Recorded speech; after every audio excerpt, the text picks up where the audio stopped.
Oh, it's kind of close, but I mean, you can hear it. It's kind of close, but not actually. Oh, there. Oh, no. Did you detect? I think the game detected my Alt F4 and tried to quit normally. I mean, normally I would, but you know, for the sake of time, though, I was trying to Alt F4 it out. Alright, here we go. Here we go. How you going, lads? Hope you enjoyed it. Oh. Like I say, it's a weird one with Sekiro. I absolutely fucking adore that game, and I think it's when I see something that I disagree with, it's like, why did you do that? This game's 10 out of 10. Why did you do that? It's not even. I mean, to be fair, one of the two things I'd issue with tonight there was of my own making. Oh no, actually, it was a bit weird. I got fucking misdirected, wasn't it? I'll take half the responsibility for that. I'll take half the responsibility for the smoke fucking signals. But that's a wild game. So fucking good. Fucking... that was perfect. Perfect. I was dying for it. Dying for it. And it's like, I don't think I'm gonna see a boss today, man. Don't think I'm gonna catch one. I'm dying for it. And it's not like I mean, you kind of do play fucking Souls for bosses, but not exactly. But I really fucking like them in Sekiro, that's the thing. It's like the areas are great, don't get me wrong. And the mini-bosses are really great, but, like, story and the atmosphere is really nice as well. It's the, I just magnetize on those, like, sub-bosses and main boss fights. They're so fucking fun. So fun.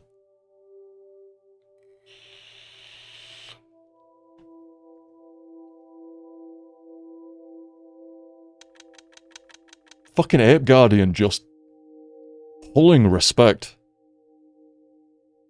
Absolutely commanding. Cool boss. Genuinely took me by surprise. Fucking just picks his head up, starts fucking going at it. Beautiful. You'd think using that big fucking sword in his head to like cut his fucking head off would have been the end of it, but it was like cool move into cool move. It was a cool boss fight, and then he does this fucking cool execution. Comes up with shinobi execution like you fucking done it all. Fucker just picks his head up and carries on. It's like, hey, that sword, I've been down to use that. Very, very good. Very good. We'll go down here, Let me just, where are we? Where do we start today? There we are, here we go. Oh, Misty! There we go.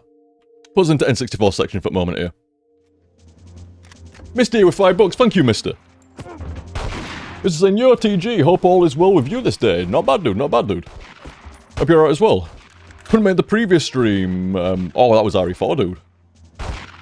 Damn, RE4. We caught most of the VOD. Finish up that after the stream. I hope you enjoyed, dude. I fucking did. That's another fucking...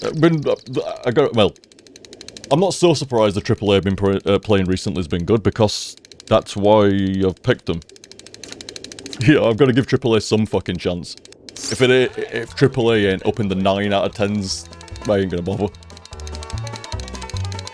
Good to see some... Oh, Seiken Densetsu free. Yeah, that I actually enjoyed that in background the last stream. I won't ask for a game this time. I had quite a few of my retro picks on it. Hey, you know, you're always alright, dude. Always alright. I mean, for the sake of time tonight, I probably won't take requests. It'll be a little bit of a shorter one. I got it. Given the, the slight overextension of Sekiro there. I tell you, man, I won't fucking leave him. Either a boss was dying before the end of that set, or I were. One or the other. Thank you very much, mister. Tom and a Dukan as well. A Dukan gifted a sub there. Oh, Runic Joe. I don't recognise the name, but welcome, dude. Hope you enjoyed. And cheers again there, Dukan. I got Misty again here as well. Hey, you're top man, Misty. Thank you. Misty with $5 again. It's an OTG. I don't mind 2K8 mode. But getting lost for ages at this point is, or getting lost for ages is a point against having it. Yeah. It's funny. It ran through my mind about an hour in, like, goddamn, of all, like, this is the first set with 2K8 mode. first set that I've been, like, I mean, I've gone off the beaten path, as it were, and gotten lost a couple of times, but that hardcore, I got genuinely, like, hey, I'll admit to it, frustratingly lost. Frustratedly lost. That's why I went off at the smoke signals and shit, because they fucking misdirected me. If you know, it's like, if you played before and stuff, you go, yeah, fuck those other ones, but what was the deal? I mean, I want to put the blame onto myself. Something's going on. And feel free to correct me on stream chat here. I want to put the blame onto myself, but that really did feel like misdirection when you come out the window and the smoke signals leading your left and down, and smoke signals leading your right, and you only need to follow about 3 to go to Ishin. What's the deal with that? Because goddamn, I really did feel, that's why I got a bit salty. I got misdirected for the better part of an hour. You know? In fact, no more than that, because it misdirected me all the way to fucking Senpo Temple. So far.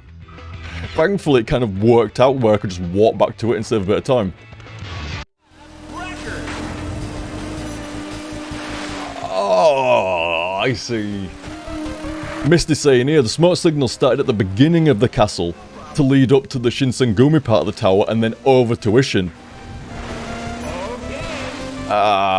So you could have followed... So were you supposed to follow the smoke signals from the start of the castle and kind of lead up to where Kuro and everything was and then carry on following to Ishin? Fair enough. Fair enough. That's still a bit misdirected.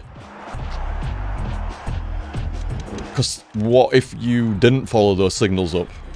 And then you come out that window, like... I don't know, maybe make you go out of a side window where you didn't see that smoke I don't know.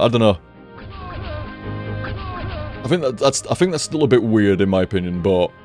At least you see, at least there's a reason behind it. I thought that was just straight up like... Well, it was either bad design or deliberate misdirection. Turns out there actually was a design behind it, it's just a little bit weird.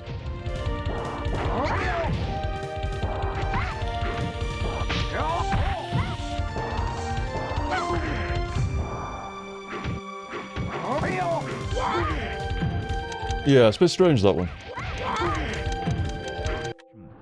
An excellent pass. Because yeah, like I say, I mean, I can see it from the other perspective. Not much room for him here. But I also experienced my own perspective there, where he says go out the window and follow the smoke signals. So I went out the window and I followed the smoke signals to my detriment, to a massive detriment, because I chose I flipped the wrong fucking side at coin, you know.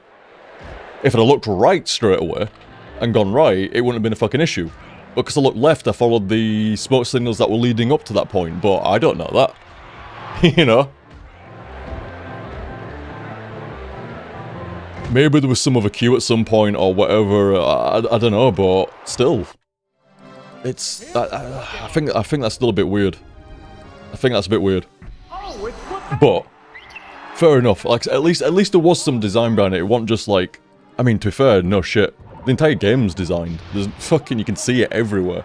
Which is why I stop and question it when it's a bit questionable. At least in my opinion. I still think that's a bit questionable.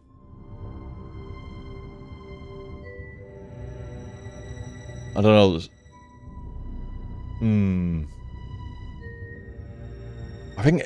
From what I'm gathering from stream chat, I guess it depends what you saw and what you didn't, where you got to, and like, you know, what kind of like route, and it just seems like the route I took and what I saw and what I did, I was gonna be misdirected.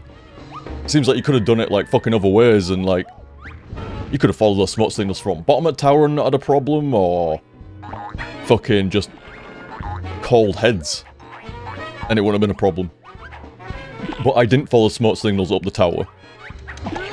And I called tails. And that set me off on a right fucking journey, didn't it? But fair enough though, fair enough. Cheers lads. Like I say, I was what the fucked out by that. Like, what the fuck? But oh, okay. Bit of design behind it, fair enough. Weird. In my opinion, still a bit sketchy that. But fair play. Man, I didn't think they were just fucking with you. But when you get to, like, this is what chained me off a little bit. When you get to the area where you fight in fucking Voldo and it's deliberately fucking with you, then that starts to make me think that the smoke signals were deliberately fucking with you as well. But it seems not. Seems like the Voldo areas were just not the best idea.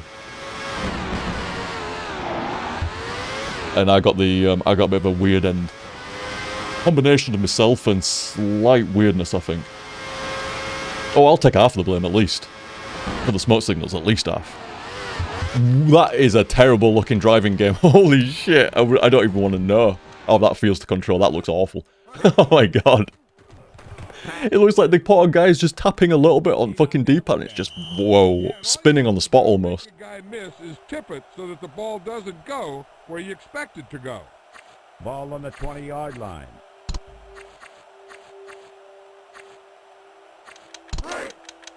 But yeah, that's all fair enough, is that?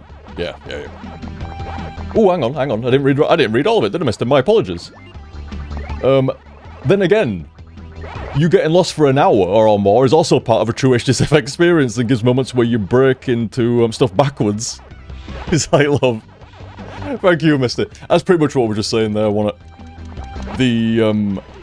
You see, if I could have seen chat, wow, is that a drawn together? Oh, it almost looks like fucking drawn together, the fighting game.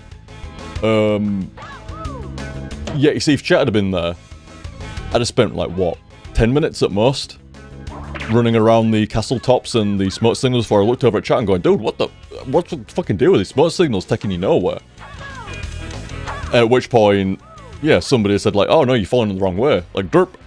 You know, it's like, oh, okay, like, stop going anti-clockwise, go clockwise. There you go, you found it. So, yeah, it would have been sorted out in 10 minutes. However, the journey there, I guess, definitely set me off on one.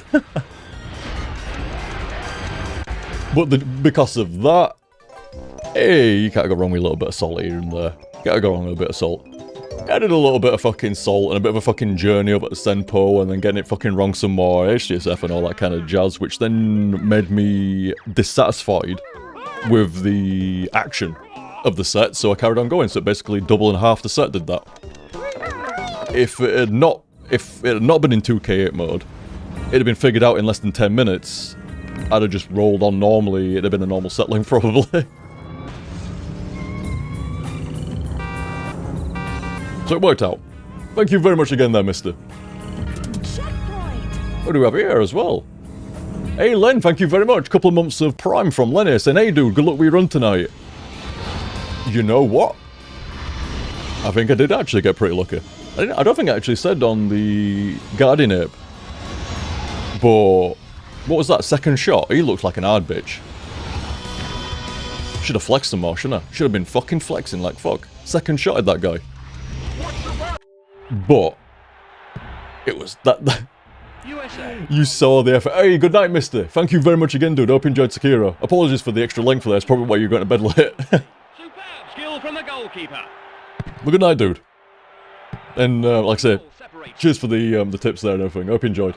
Keeping the passes flowing well. The battle for control rages on. A number of opportunities are. What was I just talking about? Oh yeah. Like I say, I think there was some luck. The second shot, that guy looked hard. I mean, what's the take on Guardian 8, by the way? Oh, actually, fuck.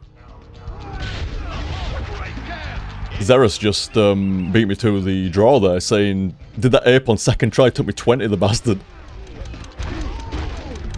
One shot in phase 2 is an insane flex, says Ralvo. Triburos saying Guardian 8 took me about 7 attempts, and Triburos fucking beasting that shit, so hey, you know what? Okay. However, I don't think I've played a fucking boss that tactical in my entire fucking life. You saw that shit.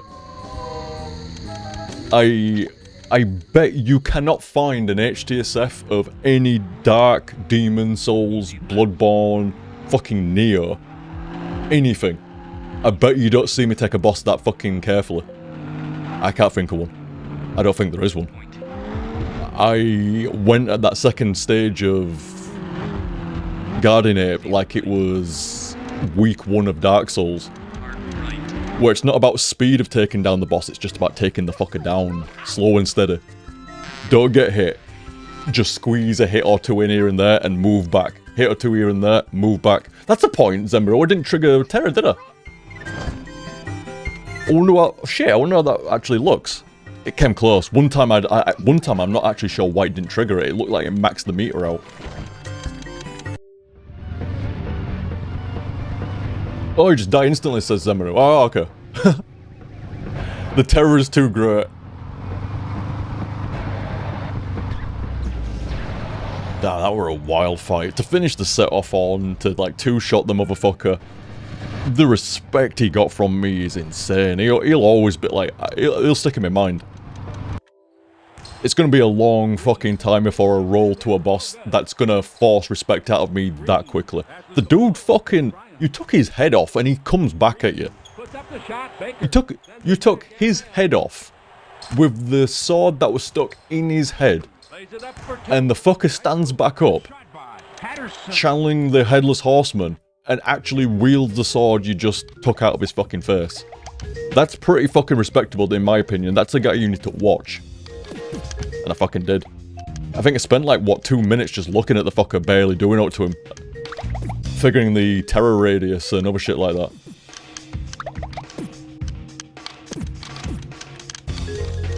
Fucking shit myself.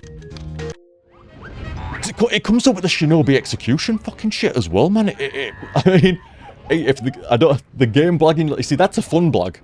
Unlike Voldo in an area, which doesn't really bother me. I bet there's a lot of people that got ejected from those Voldo fights, you know.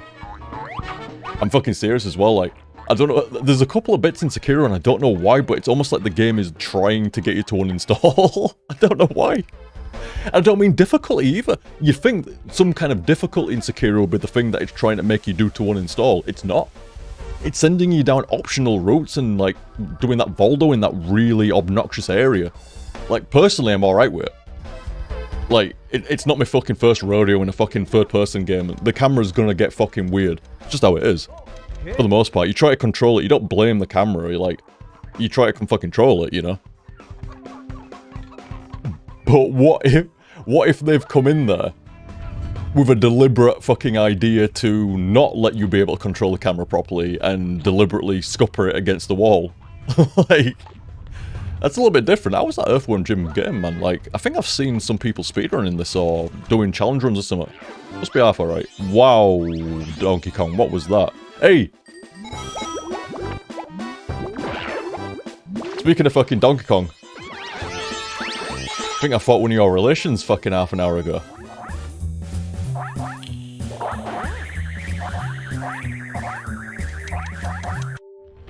I don't even know what's going off in that bowling game, man. Curved lane, green shell as a bowling ball, and the pins are alive.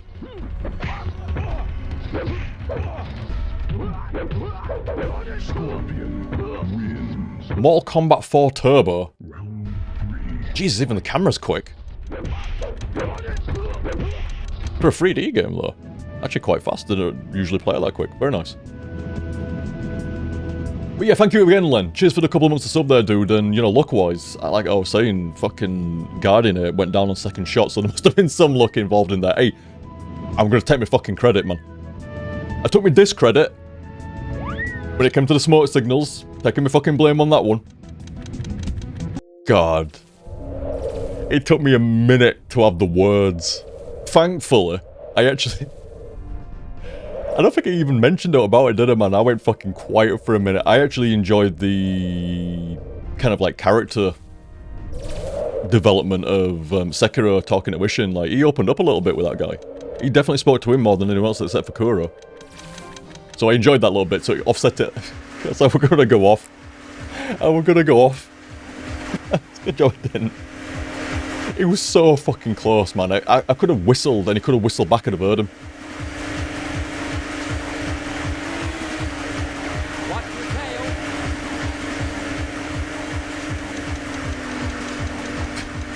Hey, Outlaw, how you going, dude? Hope all is well with your fam, dude. Outlaw Junior and all. Then there's a couple of you with kids of late, isn't there? There's Bruiser and Outlaw. I think Outlaws is, yours isn't so recent, is it, Outlaw? I think you've had your kid a while. Breezes is the new one. I hope you're having a good laugh, lads. Probably less sleep, but more laugher. What's Outlaw saying here? Thank you very much, Outlaw. Outlaw 5 saying, oi, oi, OTG, hope everything is going smooth with yourself and the family. As I just said, dude, right back at you. It's not too bad as well, like... Me and Claire got over that bug over the last few days, and... She gets the cone off next week. Tuesday. She gets the cone off. Man, Wolverine in that cat. Wolverine. Half cat, half Wolverine. She recovered like a pro. In fact, I thought she was right next to me, but she's actually gone somewhere. How does the action in Sekiro compare to Fallen Order, he says? In your... Ooh. Eclectic? Euclectic. Esteemed estimation. I actually enjoyed... Like, I've heard, like, different takes on Fallen Order's combat. I actually liked it. I thought it all played out really nice, like, you know, multi-mob combat played out really nice, bosses played out really nice, parrying was satisfying, the force powers were satisfying. Nice. Compared to Sekiro, Sekiro's like, you want to get like, say, third-person, Souls-like action sort of deal going off. Look at Chef's Eyes in this, man. Somebody who made this game had no idea. Like, what the fuck? That weirds me out every time that fucking thing comes on. But yeah, you want to compare shit? At least in my opinion, Sekiro feels like Quake. That shit is dialed. Refined. Like, everything's got a fucking reason and a purpose, and it's tight. Tight as fuck. And that reminds me of, like, you know, what Quake is to arena shooter, Sekiro is to... Souls-like. Very, very tight. Very... nailed the combat. Fallen Order's... in that vein, but not quite there. Not like that. I like the combat. I thought it was solid. But it's solid. And... I got a nice pride to Sekiro. It's actually one of my favourites. I really liked it. It's not as tight, though. It doesn't feel as tight. It's not as savage. That's for damn sure. And yeah. I guess Fallen Order still feels like a Souls-like game with nicer parrying. It's a little bit... It's a smidgen faster than a Souls-like with better parrying. Sekiro feels a lot faster than the Souls-like game with a lot better parrying. So I guess they're kind of doing the same thing, except Sekiro's just like best in class in it, and Fallen Order's a little bit under. But yeah. I mean, Fallen Order's kind of... It's like a Souls-light, almost, isn't it? It's there, but not exactly trying to be. It's trying to be... a little bit exploratory, a little bit third-person action game, a little bit Souls-like. You know, it's a bit of a hybrid between them all, so it's fair... Wow. Psyduck can breathe lightning. And I don't know my Pokemon very well, but I don't think that's a legitimate attack.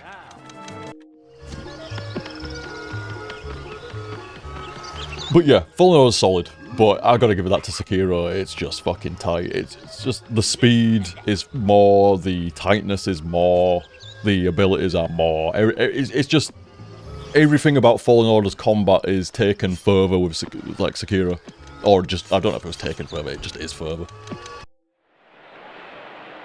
Thank you very much there, Outlaw. Top man. No shade on Fallen Order whatsoever. You just gotta give that to Sekiro. I mean, I have to. That is a fucking mint third-person action game, Souls-like, whatever you want to fucking call it, like, beautiful. Line drive. To left. I mean, I almost worry that fucking folk might get the wrong impression with me, you know, I start going off about fucking smoke signals and shield dudes and stuff like that. Dude, it's because I fucking like the game a lot. As soon as I see something that's off, it's like a sore thumb, it stands out, man. Like, everything else I'm just admiring and fucking loving, and then something just don't quite hit me right. I'm like, ooh. Like, I worried I thought I'd get wrong impression, like, oh, is he really sold in that game? Like, oh, I might like it a bit, but, you know, I might not like it a bit. It's like, no, dude, I fucking love that shit. Fucking beautiful. It's the bloodthirsty man's fucking Souls game. Like, it's fucking brilliant. Great pass. I just have just a couple of notes when, like, certain areas and shit, but other than that, beautiful. Throws right. Cheers again, Outlaw. Pass complete. We got here, we got YouTube Watcher. YouTube Watcher number Lee. 4th and 8. Thank you very much for $5 here, dude. Saying, hey, OTG, good to see you playing Sekiro. Fucking great to be. That shit's getting mixed alongside Resident Evil 4. Resident Evil 4 tomorrow night, lads. Today. Tonight even, yeah. Depends where you are. Sunday night.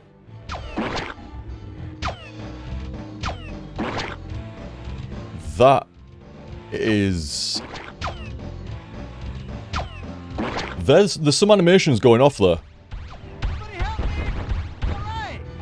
This is a fucking Power Ranger licensed game as well, but this looks like it was made in a game maker. Like, what? Wow. I mean, who made that? Was it a Power? It was a Power Rangers game, wasn't it? Hey, there you go. There you go. THQ. It's not even really animated, right? It was a massive. It'd have been a massive license game as well. Okay. N64 was really good about this. Were these shooters as good as the PC versions? Obviously no. Were they fucking convenient on a fucking console? Definitely. Really fucking convenient and fucking really playable as well. Like split screen, fucking get lads around, get fucking 4-player split screen going in Quake 1, Quake 2, fucking Hex and Doom. Very, very convenient, very easy to play with, lads. Oh, you know it, Ulmer.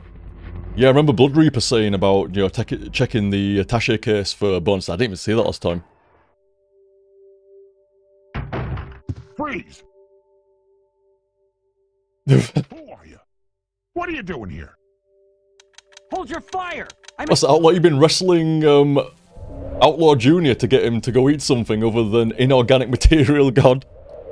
Dude, that sounds like fucking Rupert, man. You can't stop this fucking puppy from going at everything. Like, it's like, what are you eating? There's nothing there. There's nothing you should be eating. What are you eating?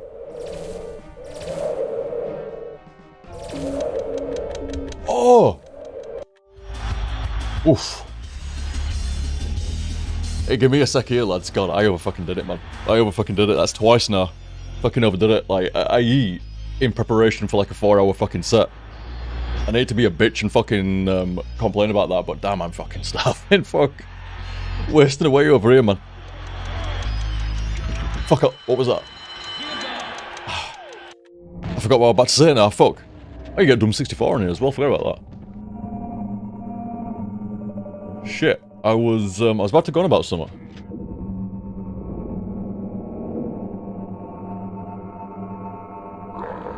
Oh, yeah. Oh, Rawa, what's that? RE4 tomorrow night? Discord event's scheduled for the 16th. Well, that's... Hang on. What the fuck? The 16th? Why? My bad. Yep, no, that's tomorrow night, that, boys. The fucking 16th. That is, not correct. It'll be this Sunday. Until this Monday. There you go. 3 wide. So yeah, Sunday at 10. Dominos. I like that. I see that Trilby. Very good. Pass is complete. He did a nice job of grabbing that pass. Yeah, either that or it just got... Oh, yeah, here we go. Yeah, YouTube watcher. Thank you, dude. Saying, AOTG, good to see you playing Sekiro. I was saying, like, yeah, fucking loving that shit. And then I veered off, going like, I hope nobody fucking misunderstands me. Like, reason why I'm laying into certain elements of it is because I find them questionable, but also because I actually fucking love the rest. Just curious, he says. Did you ever finish Bioshock 2? I did indeed, dude. Bioshock 2 and Infinite, including all the DLC. In fact, the first things that'll be in YouTube pretty soon, actually, will be the end set of Bioshock 2 and then into Infinite. I was going to get through the backlog first, but I've elected to run them in parallel. There's going to be probably a couple of videos dropping a day for a while, clearing the backlog, while RE2 and RE4 and Sekiro roll. Try to keep them a bit more up to date, and do the backlog, get a video like uploading during the day for that. So yeah, it should be Bioshock 2 next, dude. Apologies for the delay there. Delay's an understatement, actually. Fuck. Fucking bears hibernate for fucking less time than some of those VODs have needed to be uploaded. If you do, you should definitely check out Infinite. It's so good, dude. I fucking loved Infinite. Best escort with Elizabeth ever. I think it's got some of the nicest DLC for a shooter as well. Really nice. I fucking love that. The base game I thought was excellent. The DLC was really fucking good. In fact, I'm thinking here, I don't think I can think of another shooter that's got anywhere near that quality of DLC. Not that I've played. Bioshock 2's DLC was pretty nice, but the Infinite, that added so much to the story. I mean, the main game was already great, but the DLC just completely wrapped that up. So beautiful. Also a great game. I fucking love that. Great game, great fucking time, great DLC, great characters, great story. Solid. It's gonna be, I think... 0-1. It's very weird. I said this to Claire, and you get this kind of like, bleh. You get this like curl of the lip. Like, you know, I thought Bioshock was really, really good. It's like, bleh. You know, it seemed if you played Bioshock, I mean, not even if you played it around the time it came out, it's I don't know, it almost like Chrono Crossed you, depending on the person, and I don't know. I think people were expecting Bioshock 3, and it was a little bit different. You know, you got Bioshock 1 and Bioshock 2, it's all Rapture-centric, and then you got Bioshock 3, and... Oh, I love that, I won't spoil that, I love how they linked it in. But... It's a weird, isn't it? I wouldn't say Bioshock Infinite really feels like Bioshock 3. Or at least the Rapture side of it, anyway. It's a good job they called it Bioshock, so they could kind of do Bioshock Infinite. If they called it something else, I mean, it was already called Bioshock, wasn't it? No, it wasn't. It was called System Shock. And then it was called Bioshock. And I guess they could have done a different name. Sky Shock? Or something like that, and it might have made people a bit less annoyed about it. Like, I don't know. I don't know the exact behind that, but... It really depends who you talk to. Like, some people really like Infinite. I'm one of them. Some people really dislike Infinite. And the people that I generally hear say they disliked Infinite played it around release, but I don't know why that would matter. It's not like it got patched, you know, or like that as such. And I just wonder if it's kind of like the same kind of deal I had when I was expecting like Chrono Trigger 2 and I got Chrono Cross, and even though I suspect Chrono Cross is actually a decent game. Don't expect me to ever repeat that, but I suspect Chrono Cross is actually alright, I just repeat it. Anyway. But because I was waiting for Chrono Trigger 2, and then I get that, and it's not quite what I expected, it soured it. And I wonder if that happened with a lot of folk. They were expecting, like, another, like, Rapture game, and it ended up being completely independent. Except, I must well know.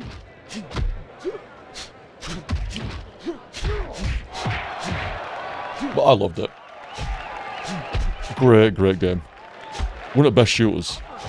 I loved all three Bioshocks. I count them all together, I just call it Bioshock. And when I say Bioshock, I actually mean Bioshock 1, 2, and Infinite all combined, including the DLC. They're all just... Because I played them all back to back, it's just all the same fucking thing to me. Bioshock is fucking awesome. Period. Thank you very much, YouTube watcher. Yeah, Outlaw. Outlaw, thank you very much again, dude. Outlaw5 saying, Ballbuster that my brother asked me. Oh, yeah. Which movie is the most 90s meaning... Oh, sorry, which movie is the most 90s? meaning it's symbolic with the era, not necessarily the best. The Eraser, 1996, True Lies, 1994, Face Off, 1997, Con Air, also 1997, or Boondock Saints, 1999, or another one. Ooh. Oh, hey. Oh, hey. The Eraser. Is that the one with Arnie? He's got like a fucking railgun. True Lies. That's definitely fucking Arnie, innit? Face Off, that's Travolta and Cage, innit? Is it Cage? Con Air's definitely Cage.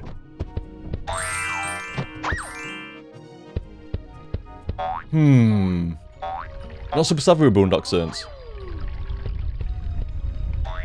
Well, I'll tell you fucking something. Doesn't somebody in True Lies ride a fucking rocket? Or something like that. There's some fucking mad shit with like helicopters or something like that. I'm sure some motherfucker gets launched and then fucking like, not, he don't get a missile sent into him, he literally gets fucking missiled out or fucking some shit like that. Somebody rides a fucking missile Contra style in that game.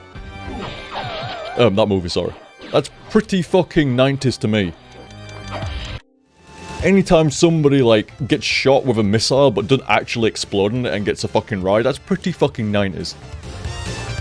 Don't know if you can get away with, like, somebody just fucking, like, taking a ride on a missile anymore. Yeah, Japanese said a rocket gets shot through a guy and just carries him away. It's been a while, I should have watched that, it's been a while. Face Off is classic, though. So's Con Air. Ooh, you know what? I think I can drop Eraser and Boondock Saints, but I'm struggling with these other three. True Lies, Face Off, and Con Air. Con Air's pretty fucking 90s, man.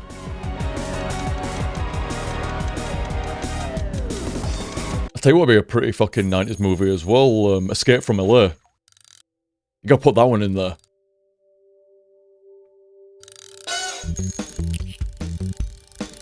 You gotta have a bit of the old Kirk.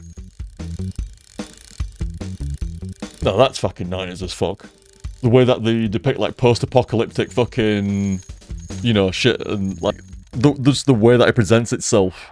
And the costumes, like, the clothing they're all wearing and shit like that. You know what? If you said, or another one, if I was to say another one, I've gotta nominate Escape from LA. That's a fucking 90s movie right there, man. So, yeah, you got to give the Russell some fucking love for that one.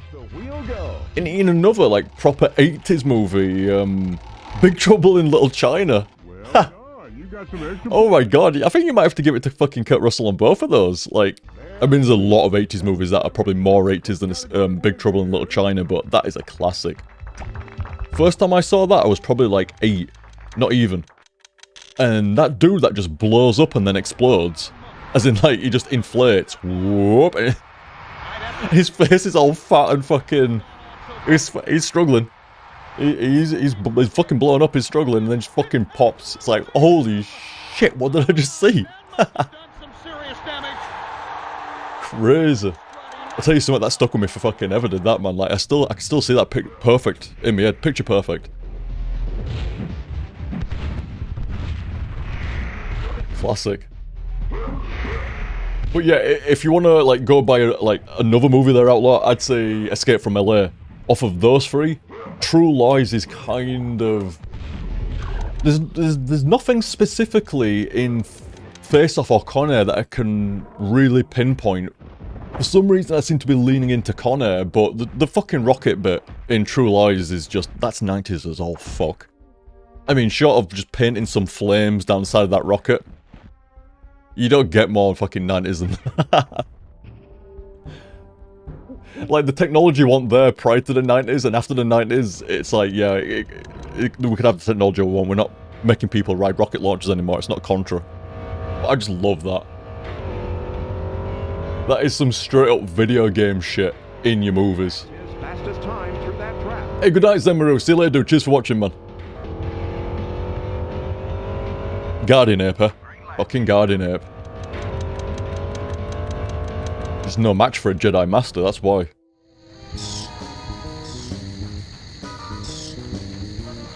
I mean, shit, that second phase got fucking... That was some great Jedi shit going off in that second phase. Pure defense is not the answer, pure offense is not the answer. It needs a little bit of both. A nice balance and then none. And then a bit of both again. Yeah, cheers again there, Outlaw. And I'm gonna go with...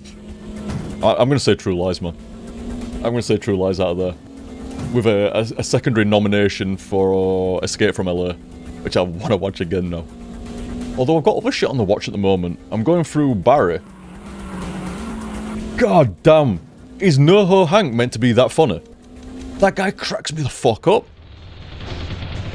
Like, I'm not... I'm almost watching for the, what's the other guy as well? He's from Boardwalk Empire. He's, Means, or something like that in Boardwalk Empire, but, not Talks, not Toogs. What's his name? Can't remember his fucking name. But it's some mate of Barry's and stuff like that. There's fucking the Fonz in there. What the fuck? What's he doing? But there's a few actors that I quite like in that, but fucking NoHo Hank just fucking... God damn, he's funny. Jesus Christ. He almost sat there waiting for his next fucking bit. It's like, okay, well, this is Barry, but, you know, where's Hank at? And then he just floats on for some fucking random scene. He just fucking comes in there, fucking some random shit. As some complete fucking sketchy take. And then... stuns most of the other fucking characters and off he goes again. The beauty of that character is you don't even realise most of the time it's like, it's completely natural. The way the character's written anyway, you know, like, he says and does shit that, like, obviously the audience fucking knows, but the characters fucking know that's weird as well, you know. So good. It's not a bad TV show that so far. See how it goes. That's the thing I've got on go. Oh, I'm watching through fucking Pirates, I forgot about that. What am I on to now? The third Pirates of the Caribbean movie, yeah. I think that's the last one that I saw, actually. I've not seen Pirates 4 and 5. I didn't even know there was 5. I thought there was like 4. But yeah, I'm on the, what's it, like, I think it's like a 2-parter, isn't it? Yeah. Yeah, it's the first one, isn't it? And then there's a bit of a gap, and then there's 2 back-to-back almost. Like 2006, 2007, something like that. Seems like a 2-parter. Especially out for, I can't remember, it's been so long. I'm not even sure if I watched the third one, to tell you the truth. I know I've watched 2. I can't even remember fucking anything after that. I mean, I saw... What got me onto it, yeah? I saw some fucking rando clip on YouTube, and there's... I apologise, I can't remember the actor's name, but, you know, No Country for Old Men. Yeah, you know exactly where I'm going now. The Anton guy. Same actor as Anton. And that dude's got fucking... That dude's got a presence when he goes for it. And it seems like some other pirate captain in one of other later movies. I don't know if it's 4, I don't know if it's fucking 5, I don't know. But he... Yeah, I liked him, he seems alright, so I'm like, shit, I'm gonna go watch these movies and get to him. You know, you can actually make Command & Conquer work quite fine on a pad. StarCraft's pushing it. Warcraft 2, Command & Conquer early ones, yeah, you can make that work on a pad, not too bad. Strike. Don't watch past 3, says Ultimate either, they get a bit wank. Strike 3. This guy. Unfortunate. But then again, there's a bit of weirdness in Pirates movies anyway. Oh, wait, now that I pointed out to Claire that looked fucking outright fucking bizarre. I can't remember what it was. But there was something like, what the fuck's going off here? It's fucking weird. It's gone right fucking like... There's a couple of moments here and there where Pirates of the Caribbean gets like... almost like a theme park ride, like it's the actual fucking Pirates of the Caribbean ride. I wonder if that's deliberate. It gets very weird sometimes. Flag Master. And, you know, oh, Outlaw, thank you very much there. Outlaw 300 bits saying, does Claire do art in commission? I don't know. Not to my knowledge, but I don't think she'd turn that down, dude. I don't think she'd turn that down. I'll get to give you a nudge if you want, fella. Give her a nudge, or I'll give her to get her to give you one, stuff like that. But I mean, yeah, I assume she would. pixel art's fucking nice. That she does real fucking nice. I'll have to link you guys some. Really, really nice. But she does really good, like, normal art as well. Like, portraits and shit. Like, digital art. Oh, no, not true. She's actually done loads of, like, oil and gouache. Or something like that. I know shit. I fucking know. I can tell you, man, I don't know my art for shit. But, yeah, she, all kinds of regular art and stuff. But her digital art's fucking phenomenal. And the sprite work, like, spriting and shit, really fucking nice. It's not spriting, really. That would imply it was going into a game, but you know, pixel art. Yeah, that's the one I'm looking for. Oh. Yeah, go for it, Outlaw. Can I send her a message on Discord? Go for it, dude.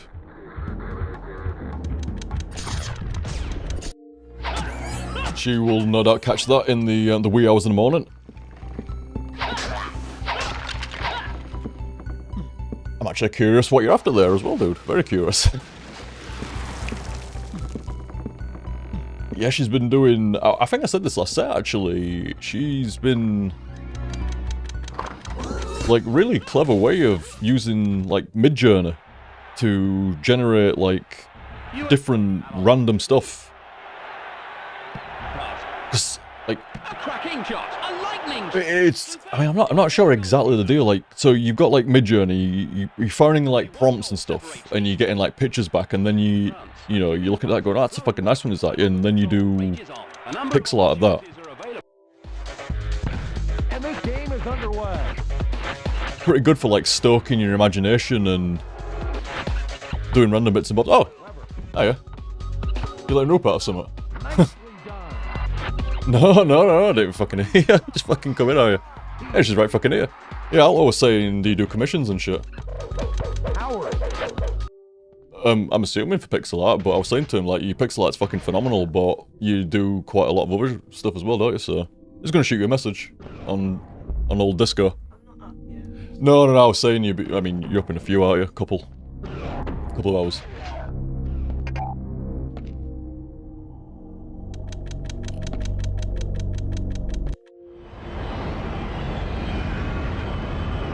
Indeed, Outlaw, still on Buggle. When she's right at the top of the list, actually, on Discord when she's online.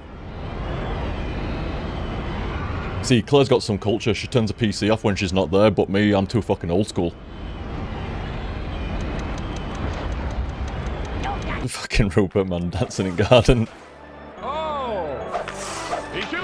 That whippet cheek. He turns it over. There's a fucking tree in his front garden.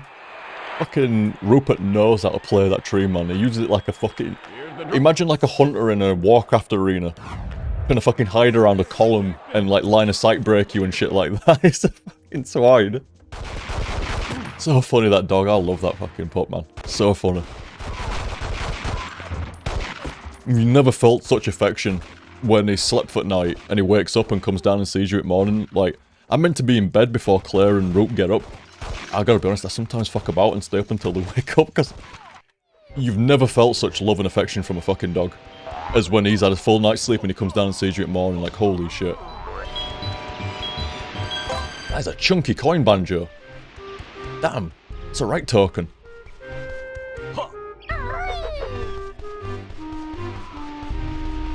Funny dog. Absolute fucking champ he is. He fucking exploded in size though, goddamn. I'm looking through my videos and pictures and shit that I took last year. And we've had him for... ooh, November, December, January, February, March. So... 5.5 months roughly. About 5.5 months. Yeah, we do. Zeke's saying we need an OTG Roop emote. Yeah, we do. And... where are we going now? Oh, yeah. So we got him. And we thought he was a whippet. And we deliberately went for a whippet because A, they're great. And B, a bit smaller in size because, you know, what his playmates and everything else were going to be generally smaller dogs and stuff like that. So, oh yeah, we'll get a whippet. Fucking turns out, that ain't no fucking whippet. He's a fucking whippet greyhound cross, innit? Something like that. He's a whippet cross with greyhound lurcher, I don't fucking know, man. probably a greyhound. So he's not a fucking whippet. He's a fucking whip hound. A grey whip. What? That's real smooth. Okay. Yeah, he's either a whip hound, a grey whip, whatever you call it, but he ain't no fucking whippet. Well, he is. He's just, might be half a whippet, but he's fucking big. He fucking exploded, man. It's like fucking, he's big compared to what he was. I'll shoot some pictures on Discord at some point. Like, here's roughly how big he was as a puppy, and here's what he is now, man. Like, in space of like 5 months of us having him, he's a big lad now compared to what he was. Big lad. Fucking exploded. Definitely fed him right, anyway. Damn. I like it, though. I like how he's a good size. He's a straight-up medium plus size dog now, not, you know. Whereas a whippet would have been, like, medium minus, small plus. Something like that, where he's on the fucking sturdy end of medium now. God, he can go, though. Fuck. I mean, he might have fucking, you know, it might not be full whippet, but my god, they can go. They've got this weird third fucking joint, you know, in the legs, and they get this kind of like, I don't even know how to explain it. It's like an extra kick. You know, compared to, like, say, well, not say like you were running on all four. You're not Sabretooth. But say, you know, say an animal's running on all, like, 4 legs and shit. So you got, like, the normal run, but with whippets and shit on whatever, there's, like, an extra joint in the legs, and it seems to give them, like, oh, there's some word for it. It's like some extra suspension. Sort of like a suspended kick or some shit. And it fucking, whoa, they fucking go. And it's not the speed that really fucking blows my ear back, it's the acceleration. They go so fast from 0. Shocking. You can have him next to you and you can let him go, and the fucker's gone in like 2 seconds. Fucking on the horizon. So quick. It can jump really quick as well. Like, it can say he wants to avoid you. It can do this like springing recoil. It's an absolute fucking, it's a fucking, you'd have to put a point into it. It's a skill. You would have to get the required experience to fucking unlock that and then put a point into it. It's a fucking outright ability. Best evasion I've ever fucking seen. You think a cat's slippery? Holy shit, Rope can spring. Like, goddamn. The difference with Rope is as well is he's fucking, he knows how to play it. That dog will juke you like it's fucking Dota. He's fucking smart like that. Very, very cool breed. Very, very cool. I'm actually sold. The overall breed type is like a sighthound or something. You know, you're like greyhounds, whippets, lurchers, all that kind of deal. I'm sold for life, mate. I grew up with a lurcher. And second dog now being a whip hound. I would definitely go fucking whippet, greyhound, lurcher, cross, whatever. Every time now. Every fucking time. Sold. Absolutely fucking sold. Wait a minute, I think there's a cat near me. There was. Oh, yeah, it's Con. How you doing, sweetheart? Been a good girl? It's almost breakfast time, sweetheart. How about that? Yeah, almost breakfast time. You're a good girl, aren't you? And tell you what, sweetheart, I'm almost done here. So when I'm getting some, when I'm getting some food in a minute, I'll get you some Crispies, eh? That'll tide you over for an hour or so. Hour and a half. You're a good girl, aren't you? What have you been up to this morning? Bit of a snooze. Bit of a plod around, bit of an eat. And did you cap it all up with a nice little snooze? I bet you did. You're a good girl. Deep in there on the bum. Good girl, sweetheart. No, you see, your tongue. Oh, careful. God. Good girl, sweetheart. That's a wire jungle there, isn't it, darling? Yeah, the usual awesomeness of the lap is being corrupted by all this fucking shit, innit? I need wireless earbuds is what I fucking need. Good control. That's a good idea, Liam. Holy fuck, in the future. Go on. It's like, that's a fucking perfect idea. Brought down. Then again, these earbuds have been fucking phenomenal. Nice pass. I got these earbuds and I recommend.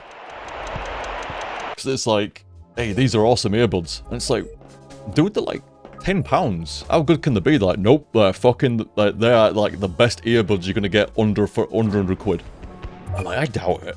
For 10 quid? I don't think they're even 10 quid, these Monk earbuds. But they've been rock fucking solid. Like, really fucking solid for like 8 quid or some shit. Like, damn, if you're after some fucking cheap earbuds that don't actually feel that cheap. Fucking Monk, man, like, goddamn. It's a home run. But yeah, I should get some wireless ones. Wireless is not bad nowadays. I'm actually really fucking impressed. Like, even with DualShock 4. DualShock 4 is not new, but the wireless on it's actually solid.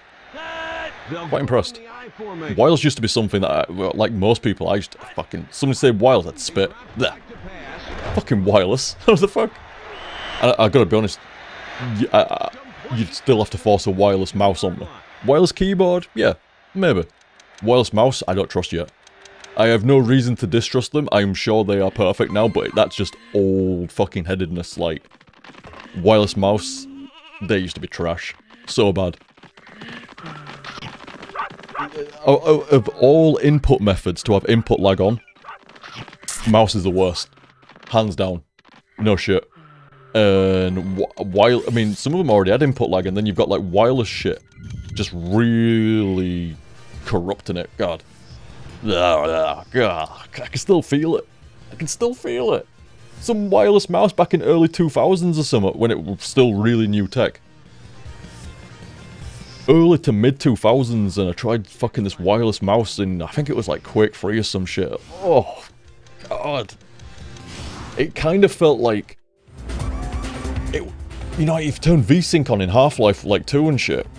Oh, maybe not quite as bad as that, because that is the worst. That is the worst. Oh my God, I can still feel it still. I can see it. There's an HDSF, and I think I turned VSync on accidentally of Half-Life 2, and fuck. It's like you swipe, and then it catches up, and you swipe, and then it catches up. Ugh. That'll give you some motion sickness. Probably do as good a job as low FOB. You're actually kind of embarrassed, actually. Hey, how are we going, Joker? RE4 remake when, Liam? Hey, there's already a setup, Joker. Good to see you as well, dude. But there's already a setup from a couple of days back, and there'll be another set tonight. Sunday night.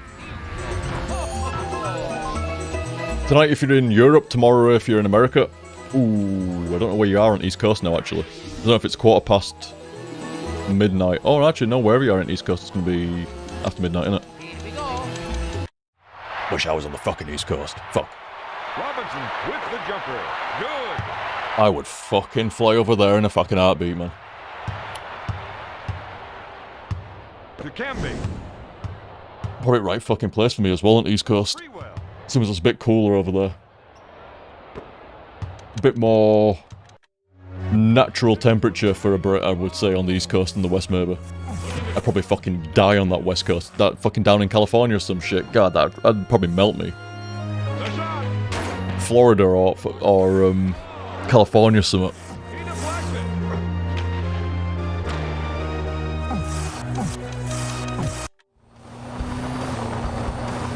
God, you say San Diego Outlaw, fucking South Park, man. All I can hear when you say San Diego is jacking it. Jacking it, smackity smack.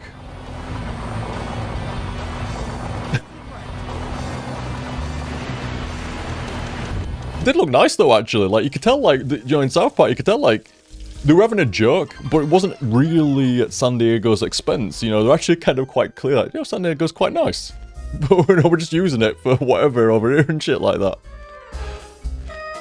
Almost had like a fucking tourist infomercial in the middle of that fucking song. Like Trey and Matt wanted to make damn clear. It's like, hey, we're just using this as a joke, man. Like, we actually quite like San Diego.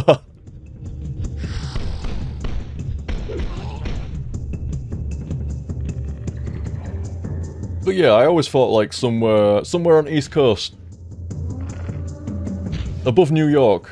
I guess where you get into, well, anywhere around there, I guess. Or Midwest. Either that. Definitely don't want to be going, like, south of New York and heading towards Florida. Like I say, I'm gonna fucking melt down there. But yeah, maybe more upwards from New York. Where's that getting to, like, Vermont and shit like that? Or you can go a bit more in and get into, like... I was about to call it the fucking Midlands. It's fucking... That's round here, man. Well, south of me, anyway. No, Midwest. Midwest always seemed quite nice as well. To be fair, it all seems fucking nice to me, man.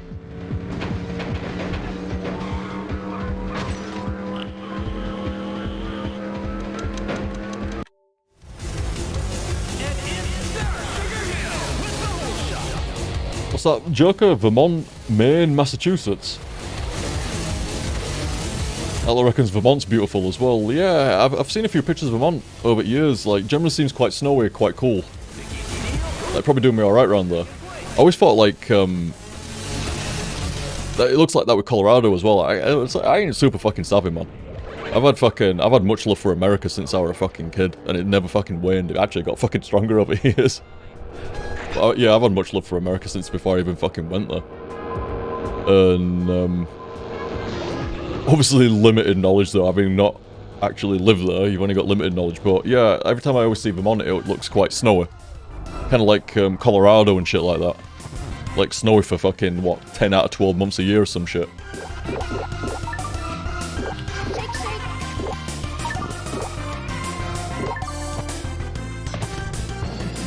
That looks like it's made by Treasure almost. No, wait, hang on, I need to fire you up. Because it says it's by Enix. But that smacks of Treasure to me. Let's have a look.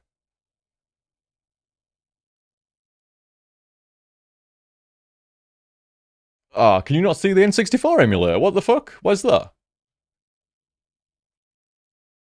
Is it because... Where are we? What's it going through? Oh wait, did I even add the N64 emulator? I don't know if I did. Maybe not. Game capture. Hang on a sec. N64. What am I using here? Project 64. I think originally I was running this through RetroArch, and what I've started to do is de-link some stuff from RetroArch just for a bit more control. Like sometimes the original emulator runs a little bit better, and if you're streaming, you need that. Oh no! Apparently I already did it. Okay, let's bring it down here a sec. Right, how about that then? Ah, there you go. Don't worry, I'll get it right. I think. Hang on. I need to get it right first. There you go, there you go. Yeah, I know, Ravwa, it's weird because a load of fucking RetroArch cores are perfect, and the cores are the emulators pretty much, done by the emulator makers for RetroArch, but they're not always as up to date. Sometimes that fucking... those extra revisions for that version actually meant a lot for whatever reason, for whatever hardware you've got, whatever you're running, it can actually make a difference. Damn, that's fucking saucy right there, man.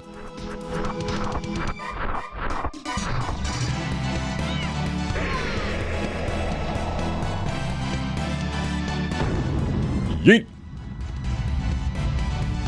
Fucking knew it, man. Fucking called it. Fucking... like, there's something about, like, that, see that last on the right there? That, I'm sure it's other characters, is it Gunstar Heroes or something? But I thought that looked like Treasure. That's a good call, is that, though? Doesn't say that. Wait, does it say? Oh, there we go, by legendary developers at Treasure, fuck's sake. Anyway. Was that a launch title, Ralva? What the fuck?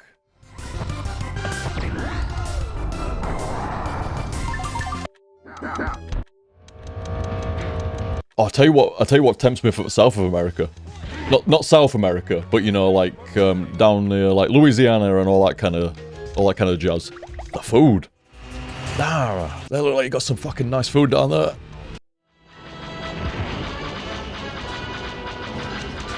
Oh, this like that's the kind of food I fucking like, me. Like that, like just oh god, I'm thinking about some fucking. There's a dude that's a right laugh that does a lot of cooking videos and stuff like that. And there's a few other things like, yeah, it looks nice down there, man. Got some good food. Some good Cajun cooking, you know.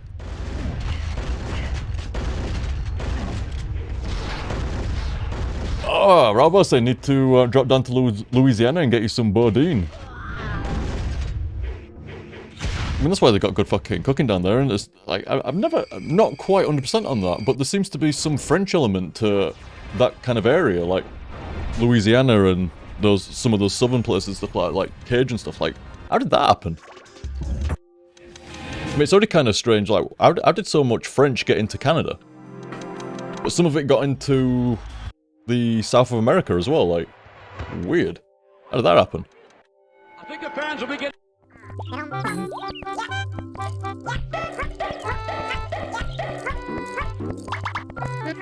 I mean, we're literally right next to France, and that didn't happen. So yeah, maybe that's what happened. Maybe they went like, fuck that, we're not going to settle down anywhere like right next to fucking England. We had enough of them. So we're going to go as far as we can almost. They'll never find us down here.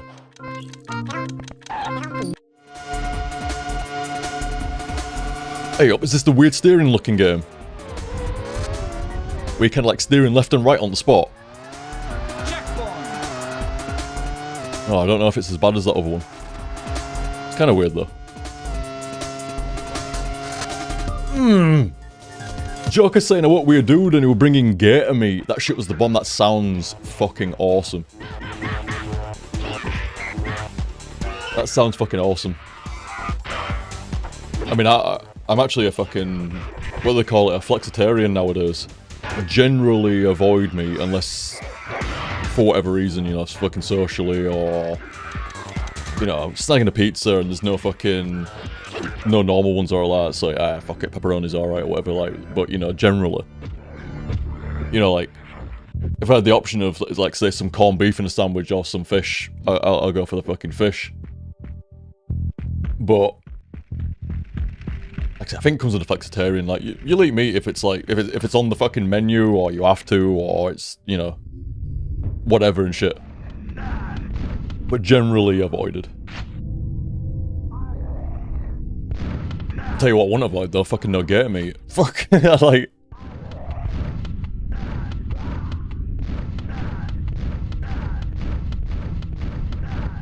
I've still got that notch on my belt for eating shark that time. Yeah, I've carrying that for 20 years now. 20 fucking years. I've still got that notch on my fucking belt for having shark at Bellagio. Damn, that was nice.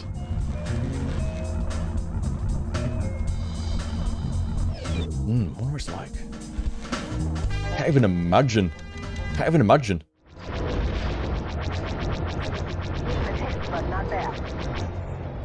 Only thing I can really imagine about gator meat is like some kind of like...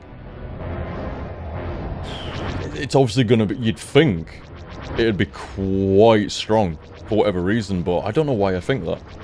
I don't know, it just gives off this impression like... Oh, I don't know, if I take a guess, not like chicken, but more like a beef with a weirder taste.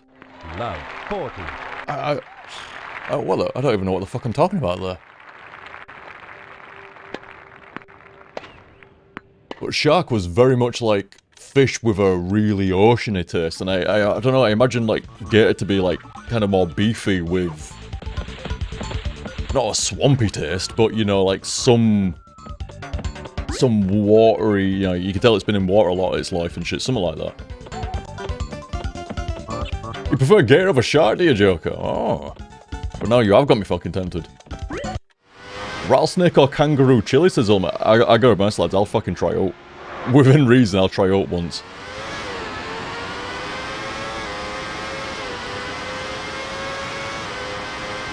And that, yeah, I gotta get down there sometime. You got some fucking interesting cuisine down in fucking South America and shit like that. I gotta give that a try at some point.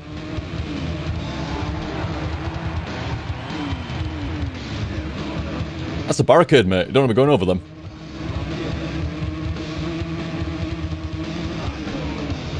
Look at you. With your rubber banding difficulty. Having all fucking AI slow down when you fuck up. I need to play this. Not this, though. Not this. Sorry, yes. So, see, that was, South of America. I think that's the way that you'd say it when it's South of America, not South America. You got a bit of a blag going off over there, guys. You got a bit of a blag. You got fucking the South of America, and then you've got South America. Southern US? I mean, like, there's probably different ways of saying it a bit clearer than that, but... You want to get that sorted, dudes. You want to get that sorted out. We don't have that problem in UK. You know what's south at UK? France. No one's getting that mixed up with us. It's a good job it's fucking France and not Australia, because that they do get mixed up with us. It's funny as that. It's shocking how much the Australian accent gets mixed up with a British accent. It's really shocking. I mean, I can understand why, because they're cut from the same cloth almost. A long time ago. Don't get me wrong, a hell of a long time ago. But... yeah, it's funny when it's like, is that a British accent? Is that a British accent? It's like, nope, that's fucking Australian, mate. That's Australian as it comes.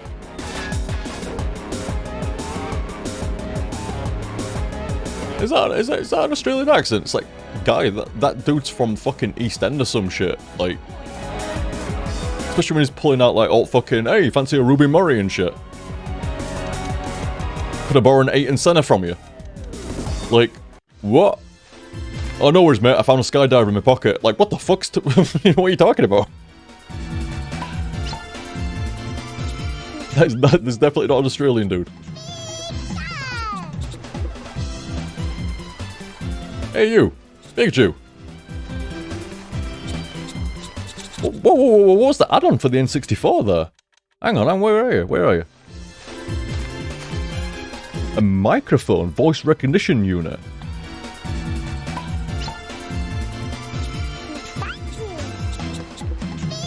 Okay. So it came with a mic so you could chat shit to Pikachu.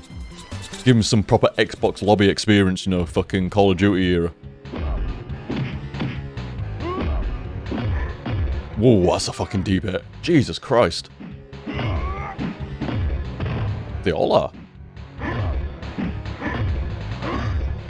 Fucking deep hits though, goddamn, you had Tekken 8. Fucking regular moves in Tekken 8 sound like a fucking tank cannon firing. Best you get is a fucking handgun. They ain't pissing around. I mean, Tekken 7's hit sounds didn't piss around. Tekken 8 though, goddamn, everything's fucking explosive, jeez. That was great. Ultima saying, if you said Sony to Pikachu, it'd get mad. I bet Nintendo did. Yeah, I think so as well. Not the wheel. It's weird with Tekken 8 though. There's something strange with Tekken 8. Like, I think Tekken 8 looks great, sounds fucking great, and looks great. Looking forward to playing it. There's something weird though, like, I don't know if it's just because it's still like an early build or not, but certain things with it look, I mean, I'm assuming it's because it's an early build, but I don't know. Certain animations and certain sounds kind of cut out right weird. It's gotta be because it's an early build, but it doesn't seem like it in places. I don't know. I'm gonna assume it's an early build and that's probably why some stuff looks a little bit jank. Because like 90% of it looks fucking great and then it's just like this, it's like, whoa, that was a really weird animation or like a really weird kind of sequence into the next thing or whatever. You don't like the specials? Do you mean the thing where you kind of do a move and if it hits, it kind of gives you advantage again and you can do like, you can continue it with like a dash. It's got this like ultra instinct sort of effect after a dash and shit. I think it's all part of some like drive system or whatever it's called. I think that was Street Fighter 6 actually, but it's... You hit them with some kind of move, and like I say, I think it gives you the opportunity to like follow up and it does like a dash. And that's coming out a lot at the moment. I don't know if that's because people are new or what, but yeah, you're seeing that quite a bit.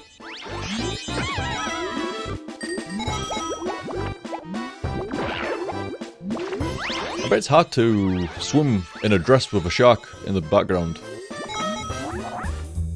Still don't trust these fucking pins neither. That looks like, this looks like some kind of horror take to me. transformed Wario, Donkey Kong, and Peach into a fucking bowling ball pin. Like, jeez.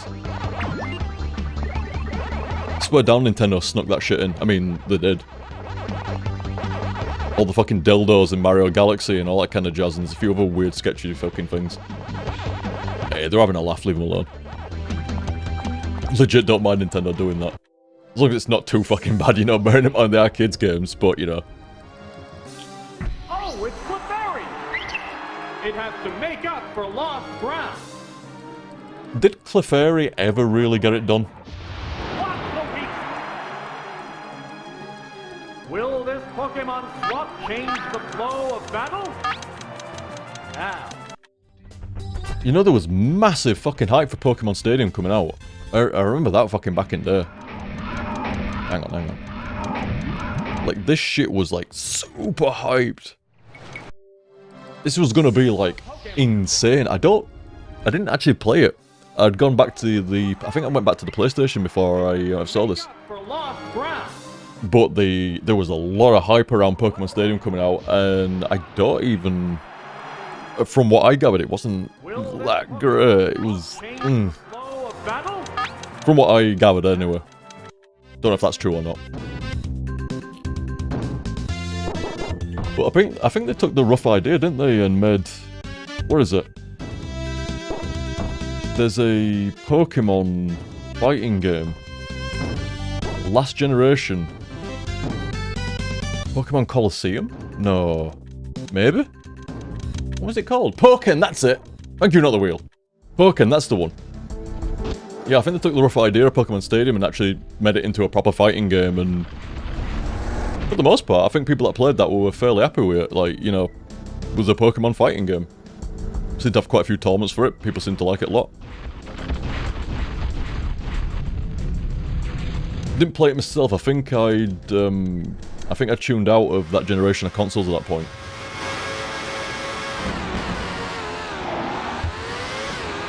Plus, I don't think that'd been up my alley anyway. I don't think that'd been up my alley. I think I'd have played that and just been pining for a regular fighting game, but... Seemed alright, you know, if you were into it and that were your bag and stuff. Seemed solid enough. Yeah, Rob was saying the controls for Pokken are rock solid for retro gaming as well. Like, I heard that a bit as well. Like, people were using the Pokken controller for just random other shit, like better than a Pro controller and all that kind of jazz. Drive that car. 4 laps remaining.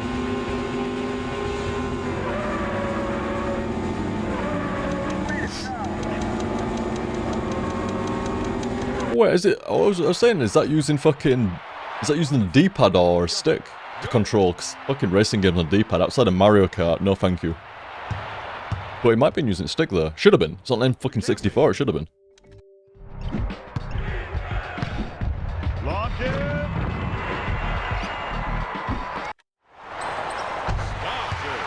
I'm not the same video, are they? No, just very close. Wow. Robinson with the jumper. They're all really fucking close to each other. Okay, at least we're going in a different direction this time. He's walking the high wire. Is that fucking Shaq? Abdul Wahad will toss What the fuck? for 3. He ain't like that, is he? He's square! I know Shaq's a big fucking bloke, don't get me wrong, the guy's a fucking giant among us. But he ain't like that, is he? It's been a long time since I saw fucking a game of basketball and fucking Shaq in there and shit. It's been a long fucking time. But I don't remember Shaq being like that. Where is he? Where's he gone? God, there's a lot of NBA games in here. Where's Bulls?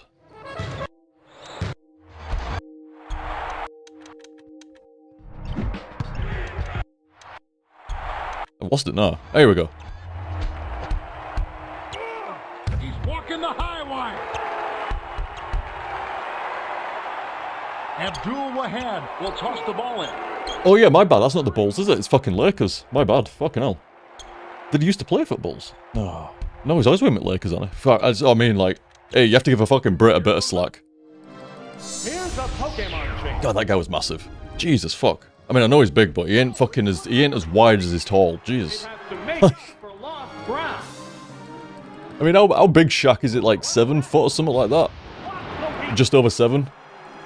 Imagine if it was that wide as well. Like what? I mean, isn't it considered like one of, if not the best basketball player ever?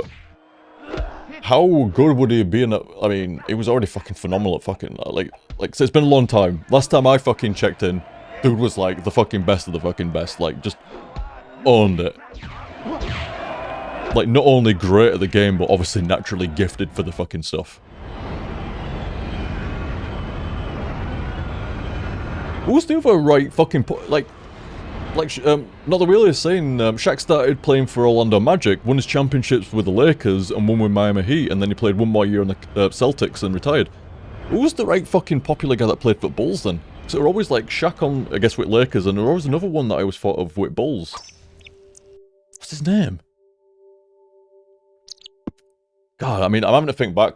He's on the fairway. So fucking far. I used to play quite a bit back in high school and a little bit afterwards. Really enjoy basketball, actually. When it comes to sports, yeah. Basketball's actually one of my favourites, but it's been a long fucking time, man.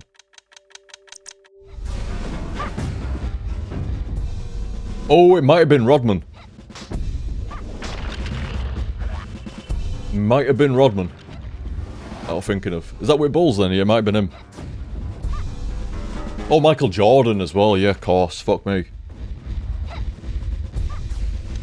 Might have been Michael Jordan. Oh, I thought that was I thought we were controlling a skeleton then for a sec. Fucking Hercules, man. It looks just like him. It runs just like him. Holy fuck. That's an accurate N64 game. I'm not even taking the piss. But yeah, Michael Jordan's probably got that number 1, hasn't he? But you, like, surely Shaq's in there at 2. I mean, fuck.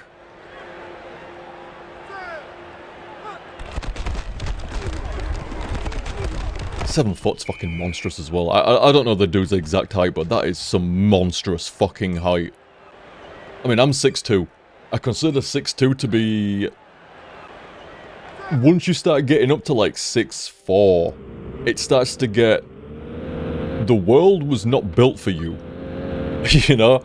Cars, buses, doors, some houses. These are not built for you being 6.5 foot or some shit like that. So I'm alright at 6'2", me. Run into the occasional problem here and there as it is, but, you know, fucking once you get up to like 6'4", 6'6" and shit, like, the world is not meant for you. I can't even imagine what another half a foot on that is like. Like 7. Jesus.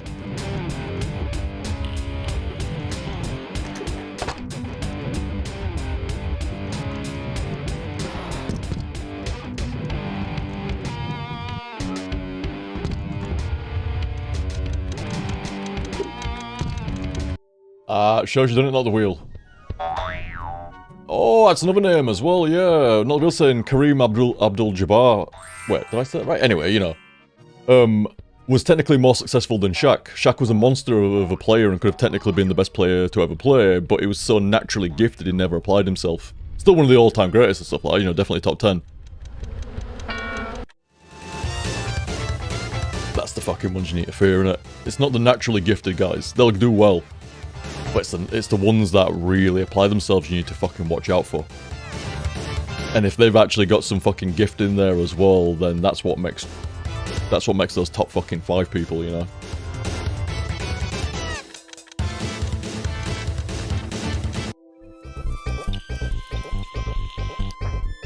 Trying to think of something like that. Who's like that? I mean, in my own experience, I actually ran into a few players like that in shooters back in the day. Some of them were mad gifted and just never practiced. I can't even imagine how devastating they'd have been if they'd have, like, 8-9 hours a day at that. Like, some of them played, like, they practiced, like, 8, 9, 10 hours a day, but they didn't. And some players did practice 8, 9, 10 hours a day, and you could fucking feel it. Holy shit. And some of them were fucking really good on top of that, and they were fucking cream of the crop, then. Very, very, very nasty.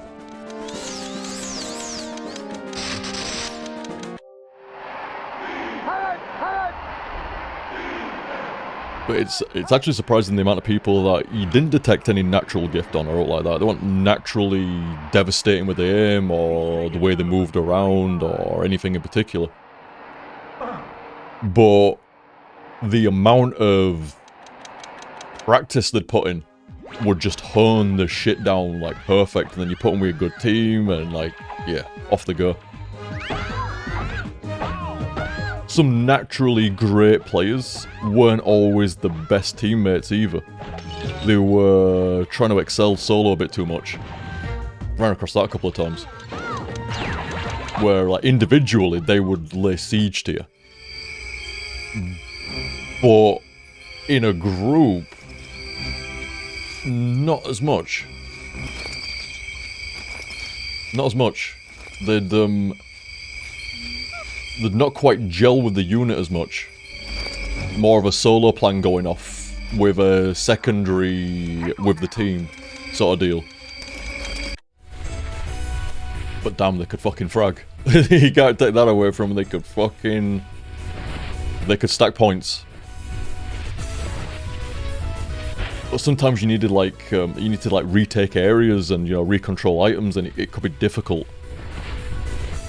You know, it wrote this really weird line, like sometimes like these guys could be so fucking good they could clear an area and barely even need your help. And other times, like, if you want fucking there, like... Player 2, 9, player hit. They'd struggle to fucking dent a retake. Player 3, 9, player hit. Weird. Player hit. Sometimes you get the freest retakes ever because this guy could like nail people like so quick. Dealer has 17. But sometimes it'd be hard just to like corral them into the right position and to, you know, like to actually get with the team and shit. It's... A cracking shot, a lightning save, superb skill from the goalkeeper. Well, exactly another wheel. You can be very good skill-wise but lose out to map control. I mean, that's what like team deathmatch at high level is. It's resource control. And it's about using the resource control to put +1, +2 on the board. Team deathmatch, like in a casual sort of game mode compared to like an actual fucking league or a tournament fucking game, is an entirely different beast. Team deathmatch normally you just go fucking nuts and hope that you manage to get enough positive to offset anybody that might have gone negative. It is not like that in high level team deathmatch. It's a game of getting like winning by +2, +3. It's a game of losing by -2, -3. Could be like fucking 30 kills the entire game. Tops. I've had some fucking like 15-20 minute matches that didn't even have as many kills in that 15 or 20 minutes. And it literally finished on a +1 for a fucking league game or something like that as well. If you could, like, I mean, this never sat right with me, but if you could get to like 1-to-1 ratio, you were alright. As long as you were holding the area, timing the items that you were supposed to time, and you had like 4 kills for your 4 deaths, you were okay. But not really. Because once you started getting to like top fucking ranks, once you're up there with like the top fucking teams, like the best fucking 5 or 6 clans in Europe and shit, you need to be doing better than that. You need to be putting like +2, +3 onto the board or something, and it sounds so easy, doesn't it? Like, why would you get excited at getting like so you've had like, say, 2 deaths, and you've got 3 kills. Why would you think that was good? Because it's fucking hard. It's fucking beyond difficult. One wrong move, you are dead. Probably respawned in a bad position with no gun, probably dead again. That's -2. Very, very fucking difficult to stay positive in a game like that when you're against like 4 of the best murderers in Europe.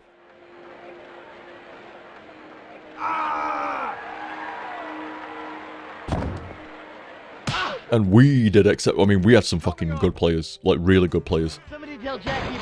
You know what's fucking scary, lads? I mean, hey, you know, I've been known to drop the occasional fucking fail. It sometimes happens. You know, sometimes some shit's daft. One thing that's rarely questioned is me shooter. You know, my shooter game. That's rarely called into question. My direction game, yes. why did you make it so difficult when it was quite easy game? Yeah, okay. But when it comes to fucking shooters, that's a different fucking ballpark entirely. I was probably the weakest guy in that clan for the Unreal Tournament. Probably tied with another guy. Like, say out of the 5 of us, there was probably me and there was probably like 3 people objectively better than me. And those 3 people, by the way, they were 3 of the best players in Europe. 2 of the best players from the UK and 1 of the best players from Europe. And those 3 players, I would say only 1 of them was actually equal to the best Germans at the time. And we did well. So how do you do that? How do you have 1 player equal to 4 of these German lads? 2 players that ain't as strong as that first player I just said, and me, who's weaker than the other 3 players. How do you win? Well, for a start, a lot of fucking sweat. And secondly, superior tactics. Superior machine. Which is kind of fucking hard, because that's what the Germans do as well. They're really, really good at it. They're really, really good at the fucking... Or they were then anyway. Really, really good at the team play and, like, you know... But their aim and the movement, their overall tactics and strategy were fucking phenomenal. And the only reason we did as good as we did is because we were all fucking good. Don't get me wrong. Like I say that I'm the weakest out of 4 fucking men. That's not weak. That's just saying... You know your limitations, you know your limit. You know how good you are in relation to stuff like that. So how did I make... Why was I on every single team? Win every single match? How did that work out? Wouldn't you have looked for a player that was equal to one of those other 3? I mean, it's not like I was a mile behind, by the way. But still, how do you offset that? Gigantic fucking team play and strategy. Abdul Wahad will toss the ball in. Damn, Shaq, for fuck's sake, dude. For fuck's sake. He's got this, the height seems right, but the width is like... Here goes another 3. Almost rude.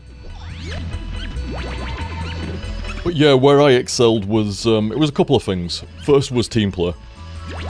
Which sounds like an absolute cope when you're bottom at board and stuff like that, which by the way I wasn't. Oh, by the way, when I say like I was the weakest player, it doesn't mean I was bottom at board. It just means that I give respect to people that I thought were better than me. I don't even know if that's actually legitimate. One guy was definitely better than me, but the other 2, not even sure. But I give him respect as being better. And, but yeah, the team play.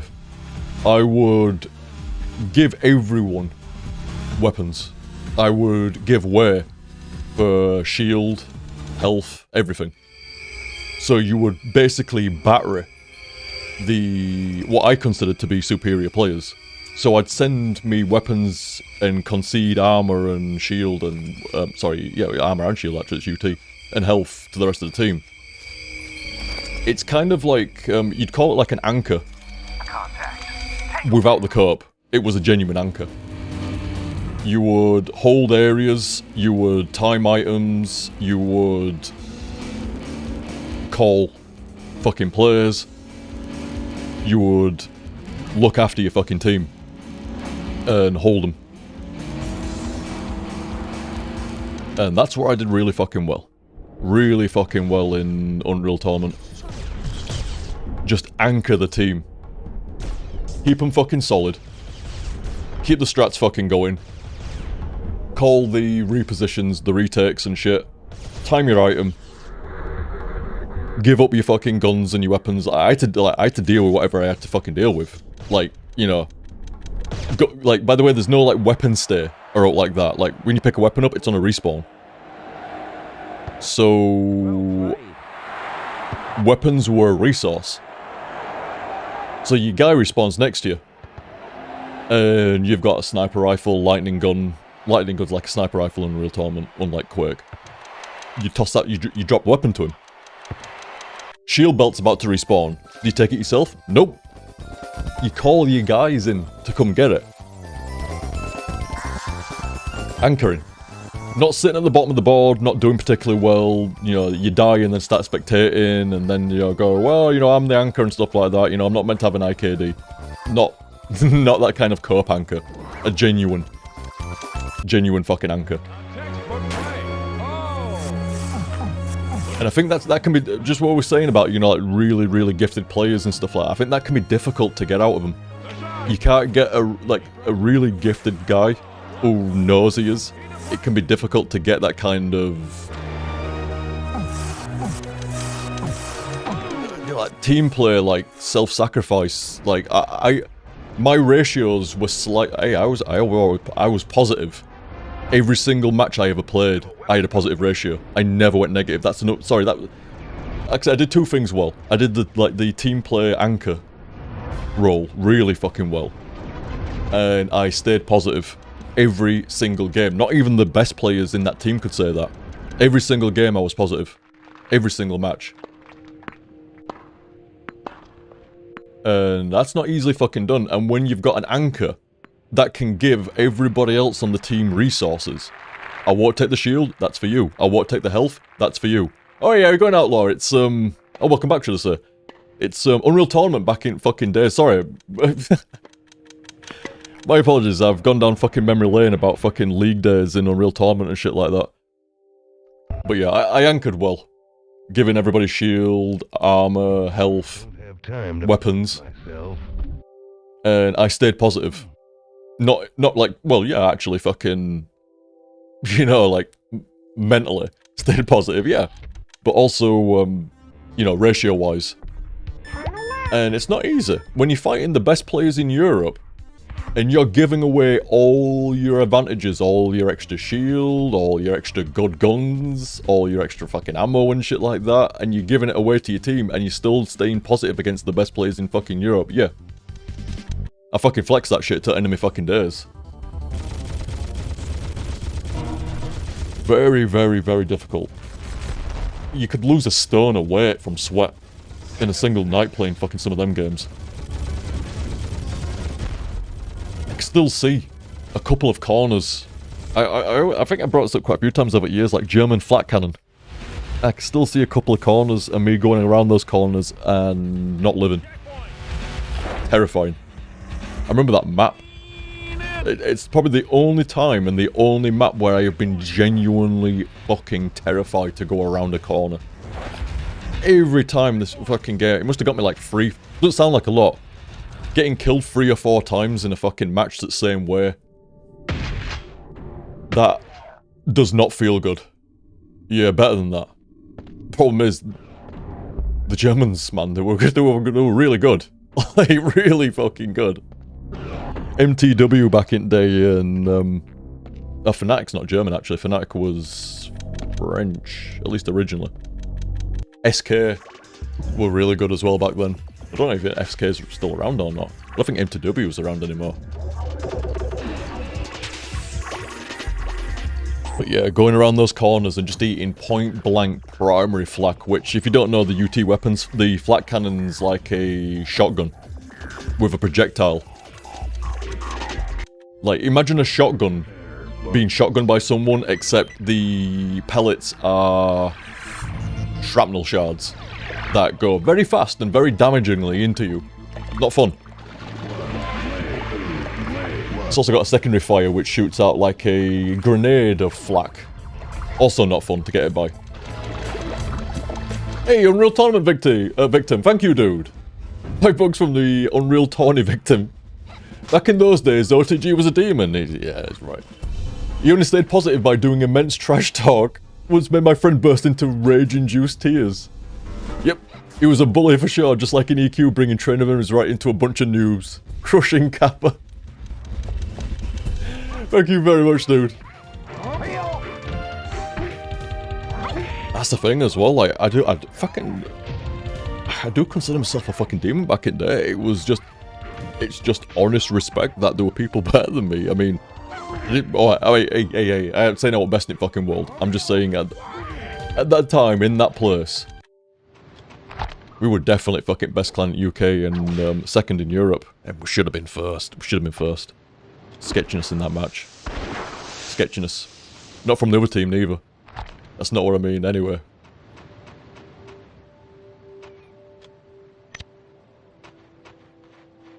But yeah. Was entirely a fucking demon. And it's just a sign and a show of respect, like, there were better players than me on my team, let alone the other fucking team. Just being fucking real. But did they always do better? Nope. Not always. My record was immaculate. Immaculate. Never top at board. Maybe once, maybe twice at most, but never really top at board. But always second or third on ratio. And it's team deathmatch, dude. That's what matters. And when you're second or third on ratio, every single game, when you've taken 0 items from the team, 0, every gun, item, power up, everything went to someone else. And you're running on what you can. Whatever you could scrape together, that's what you're fucking using. Fucking bio rifle, starting assault rifle, fucking link gun, anything. Man, I got mileage out of fucking the bio rifle. I never fucking used that thing normally, but in fucking team deathmatch, I got fucking used out of the bio rifle. Kind of used it almost like you would a Molotov in CS or something, where you'd throw it down and just kind of like area denial for a little bit. You'd have that secondary fire blob charged up, ready to just kind of like block a walkway and then just spam the fucking shit out and just hold them there. As you're holding the other team from trying to get into your area, you obviously call everybody fucking in and try to reposition. Don't fucking die and wait for them to show up. You have to like relinquish the area if need be rather than fucking dying. Really, really fun. Really, really fun. TF2 was a different kettle of fish for me though. TF2, like say from Unreal Tournament, I consider myself like, you know, like middle of the pack. Just played an excellent fucking team game, but TF2 was a different fucking story. I was actually fucking devastating in that. Devastating. That game was the right speed, the right pace, the right fucking everything for me. Absolutely fucking demolished with that soldier. And then realised I could crush the clan meta with a heavy weapons guy. I've told you the story before, lads, so I won't really go into fucking detail here again, but yeah, it was that 2 scout fucking meta, and they were just destroying medics. You couldn't protect them. And part of my job as a soldier was to keep the medic alive. Obviously to be healed by the medic and do some fucking deep. That was the game that was fucked up before. But also to protect the medic. And the scouts were devastating at top levels. 2 scouts could run up to your just run up to stop them. Well, I'll tell you what, I'll set the stage right quickly. Probably the worst thing for a rocket launcher is somebody that can double jump or run really quickly. And that's exactly what a scout in TF2 does. He double jumps and he runs really quickly, so you can't throw rockets at the feet because they're always double jumping. So no splash damage for them. And you can't hit with them with direct rockets because they're so fucking quick, it requires a little bit of luck. Hey, good aim, but a little bit of luck as well. So, how do you deal with it? On top of that, as fucking medic, we're getting pissy. I mean, the dude's playing like fucking medic, which is already... Yeah, I mean, it's an acquired taste, isn't it? Compared to actually dealing fucking damage. Like, you know, like say Mercy in Overwatch and shit like that. It's a support role... the supportiest of roles. But the dude's not even getting like fucking living time. Like these scouts were literally, this was the meta. You'd have like, it was 6v6, you'd have a couple of scouts and a medic, and then probably a couple of soldiers and a demo guy. That was a really, really stock meta back then. Real standard. And what was happening was the scouts learned very quickly, weeks in. The scouts learnt that 2 scouts could run at the medic. And with the scattergun, they could basically one-shot the medic between each other. One scout runs up, bang, at the same time as the other scout runs up, bang, medic's dead. There's nothing you can do about it. Very, very, very difficult to stop the scouts getting to the correct range. Very difficult to stop them just going, badang, dead. So how do you stop it? Because, like, say our medic was fucking close to quitting. And it was causing us some problems. If the medic goes down, it's just a matter of time until your team does. So how do you fucking stop it? Well, I was dueling when I was playing like casual servers and stuff like that. I'd usually play soldier or heavy weapons guy. So I've always been like that. Always like those two classes most. So I'm sat there and I'm fucking, it just hits me like, yeah. Because nobody was playing heavy weapons guy. Nobody. Yeah, not the wheel saying what's the comp? 2 scouts, 1 soldier, 1 demo, 1 medic. It was 6v6 then. So it'd have been 2 scouts, 2 soldiers, 1 medic, 1 demo guy. Because demo guy was really fucking strong. A really good demo guy was really fucking strong back then. And so there was always a demo. Always. Soldiers are pretty strong, but a good demo was considered stronger, but you only did 1. And I like sat there and I'm like, oh dude, it's fucking right obvious. Just, like, I was literally fucking doing it on a fucking server not fucking, like, an hour ago or something like that. Just, you can stop the fucking scouts getting to you by just fucking spraying the minigun at them. Scouts are fucking running at a distance, just fucking plink them with the minigun. It's like, but you know, what if, like, they're being kind of evasive and you can't really get the spray onto them and stuff. This was the pushback that I had against it. Because I had pushback against me doing this. It's like, you can't go for soldier, Liam. Like, we're going to be fucked if we lose you on soldier. It's going to be fucking awful. And the other soldier guy's like, I can't do this solo, man. Like, between us two, I'm not fucking bullshit. Like I said, between us two, like, fucking, you're the better fucking soldier. Like, you can't just drop. I'm like, trust, like, seriously, just fucking let me do it for a match or 2, and I'll fucking show you, man. Because I fucking tested it on these casual servers after I got the idea. I went and fucking tried it. It fucking works like a fucking treat. It's like, no, you won't get line of sight. They're just gonna fucking break line of sight with minigun and you're not gonna be able to fucking put proper damage onto them. It's like, dude, it don't matter.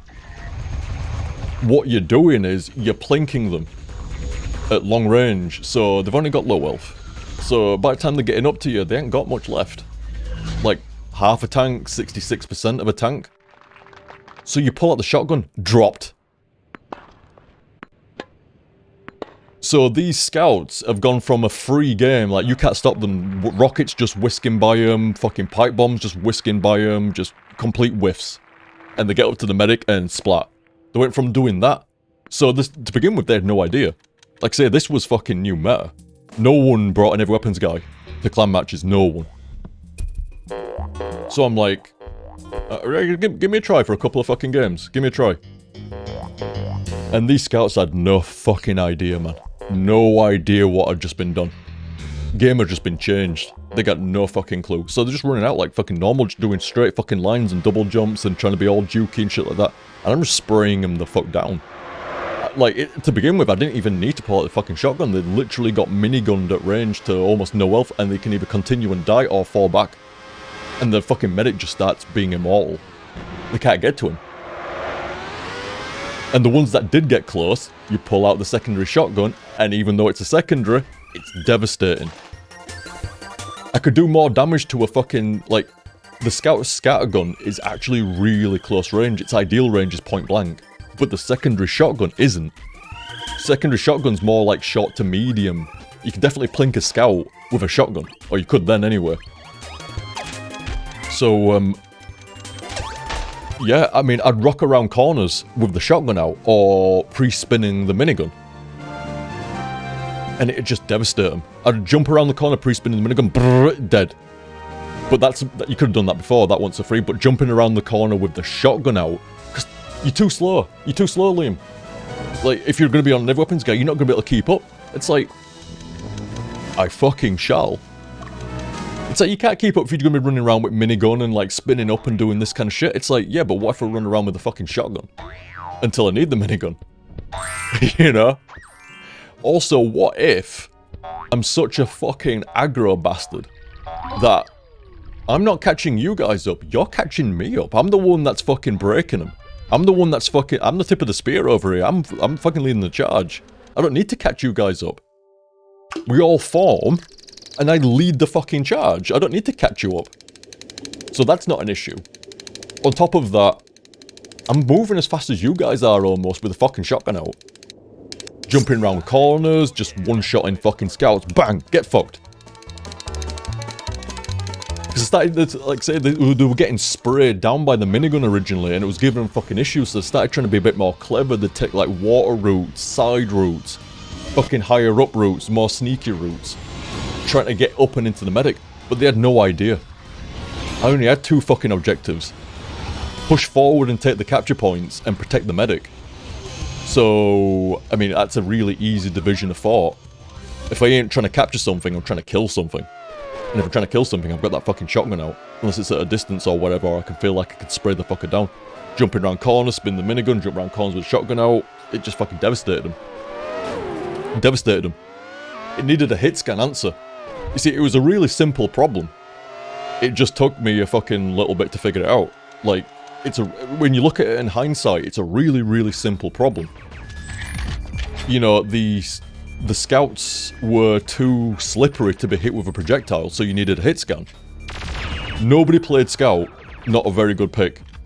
And nobody played pyro, not a very good pick because there's no spies. Nobody played a spy, not a very good pick. Nobody picked a pyro because the pyro was the counter to a spy. So you got limited options.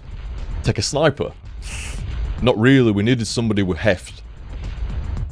You know, if we were to do that, we'd have to drop like a demo guy or a soldier for it, and we'd already dropped one soldier. Nah, it wasn't gonna work. Free scouts? Some people tried that. Going like free fucking scouts. No, that didn't work. So there weren't many really good options for it. But the heavy weapon guy was just sat there the entire time. He just wasn't meta, he wasn't played. People thought he was too slow. Like, all you gotta do is just go around the corner and avoid the minigun. It's like, until I follow you around the corner with the shotgun. This is what people didn't factor in. The heavy weapons guy had huge hit points. He had like 300 odd hit points. And then you can be fucking healed by the medic. Massive amounts of uber charge. And it's like, you're gonna get beaten by a scout scattergun at close range. No, you're not. Scout had like 75 life. And he had to get point blank. The dude's gotten plinked down to almost half life with a minigun. That's if he approached me straight up. If he wants to get into close range, I'm going to pull out the shotgun and be at a more ideal range to fucking one-shot him than what he could dream of getting full damage against me. And even if he did get a full scatter gun off on me, it's going to what? Not even half-life me. And I've still got the medic on me. It's just not going to work. You should have seen, some scouts are really fucking demonic. I will admit, some scouts got really fucking good in trying to counter it. Like, I felt like some real top-level players were trying to fight the meta, going, it's not a matter of the heavy weapons guys counterpick the dual scout, it's more of a skill thing. Like, the scouts just ain't quite good enough for the heavy weapons guy. Heh, the heavy weapons guy is just too fucking good. But yeah, it wasn't a skill thing, it was entirely a counter meta. Exactly. Not real saying, well, another thing is the minigun spray almost locks you in place. It stops you from running forward. So the scouts would just get plinked either into death or to low hit points and could not continue, or would be stopped and literally could not press forwards properly. And then, like I said, they tried getting crafty and coming around corners at me and at the medic. Shotgun. That secondary shotgun is far more powerful than it was ever given credit for at that point. I don't know what it's like nowadays, but it was given far more credit. It was given far too little credit. Not by me, I thought that thing was murderous. Very, very solid secondary shotgun. And you saw some top-level players, and they were actually really good.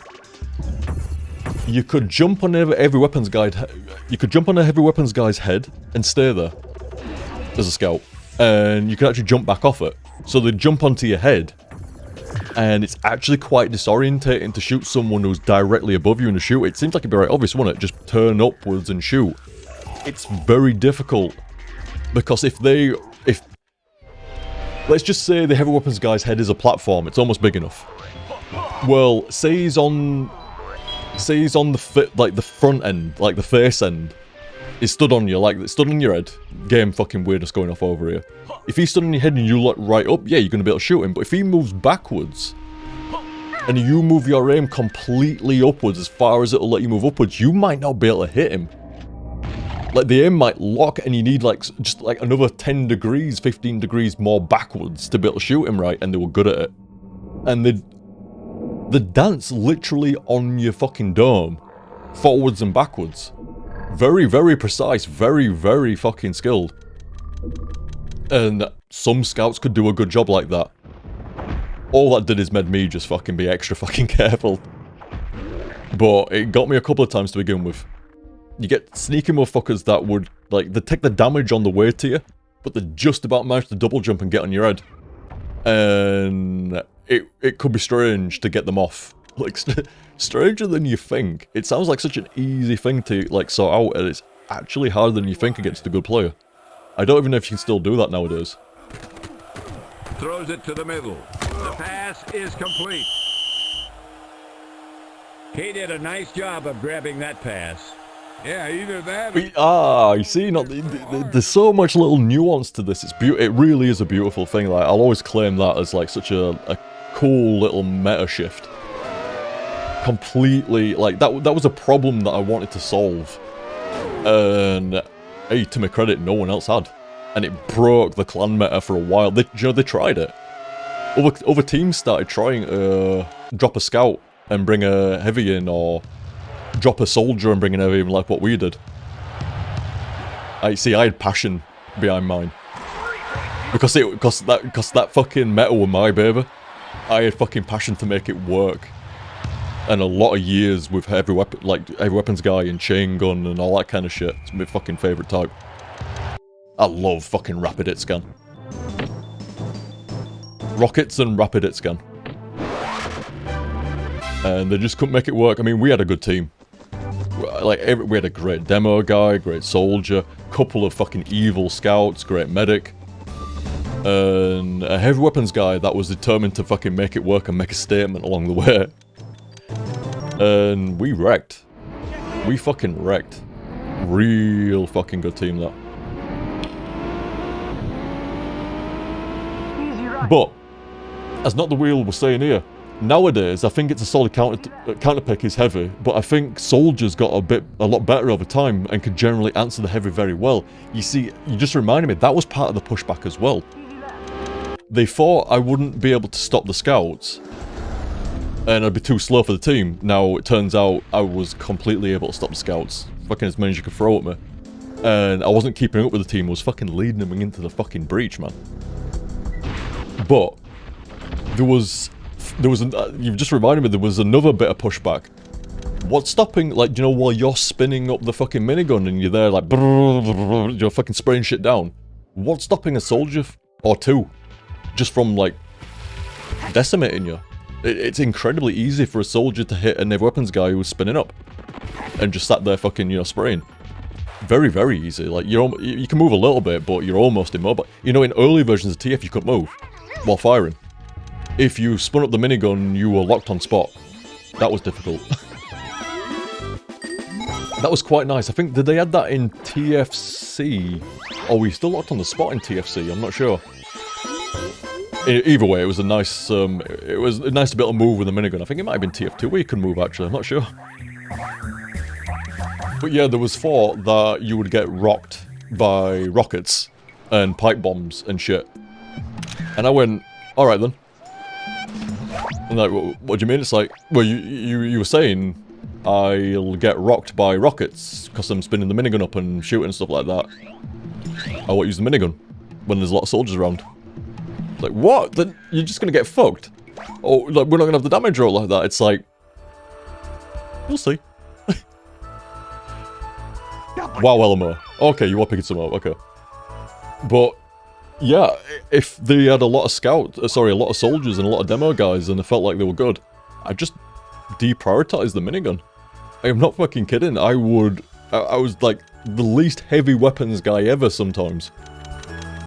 You can't even picture it. You probably think I'm fucking full of shit, but I played some fucking matches almost exclusively with a fucking shotgun. Hey, up fucking hell. Must have been a while in that section there. Put your Dreamcaster.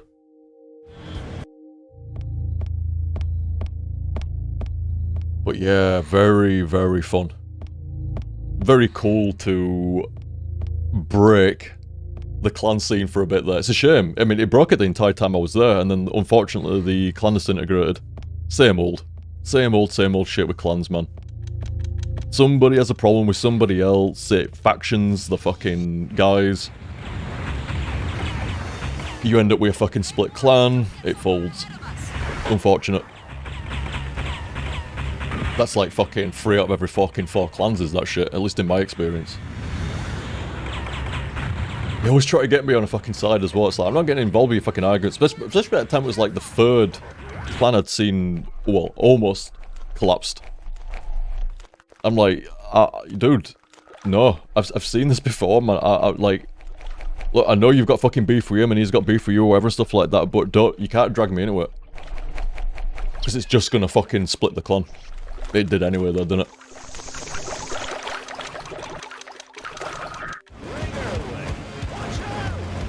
Shame. Because we rolled. We fucking rolled Europe for that couple of months or more. We had no, it was longer than that. I think we had a couple of months where we did great and we managed to crack into top 5. And then we broke that meta. We were already doing really good. And we hit a brick wall against, like, Dual Scout. Just absolutely destroying the medics. So I flipped that meta and then we had like 3 or 4 months or whatever it was of just decimation. That's actually when I started the YouTube shit as well, you know. In fact, the first Resident Evil HDSF was a product of the clan collapsing. And I went, okay then. I guess no more TF2. That's a shame. I got right into that. I was actually fucking gutted, to tell the truth. But okay. I've been doing this YouTube stuff on side, so I guess I'll just lean in now. I've got extra time. I'm not practicing TF2 as much. There's not as many. Well, I'm not practicing TF2 at all now. There's no more clan matches going off each night or practices and shit. So I guess I'll spend some more time recording. And there we go.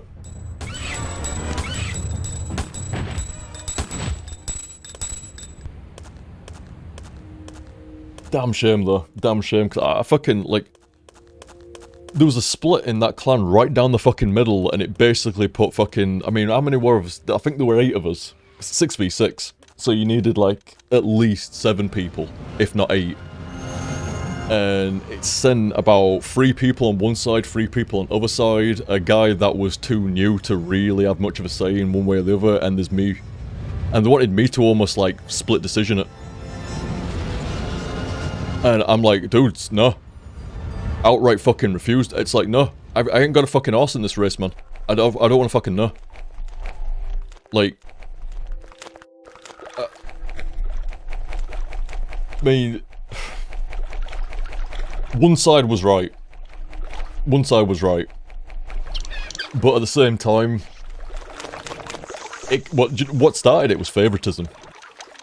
There was some favoritism played to one of the scouts because he was it was the brother of his medic, and it didn't sit well with the other dudes because they had a bit of a problem with him, and this other scout had kind of been here and there, not really showing it to practice properly anymore and everything else, and then kind of shows up for the glory games, you know, the games that we're going to win, like league fucking stuff and etc. And it didn't sit well, and it didn't sit well with me. But my point was, like,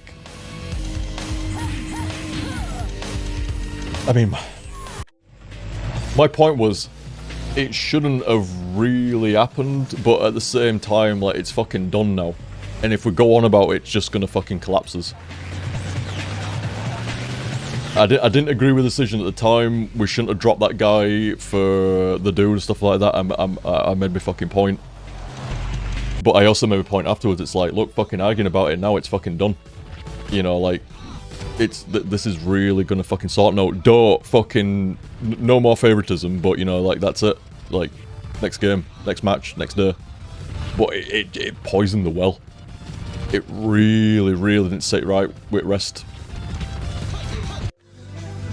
And like I said, they tried to make me fucking go like, who's right? Basic, in a nutshell, fucking definitely paraphrasing a little bit here. But you know, who was actually right. And what does it matter?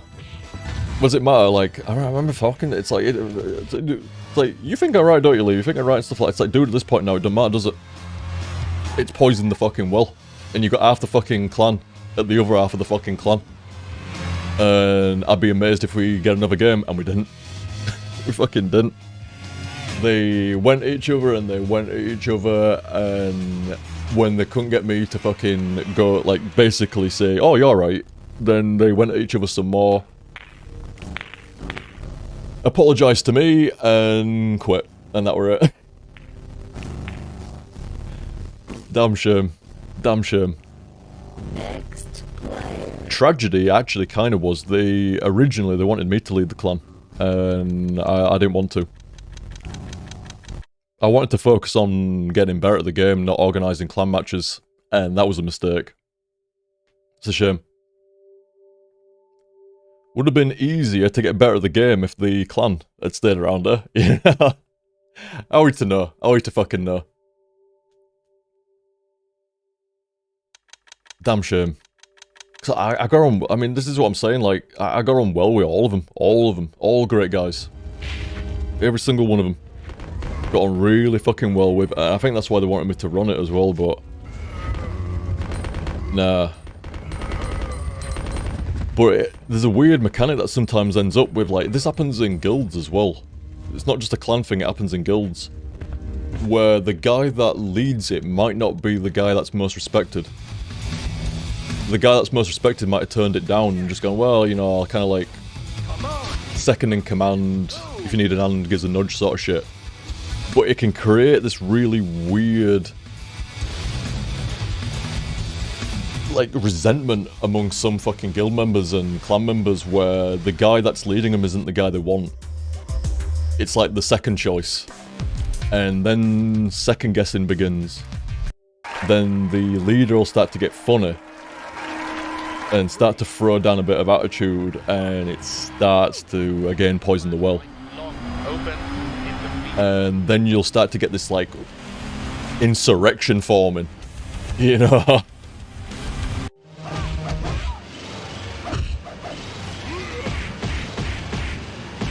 I really could not give a fuck. I really could not give a fuck. You see, back then, and not really that much of a different of philosophy now, back then, I just wanted to fucking play, man. I just wanted to, like, play as good as I could, which required playing against the best people that I could find. And with the best people that I could find. You know, I had to get on with them as well. If they're going to be on the same team, I had to get on with them and shit. But outside of that, like, everything else was really beside the point and irrelevancy. That's why I didn't want to, like, organise matches and fucking get people together and stuff like that, you know, like... I just wanted to fucking, like... focus on getting better. Concentrate on the game and such like that. But it's a shame because if I'd split a bit of that with the clan actually running it, that clan would have collapsed. So there'd have been no favoritism. No one would have been given anything extra than anyone else. Like, no one would have been dropped for favoritism's sake or like that.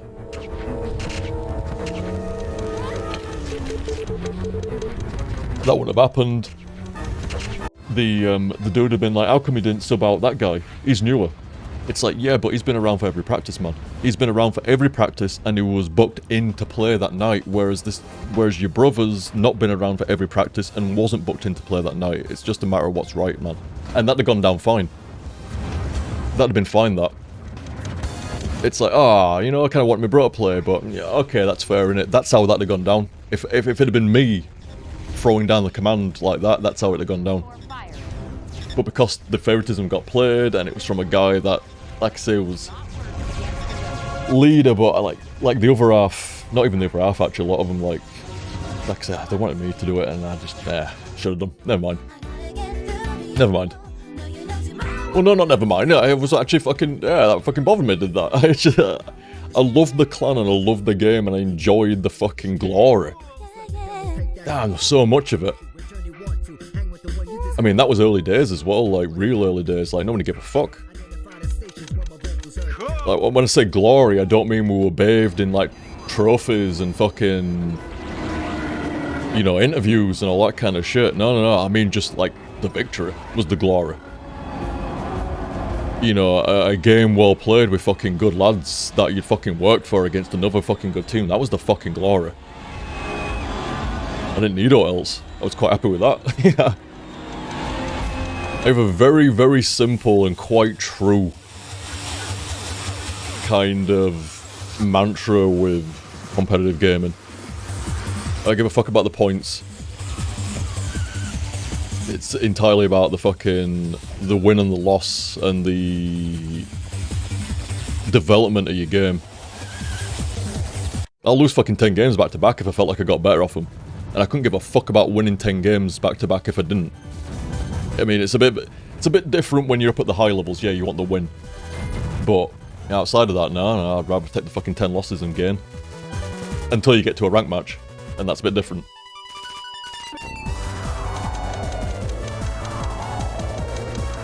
That's kind of, it says that Outlaw. What are you saying here? Like, lol, not everyone. In fact, very few people are as good at putting the ego aside as you are, OTG. Hell, even the concept HTSF, who would come up with that back when there was so much pride in gaming and stuff like that? I mean, especially with me as well, like, fucking, that was, like I was saying, came up with HTSF name when I'd literally come off the, well, I'd have been, no, not quite knee-deep in TF2 at the point, but, you know, definitely off the back of, like, Unreal Tournament and TF2 and playing pretty damn fucking well, you know. Ego's a weird thing. Double-edged sword, innit? You can't... I mean, maybe some players do, but not in my experience and not from what I've seen. You can't be a top player without some ego. You can't question yourself. You need everything, you need that shit locked. You need to be confident in your fucking game before you even fucking join the server. But you need to be realistic as well. And I think with me, I see the trap of like gaming ego, where it's a tool when used correctly and a fucking handicap when you don't watch it. It's really fucking strange, like, wielded with experience, it's phenomenally important at top level. It's gotta be there. You have to have some ego, you have to have some pride and some confidence in your game, otherwise you're gonna get fucked. The guy's gonna put something onto you that you don't know or don't expect, and it's gonna scramble you. And if your ego's already in a fucking mess, yeah, it's gonna fucking mess it up. You're gonna be that's gonna throw your confidence off royal. I mean, shit, I won a fucking Street Fighter 5 tournament from a guy losing his fucking bottle and shit, like, being genuinely thrown off. Like, he paggered me. 2 matches, I think it was best of 5, something like that, best of 5. And he paggered me. Paggered.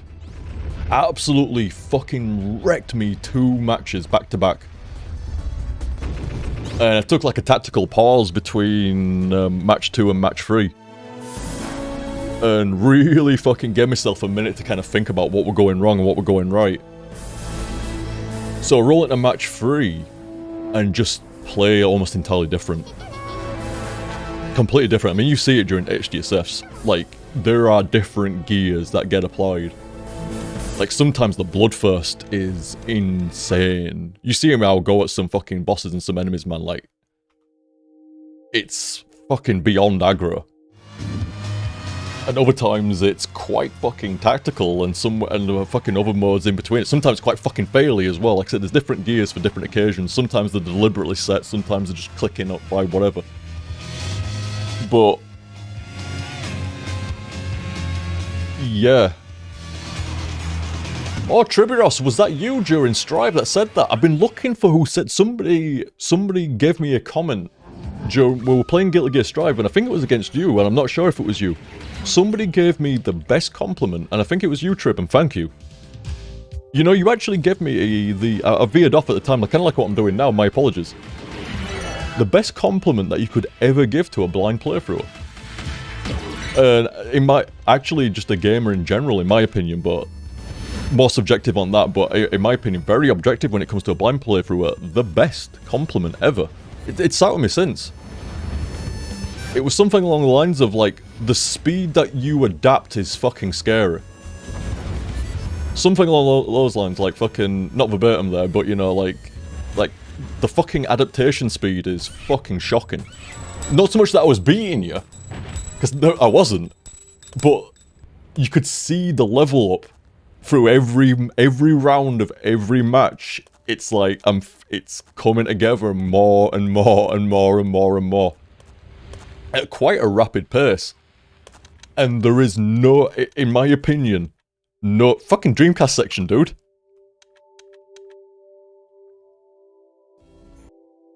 There we go. No greater comment to a blind playthrough, because that's what blind playthroughing is at the absolute center. At the fucking crunchy fucking gooey core, sorry. At the gooey fucking core of blind playthroughing. That's what it is, it's adaptation. You don't know what you're fucking going into, you don't know what it's about, you don't know how difficult it is. Wow, there's some square fucking dudes tonight. Hacksaw Jim Duggan? Holy shit, that's a name I ain't thought of in a long time. He had this big fucking 2x4, didn't he? He'd always be threatening to deck people with it. Classic. Anyway. Like I say, thank you again, Trivios, because, like I say, at the essence of blind playthroughing, it's adaptation. Like, nobody minds you dying to something hard. Nobody minds you dying to something hard multiple times. But when you're getting up to like an hour on the exact same thing, that doesn't make for the most entertaining shit ever. If it takes an hour, it takes an hour, but it's... Especially when you're doing kind of like uncut. You know, like HDSF, like completely uncut, nothing's edited out deliberately. It's a weird thing. The blind shit makes for better, in my opinion, makes for better and more fun commentary. But it can be a double-edged sword where, because you don't know what you're doing, you can land into situations in certain games that you get fucking hard stuck for a long fucking time, and that doesn't make for an entertaining playthrough for the viewer or the fucking streamer. So, how do you get around that? How do you stop that from happening? You don't know what you don't know what you're going into, you don't know how hard it's gonna be. It'd be really fucking hard, or really fucking difficult to figure out. How do you sort that? You don't.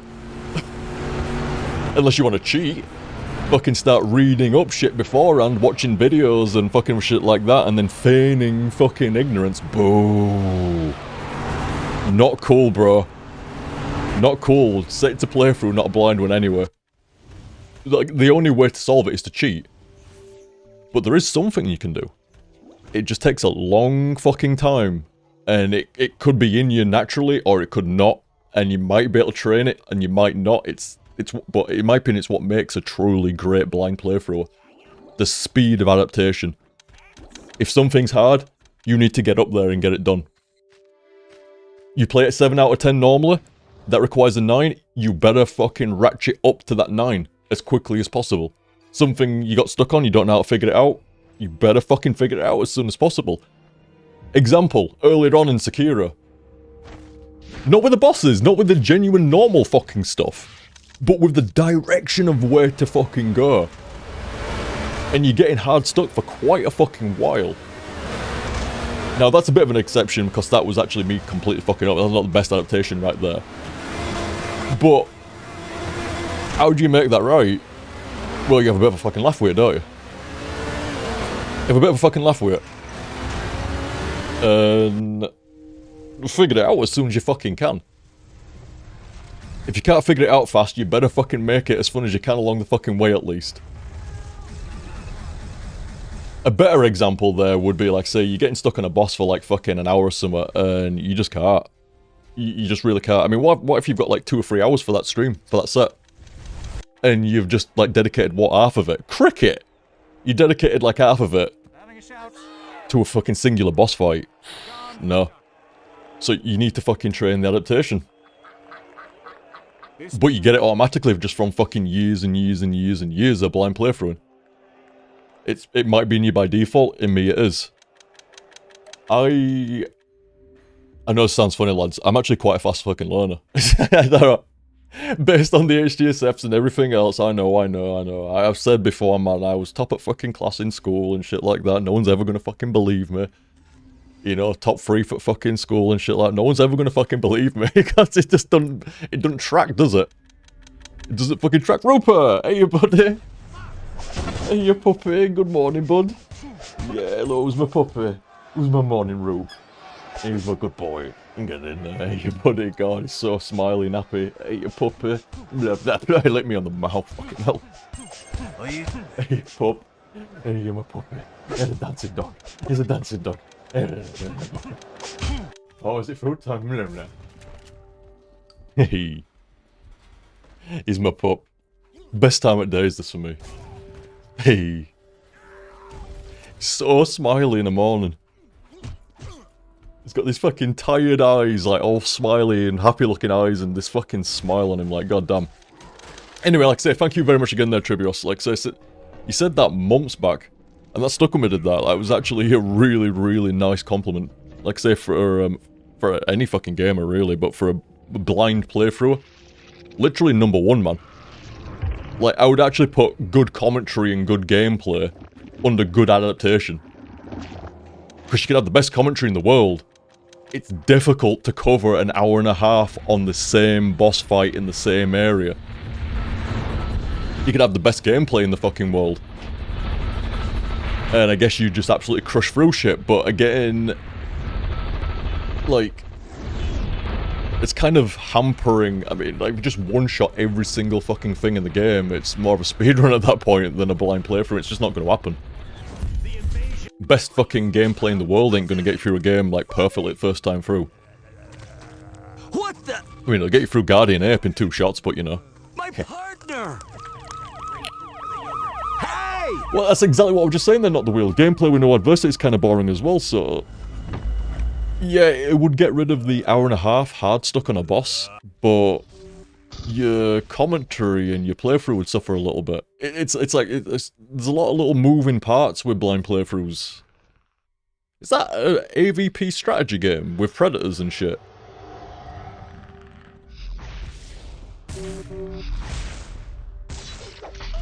I wonder if that plays out more like a StarCraft custom map.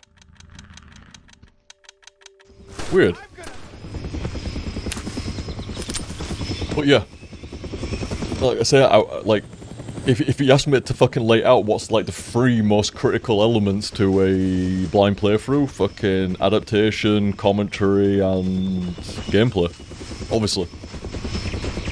If your gameplay is too good, your commentary and your playthrough, blind playthrough is going to suffer. It's going to look like A, it's not blind, and B, it might not be at that point if you're fucking just beasting the shit when it's meant to be hard.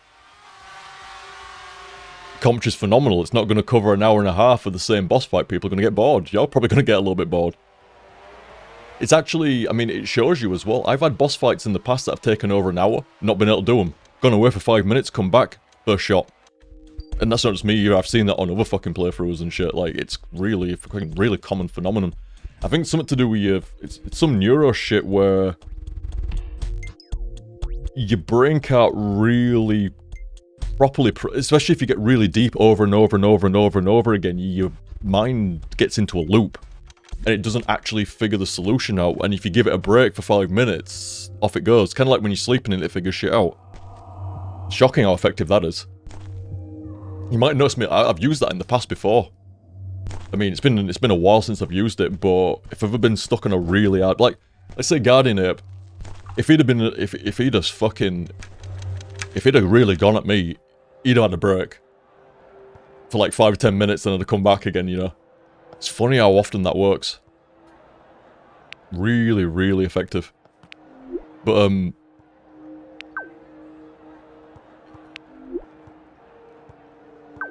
yeah, the adaptation is just massive. It encompasses it all. Adapt your gameplay to your commentary to your gameplay, the overall, you know, to the blind playthrough and shit. It's just, it's core. Absolute fucking core.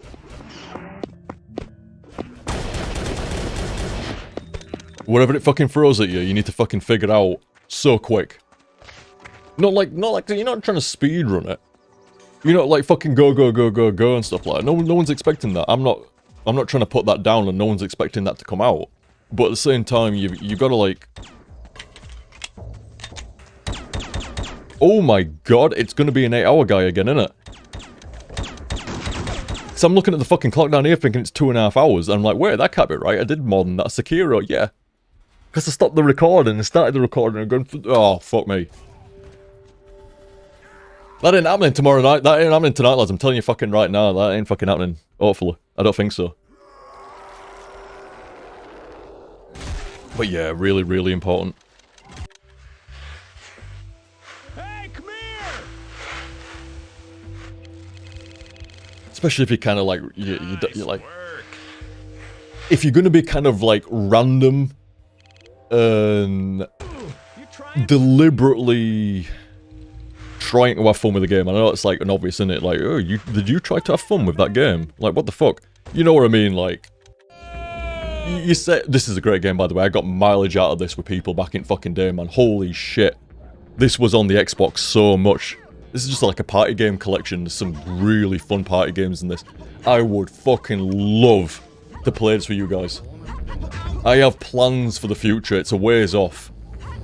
But I've got plans for the future, hopefully, for netplay with the community and shit during, like, Retronomicon streams. Like, get, like, fucking 3 years together and me play some, like, fucking 4-player arcade games and some fucking other shit and stuff, you know? But that's a bit of a ways off, is that.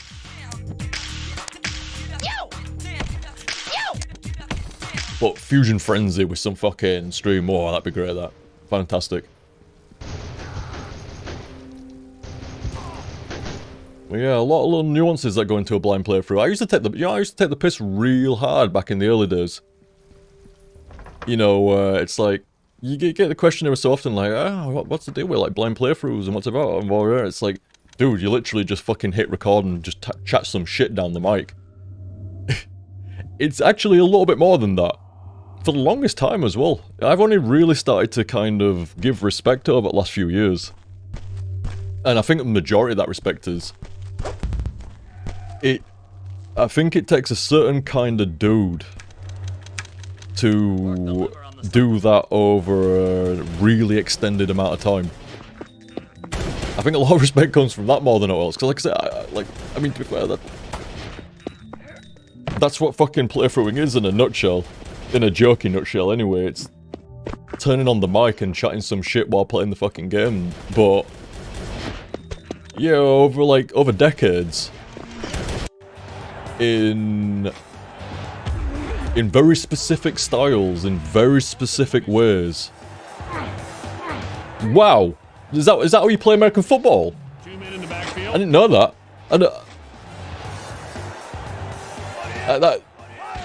That looks like this is a... I never played basketball and shit. Maybe I should have played American football. I didn't know you could do cool fucking bunny hops and shit downfield. Cool. Played the wrong fucking game, me. Wrong sport. But yeah, a bit more respect over years. It takes, definitely takes a certain type to do it over decades and to do it, like, blind playthroughs and, you know, do things in certain ways and etc and shit. And there's a bit more to it. There's a bit more to it. Not that much more to it, but, you know, at the same time... part of the fun of it is that it's kind of, like, simple, but, like... This was how his innings ended. Simple might be simple, but it don't mean it's automatically and free correct, you know. I mean, even now, you still see me experiment. Like 15 fucking years deep, you still see me experimenting with shit. Still see me fucking toying and, you know, flipping levers and pushing buttons and shit to see what works and what don't. That's good of you to say, is that, Ultima? Never underestimate your ability to entertain people, Liam. There's so much stuff that I'd honestly not have even known if it weren't for me watching you.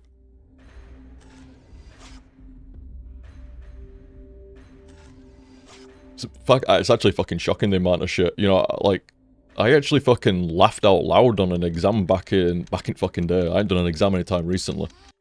But back in fucking day. See you later, Triburos. And here comes trouble. Hey, glad you enjoyed Sekiro as well, dude. Cheers again for that. By the way, it was Triburos. I've said before, but it was Triburos that set us up Sekiro as top guy. Years back as well, about fucking 2.5 years ago, 3 years. A devastating Hey, good night, Trib. challenge. He's lucky to have got away with that one. Leaps right over the defender. And Yeah, I fucking some GCSE or some shit like that, and there was something in it to do with like lanterns or something like that, and the answer was something from Monkey Island. Can you believe? It was fucking right as well. I went and looked it up after the fucking exam and shit. Like, it was fucking right. And from that point, I never underestimated like some of the random shit you can learn from games and movies and shit like that. You know, it's funny.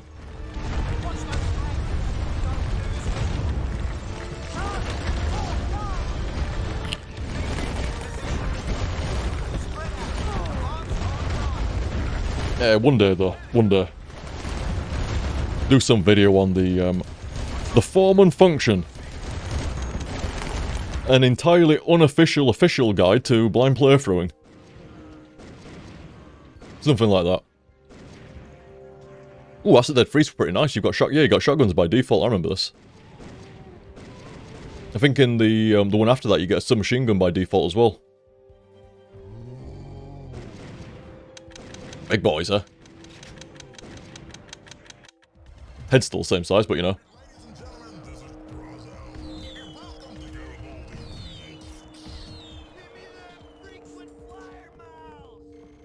Ah, Zeke. For the longest time he wanted to do playthroughs as well. Namely that I'm just not a very talky person when I'm gaming. Hey dude, fucking snap. Snap. You should see me, man. I go into a fucking trance. Ask some fucking lads. Like fucking that play CS and shit with me and stuff like that. I ain't the fucking loudest person on the comms. It actually jars some people. Folk that have watched my videos for years and then get on like comms with me and stuff like that. I don't chat shit like this permanently. At all. Not even close. Yeah. I get fucking focused, me. There is such a disconnect between my mic and my stream and being on comms and shit with other people. Like, this shit just runs and runs and runs and runs and runs when I'm just by myself and shit. Put me on comms, like, you know, shared comms and shit. I'm the fuck, like, it's funny.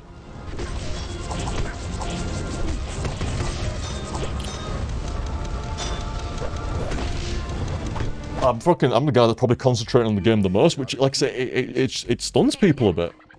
It stuns people a bit because you'd think the dude that chats shit permanently the entire time through a fucking stream or a playthrough, whatever and shit like that, would be the loudest guy, the guy that just like, Liam, fucking trying to listen out, shush. No, it's the complete fucking opposite. You won't fucking not hear a footstep because I were fucking going on, I'll tell you that much. It's a different thing though. There's something different. I've said this for the longest time as well. There's something when you put me in front of a mic and you hit record, a gear shunts in and it changes shit. Completely different. Very, very different. Couldn't tell you what it was, but something fucking activates. And just sat around the fucking house chatting shit with Claire or fucking on comms with folk chatting shit. It's not the same. It's not the same, it's weird. That's not weird. He's got the t-shirt. There's a different urgency. Yes, I can. You know, just sat around your house, fucking front room, or you're on comms with lads and shit like that. There's no urgency. Or all like that. But when you're on a stream or you're recording a video, you're trying to at least be somewhat entertaining. I've always compared it to like, say you sat around house with fam. You're probably fucking sat there in your boxers, fucking doing whatever and shit, aren't you? Get some fucking trousers. Not me. I always wear fucking jeans. But you know, still. You know, you're just fucking taking it easy and shit. Say your fucking brother comes around or whatever like that. Hey, fuck you, guy. I'm not going to put no jeans on still. You know, it's all nice and chill.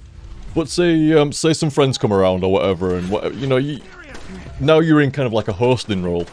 Now it's time to kind of like, you know, like, entertain the room. Host the room. It's a bit like that with streams and videos. I've always thought that's the mechanic that kicks in. You're more in an entertaining hosting sort of like mode compared to just sat there fucking chatting shit playing CS, you know? It's a bit different.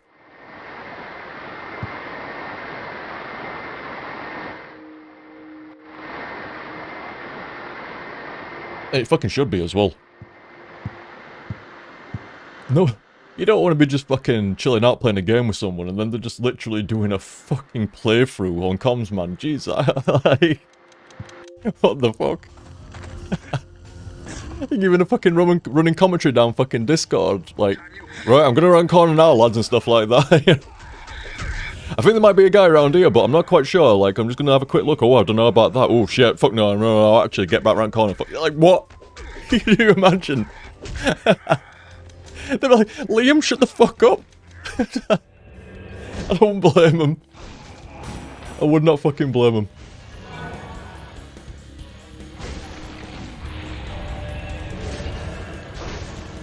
Hey Z, what are you saying here? But you know how to switch on the HTSF and chatty ramble game mode for Vision streams? I don't have that, sadly. When I'm gaming, streaming on Discord and chatting with friends and even a few walkthroughs I've attempted, I just end up going quiet and have to keep reminding myself to actually say something now and again. Because I get so hyper-focused on the game and tune everything else out. Like... yes please, Claire. Red. Thank you. Well, this is what I was saying. No shade on myself, or playthroughing in general. I literally said it how I thought it were in the past. It's turning on, it's opening the mic and talking shit for X many hours while you're going through a game and shit like that. Especially over the years, it's a lot more. It's core, it's still opening the mic and talking some shit. Over decades, done right, as right as you can. Nah, a bit more finesse than that. A bit more finesse. You want one as well, do you, Ultima? In the post, fella. In the post.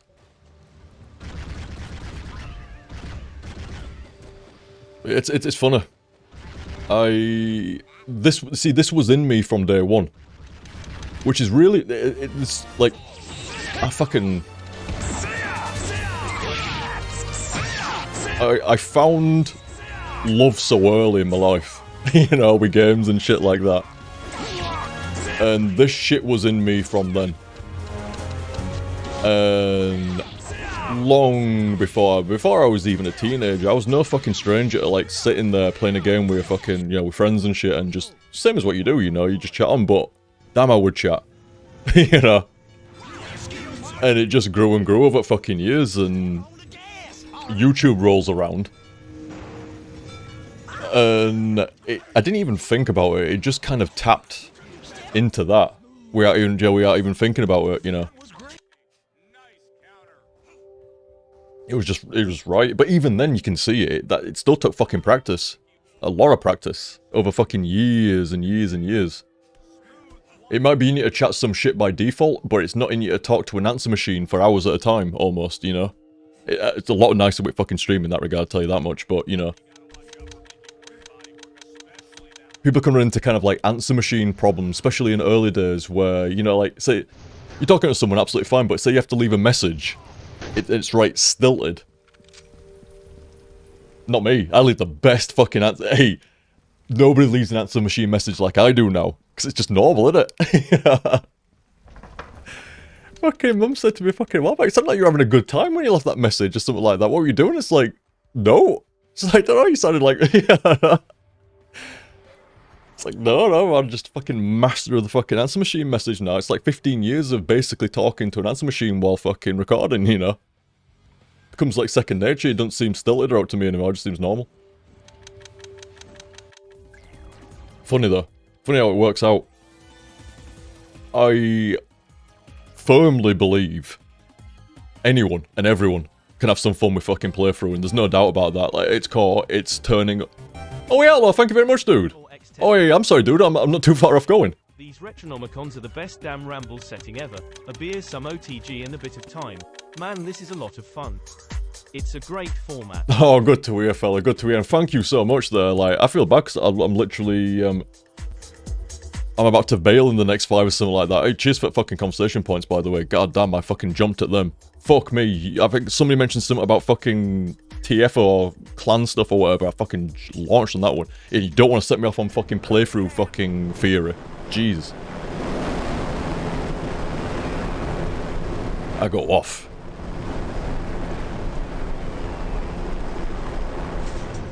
You're a top man, Outlaw. Thank you very much. In case you didn't hear TTS there, $10 an Outlaw, and he's saying, just want to say, these Retronomicons are the best damn ramble setting ever. Didn't even play a game tonight. Normally, an all Retronomicon set should include some requests while reading what, you know, support people have sorted out during the HGSF.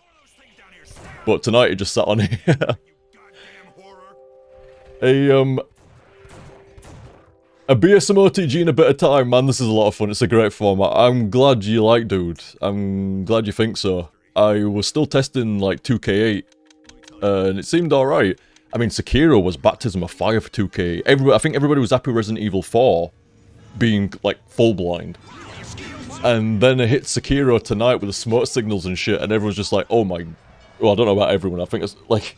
I think it was, I think Misty said... And I think a couple of people agreed with him when I was reading it out on there, saying... It's like, of all fucking nights for 2K8 to be active there, and fucking you get lost for like almost an hour. Like, goddamn. But, as also Misty pointed out, that's kind of what made it great at the same time as well, you know. That was old school, getting like fucking Caverns of Despair level lost and frustrated, a little bit of salt in there, and then managing to get out and shit. So far it seems alright, doesn't it? See again, like I say, I'm running it for a bit longer yet, but we're gonna see, but folks seem happy with it. And Sekiro was a pretty damn good fucking test of it, like genuinely getting, not brick-walled, but... I don't think the game brick-walled me, I think I ran into the wall more than anything else. Fucking smoke signals directed me the wrong way into it, that's what I'm gonna fucking say. I need to play this at some point. Either this or the original. That's gonna be a laugh. Oh. I wanted to play that about a decade ago. It would seem to me. It's just one of those games that slipped. I need at that moment. Yeah, you see, that's what I've heard as well. Like, I looked into it. This is why I was saying, oh, I need to play this, and that's why I don't know, it might be this, or it might be the original, because I looked into it not long ago. And I heard that though the new one looks better, it got censored, yes. Censored in a lot of places, which defies the point of fucking Conquer, really, doesn't it?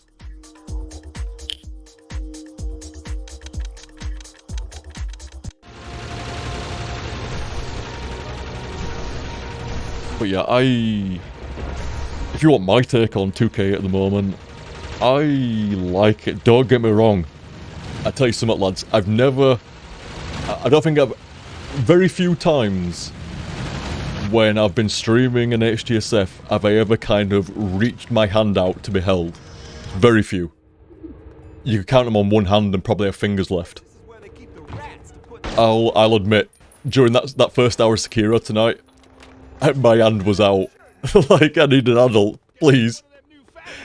I was like, fuck, I'm almost tempted to fucking, like, it's like, look lads, I'm gonna have to call and fucking chat here, I'm sorry. I'm gonna have to fucking break out of 2K8 for a fucking minute here and go back in again, but no, it worked out. And if it's gonna work out on such an extreme case like it did with Sekiro tonight, I think it's probably gonna be alright. I see what people have been saying, and I could feel it myself there. There's something about keeping me completely focused on my own shit and the game shit. There's something strange that happens there. Like you get moments of madness that can't form if I can be not even handheld, but you know, like semi-directed, like when shit starts to go down a little bit. Even if it's cryptic in the hint or like the direction, it might stop some really zany fucking solution coming out. Like some fucking real, like, you had to draw on insanity to think of that. And whilst it wasn't the correct solution, we appreciate seeing that madness up close, you know, it's like, that's what it gets rid of a little. Ooh, coffee, nice. Thank you, Claire. Oh, yeah. So it's, like, for my 2 cents on that, I like thanking people when the fucking stuff comes in. That's never gonna sit right to me. It seems okay by you guys, but it's never gonna sit right by me. And I do like seeing what you guys are up to as well, as I'm playing, like, you know, the feedback and, you know, like, what you're up to and shit. It has come in handy quite a few times in seeing more of the games as well, like, stuff that I would just miss unless Stream Chat were there. That's an unfortunate loss. There's some shit that I ain't gonna see in certain games because I'm not gonna know. And normally it could have been directed completely harmlessly towards it, but it's not gonna happen. But, on the flip side, it's so old school.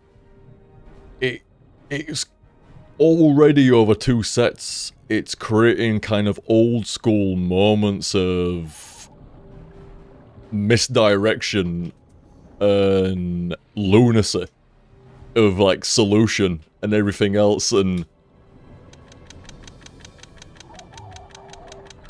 yeah, it's working out.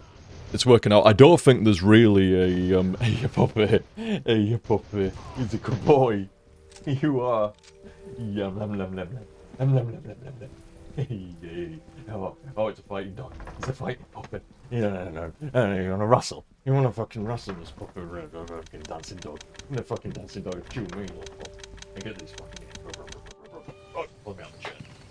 Oh, that's the last time I drink it. Just do fucking wait. Just do fucking wait. I got like 5 minutes here and I'm gonna fucking get you a puppy. Count them down. Set a timer. Set a timer to fucking. Oh. Set a timer to puppy get fucked up. No. You smell of soil. These give me just What have you been eating? at that moment. You're fucking munching puppy. Oh. That's what I mean. Is like you've been fucking digging, ain't you, you diggy dog? You're fucking digging. That's all. You fucking stink of soil. And then I'm gonna fucking And you're not getting me in the first. You're not getting me in the first. You're gonna try to get me in the first. You're not getting me in the fucking first. I'm fucking. I'll put you down. I'll put you down, puppet. I'll put you to the side. I'll put you to the side. I'm fucking pop. No, you know, you're not having my fucking earbud. I don't care how cheap they are.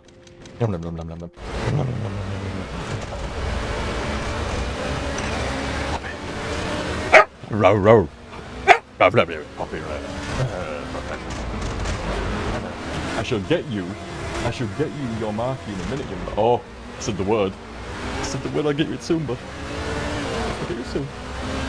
Hey, yeah. Hang on. Put me your foot down. He's a fucking lad.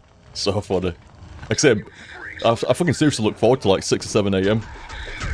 He goes off whenever he sees me when it's been like a few hours at least. Or something like it goes off. But the mornings are fucking great, man. Jesus Christ, you fucking feel loved. God damn.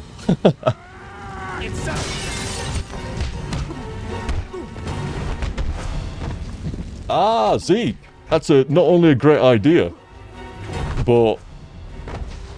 No, that's just a great idea.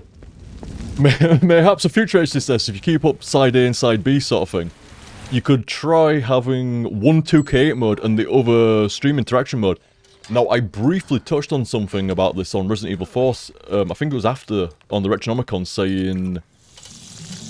Let's say... And I shouldn't really say it because I know how everybody's chomping at the bit for another run. If I was to play Symphony of Night again, and I can't, lads, I'm sorry, I want to, but, you know. I was to play Symphony again right now, there's no way that'd be under 2K8. No fucking chance. There's no point.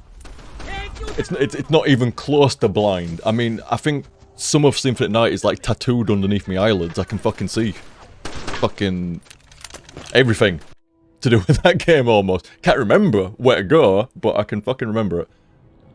How it looks at least. I can definitely remember what it fucking sounds. But yeah, there'd be no 2K on that because it's been played a bazillion times. If I fired up, say, Doom doesn't need 2K8. That's fucking fine. But, you know, like, say I fired up Resident Evil 0 again, it'd technically be, what, the second time I've gone through it? It don't need 2K8, so yeah, if it's technically, quote, a refail, that's still around, is that, technically? Technically. Unofficially, technically, it's kind of still around by regulation. Oh! You fucking not the wheels flexing. It's Doom 2 has technically never been HDSF'd. Don't. You see, you're tempting me. You're tempting me. And I'll have a fucking great time, but I guarantee you'll prefer Resident Evil 4. But you don't fucking tempt me with fucking Doom 2. I'll be fucking back. Fucking right now, you don't even fucking want to know. I mean... Oh shit, you're lucky. You're lucky. Wait, actually, are you? Hang on, hang on. Fucking... See, you shouldn't fucking say, lads. You shouldn't fucking say. This isn't even a proper version either. This is just on fucking... This is for DOSBox, this. Hang on. Hang on, hang on, hang on. You shouldn't have fucking said it. It's gonna feel and look and be shit. Because it's fucking the original. Do I want you guys to see it?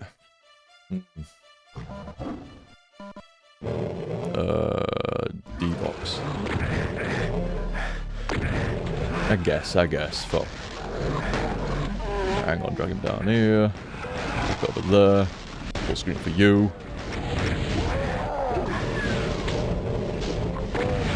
Oh, we're getting specific. It has to be Doom 2. Oh, okay, fucking right. Hang on. Oh god, this is not right. Alright. You wanna play this game? You're lucky I don't have a shooter section. Hang on, what's going off? What's happened? Oh, okay, that's fine. Ooh, I don't think I've got my shooters built in still. Oh, you're lucky as fuck. You're lucky as fuck. I would totally bring out a fucking source port of fucking Doom 2. You caught me off guard. It won't fucking happen again. Not my Windows section, is it? No, I don't know what they're doing in there. They need to go. Do I still have a Windows 98 section? No, yeah, I do. Wait, hang on, no. Hang on, yeah, wait, yeah, I do. But I don't think it's in that, neither. It's in my fucking FPS section, which I was working on, which I haven't been looked back in again. Whoa! I ain't fucking pleased about that. I got called out on fucking Doom and I can't fucking show. I don't think I've even got... I haven't got my Windows 98 section in... Wait, no, I haven't got my Windows 98 section anymore. That can't be true. That can't be true. Hang on, where is it? PC. I got my scum section. Where's Windows 98? There you are, you little bastard.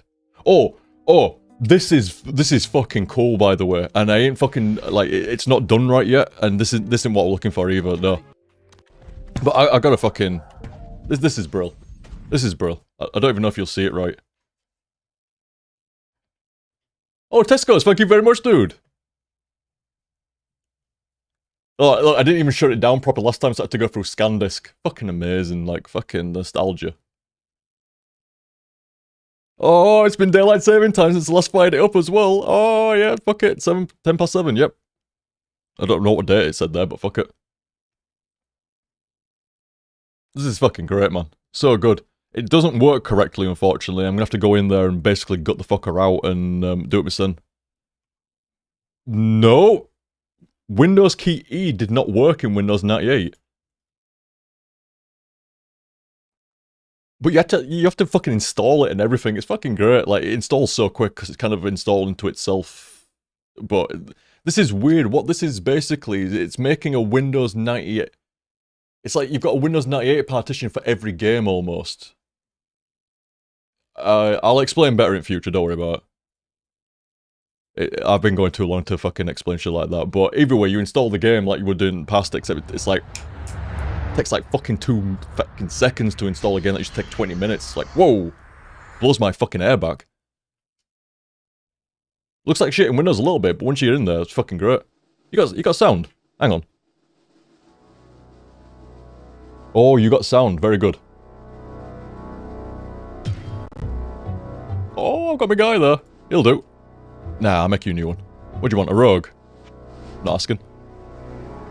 Let's go by the truest rogue name ever done. The best rogue name. Dude, I just want R. I just want to press R. No, what are you doing? No, you're a D. Wait, how do I get... I just want to give it keyboard... No, no. What, I just want to give it, like... I just want to focus the keyboard into the game. You know what? Double D, fuck it. She's all last, she'll be alright. God, it was going to be clever as well. I was going to call her Rouge. Fuck's sake. It's the best fucking rogue name ever, and she's fucking all red and everything else. It was perfect. Fuck me. Ruined it. Well, what can I do for you? Yeah, classic. Oh!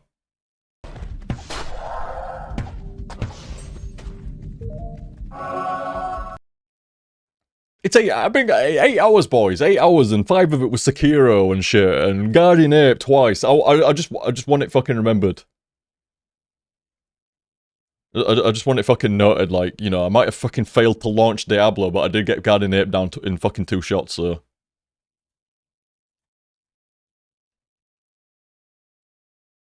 Alright, try this again. It's shocking. I mean, it works great. It's just, for some reason, I've forgotten how to... You know, like, hotkey focus, like...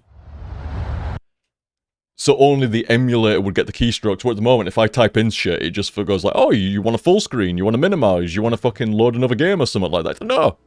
Worked alright before, I typed OTG, but I can't fucking do it. Nah, fine, fuck it. So classic. I can't even explain how much I fucking loved Diablo when it first came out. First time I went to Florida. Wait, was it the first time or was it the second? No, I think it was the first time. Still in the low levels of high school. I don't think I've ever heard anyone refer to high school grades as levels, but never mind. Fucking 8 hours, dude. Anyway. I'd picked up Diablo in America. Fucking Florida Mall and shit like that. It was the long... Like, I swear down, we always made the mistake of going to Florida Mall on like day 2 or day 3, and goddamn I wanted to go home. I'm in Florida. Fucking Universal, fucking the place itself I loved. I didn't even have to go to a fucking theme park, I just loved being fucking American, just fucking going anywhere, walking around, shit, fucking great. Fucking wandered into bloody bars to play arcade games. Oh, we're only like 14, not even. No, the first time I did that, I would have been 12. I knew what I was doing, I just didn't care. Fucking barkeep's like, yo, you're supposed to be by yourself, you're like fucking 12. I'm like, nah, she's around, she's fucking like right outside or something like that. She's like, I've heard that, he's like, I've heard that one before. Fucking gestures my mum to come in, he's like, is it with you? And so he's alright, he's like, oh yeah, sorry, like... Fucking, I think we were playing an arcade game, he's like, oh yeah, he's not doing any harm, you know. But I saw it from outside in some bar. They were playing Mortal Kombat 2. And I'd only heard tale that Mortal Kombat 2 was coming out, and then you see the actual cabinet. By the way, for anybody that's never seen the Mortal Kombat 2 cabinet, it's actually one of the best cabinets ever made. It's a beautiful game to put into an arcade cabinet. It's a beautiful cabinet. You see it and you hear it from a mile away. I saw that shit right into the fucking bar. And you got the same shit over there as what you got over here. You're not supposed to have minors in bars unless accompanied, or even then, not really and shit. Dude was cool as fuck though. Absolutely cool as fuck. He's like, oh yeah, no, as long as he's accompanied and his parents around, absolutely fine. And there we go. And Mum's like, Liam, stop walking into fucking bars. That's got Mortal Kombat 2. It's like, obviously that bounced off your mum and you didn't give a shit. Could have been Mortal Kombat 20 fucking 2. Don't just wander off into fucking bars and shit. Oh, that reminds me of even earlier fucking story actually, when I was less than 5 in Spain. And Operation Wolf. And I caught the look of that. I don't know where, we were in some kind of like really big pub, really big, something like that. And it was kind of like multi-roomed and multi-areaed. It was really fucking large. And I spotted this fucking Operation Wolf cabinet as we were coming in, and then I went and fucking hunted for it and found it. And I was there. You can imagine being a fucking parent and you're in a foreign country and you turn around and your kid's gone. That must have put the absolute shits up. I should probably apologise to her again for that. That put the absolute shits out of her, sorry, and, you see, I'm there, I didn't even have any money. I was just watching it. Used to be a fucking... I used to do it a lot. A lot. You know, like, fucking attract modes. Oh, it's funny how it comes full circle, innit? I used to watch a shit... I mean, after my money were done in an arcade, or if I was in a game store and didn't have any money, I'd watch the attract modes like fuck. I tell you, man. That Resident Evil 1 attract mode in fucking game, Jesus, I slayed that thing. Nobody played a better attract mode game than me. Nobody watched it harder. But yeah, I fucking wandered off to go play Operation Wolf with no money, but you know. And some lass comes up to me and goes, "Are you alright, little lad?" I'm like, yeah, this game's great. It looks great anyway, and blah, blah, blah, shit like that.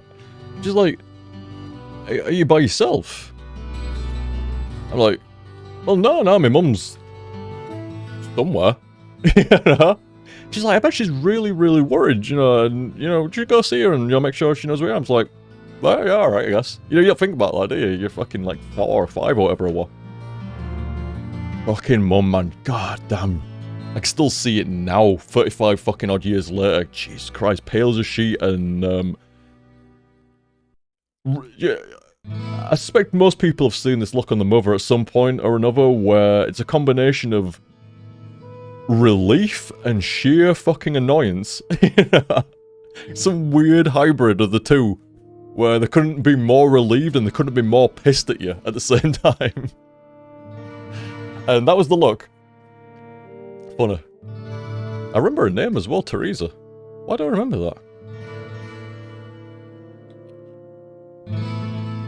But yeah, it's funny, innit? Like, the word attract mode, or the line attract mode, is perfect. It's literally what it used to do to me. And it... used to. I've literally spent months, not over months of in-fucking edit time on that fucking Retronomicon to make the best fucking attract mode ever. No surprise. Hello, my friend. Stay a while and listen. You said the line. Don't you dare! Don't you dare press escape again. Escape key's like fucking... It's like a gunman's draw to me, is that. You know, like, always got that twitch going to press escape, like, fucking drop. Fucking no one presses escape faster than I do.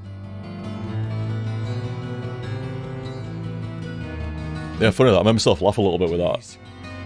I used to be so drawn to attract modes, it's like, what the fuck is the Retronomicon? It's a fucking...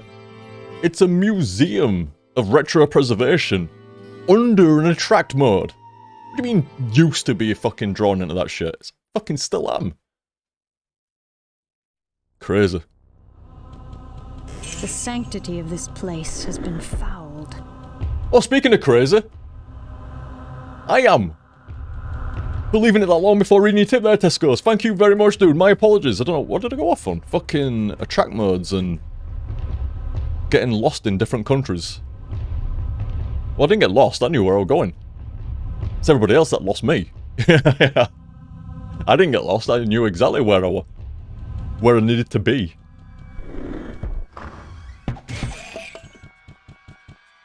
Oh, this get...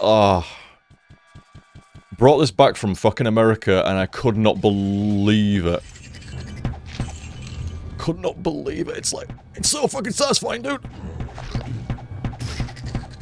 Never played an action RPG like it. And then you've got all this inventory shit. Like, all the fucking square blocks to put all the fucking items into and shit like that. You've got these, like, roguelike level randomization of fucking dungeons and shit. Never the same. And then you could get somebody over LAN and join in with you. The maddest time I ever had, man. Me and the fucking mate at the time, like, I was on my fucking... wizard? I think I was on a wizard and he was on a warrior. Diablo 2, obviously a better game than Diablo 1. Diablo 1's quite simple. But it fucking wasn't when I fucking played it. This was the fucking height. I'd never played anything that was remotely as fucking... Like I said, the randomization of it all.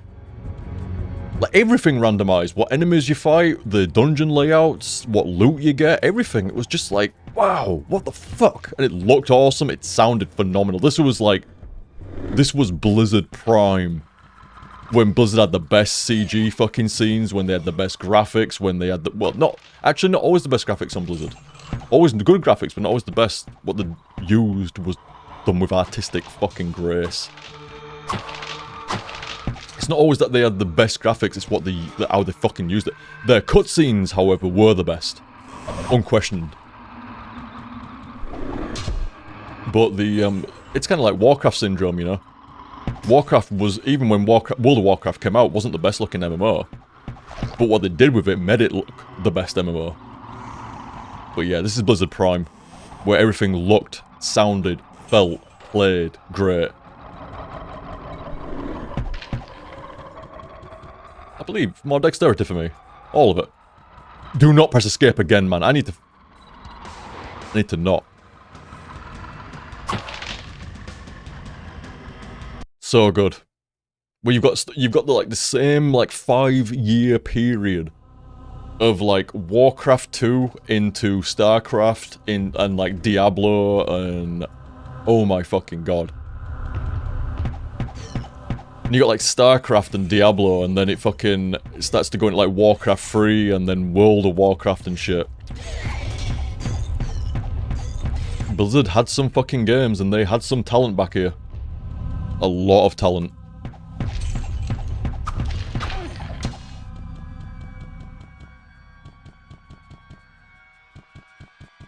Like just... Oh, hang on. To a dark passage. Shit. Yeah, I know, right, Jeff, and now look at Blizzard. I'm hoping...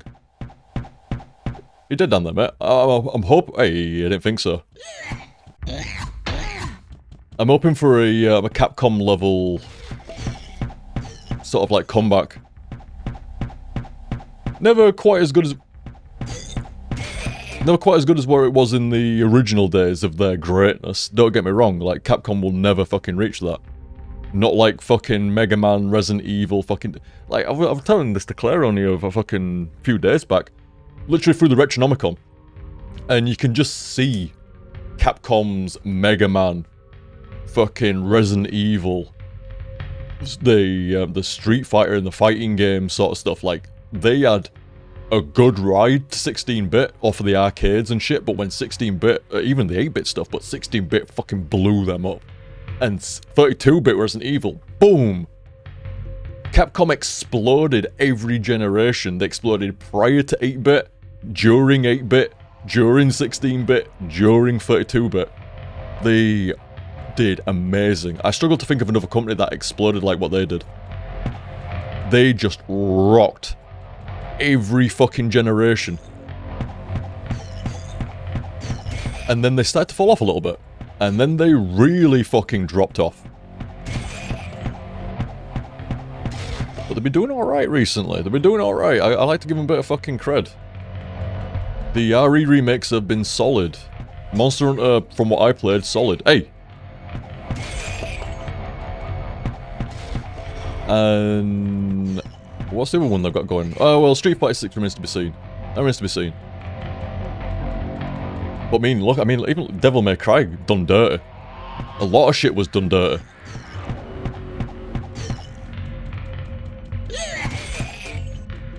You get to like PS2 gen and it starts to get a bit weird. And I should know, right? A bit overthought. That guy's gonna smack me like, fuck! Yeah, I thought so.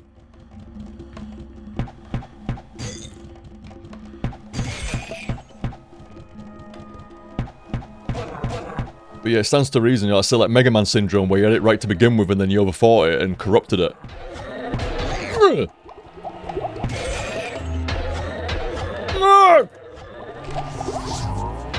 No! Get here, I'm fucking just in the fucking corner. Fucking levered.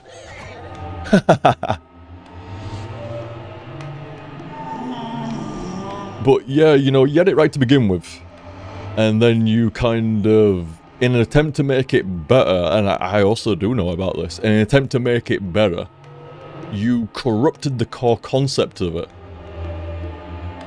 And, like I said, I call that Mega Man syndrome. It's probably a more common phrase for it. But to me, I call it Mega Man Syndrome. You know, they had it right for many, many Mega Man games and then started to overthink it.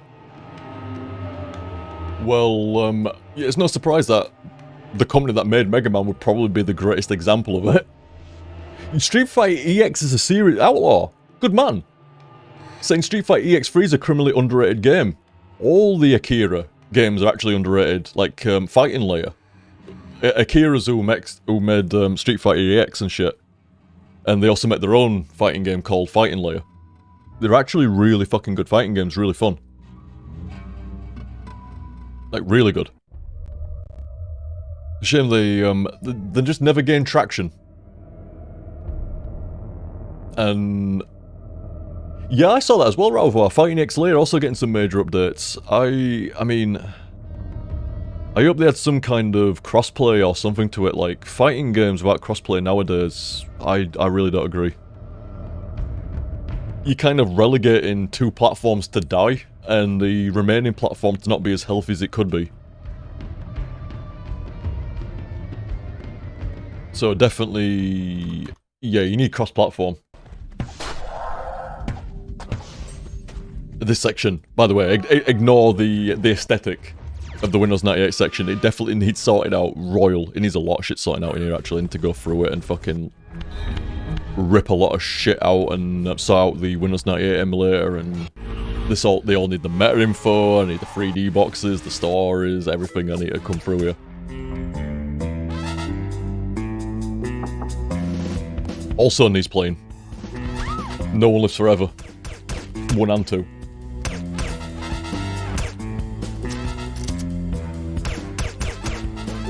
Oh, that is true, Outlaw.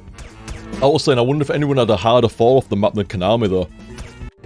Yeah, I would say Capcom and Konami weren't that dissimilar. They both did kind of similar things in causing some of the licenses to just become weak and inferior to earlier games. At least Capcom didn't make pachinko machines stick 2 fingers up at you and go peace out. Oh, no, it's actually worse than that, because they started to, like, outsource some of the games, like Metal Gear and Silent Hill, making not only bad games, but bad games by other companies. Like, yeah, actually, I guess you could say Konami's probably the winner on that one. Blizzard's fucking trying.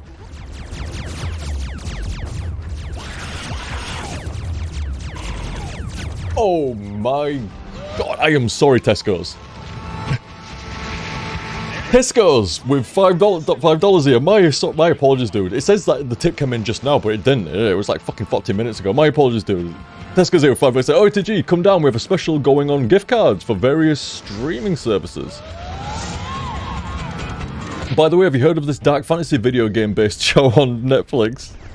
No, The Witcher, the animated one. Metroid, no wait, Castle Crasher, I mean. What happened to be,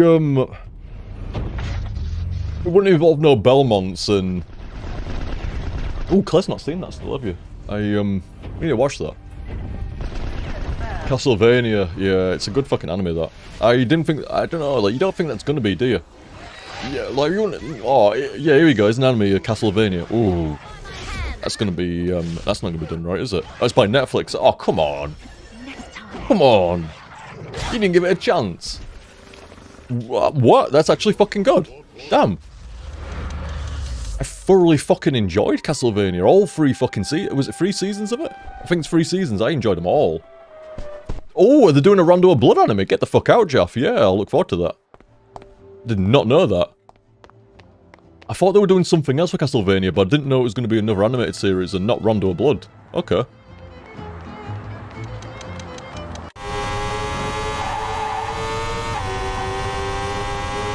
Oh, don't. You're saying Rondo and probably in a symphony at night, don't. You're gonna make me fucking giddy. I'm gonna say so what, it's gonna be all, like Maria and shit. With Rondo and, oh man, and then into fucking symphony at night,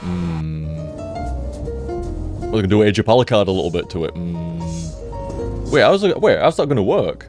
Wait, how's Symphony Night gonna work in Castlevania Netflix's timeline?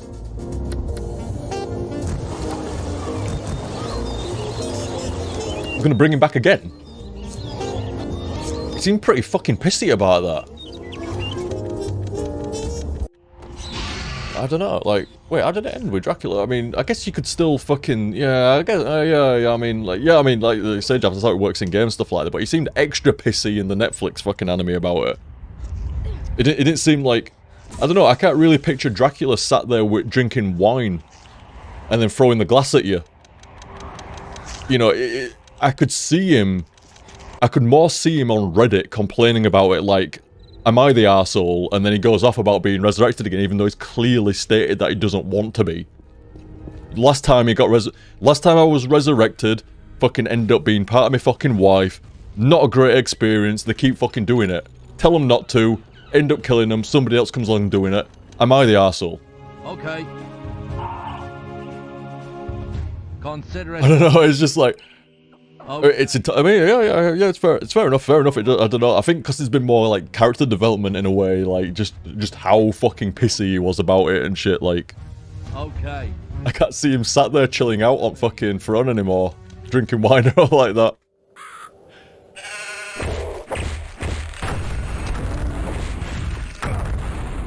Oh... I had a power VR card, you don't even know what the fuck I'm talking about. Probably like 2 people in chat, maybe 1 person on fucking YouTube comments are gonna know what I'm talking about. I had a power VR card when I first played X and 2.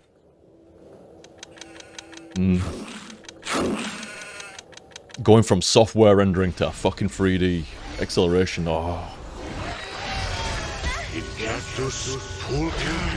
I can't wait for it now. I really hope that the writers kind of like briefly fucking know what I was on about there. What is it? You don't really see Dracula getting pissy about being resurrected and shit like that. I mean, he does get a bit pissy, though. Like, it's not by my hand that I'm being resurrected. I'm summoned once again by fucking humans and shit like that, you know. But in the anime, like, it's more personable, more fleshed out. And I think it's probably going to need a bit more than him sat there throwing a wine glass. It might need a bit more of a setup than that to link it round right, but... Oh, actually, yeah, I'm looking forward to that now.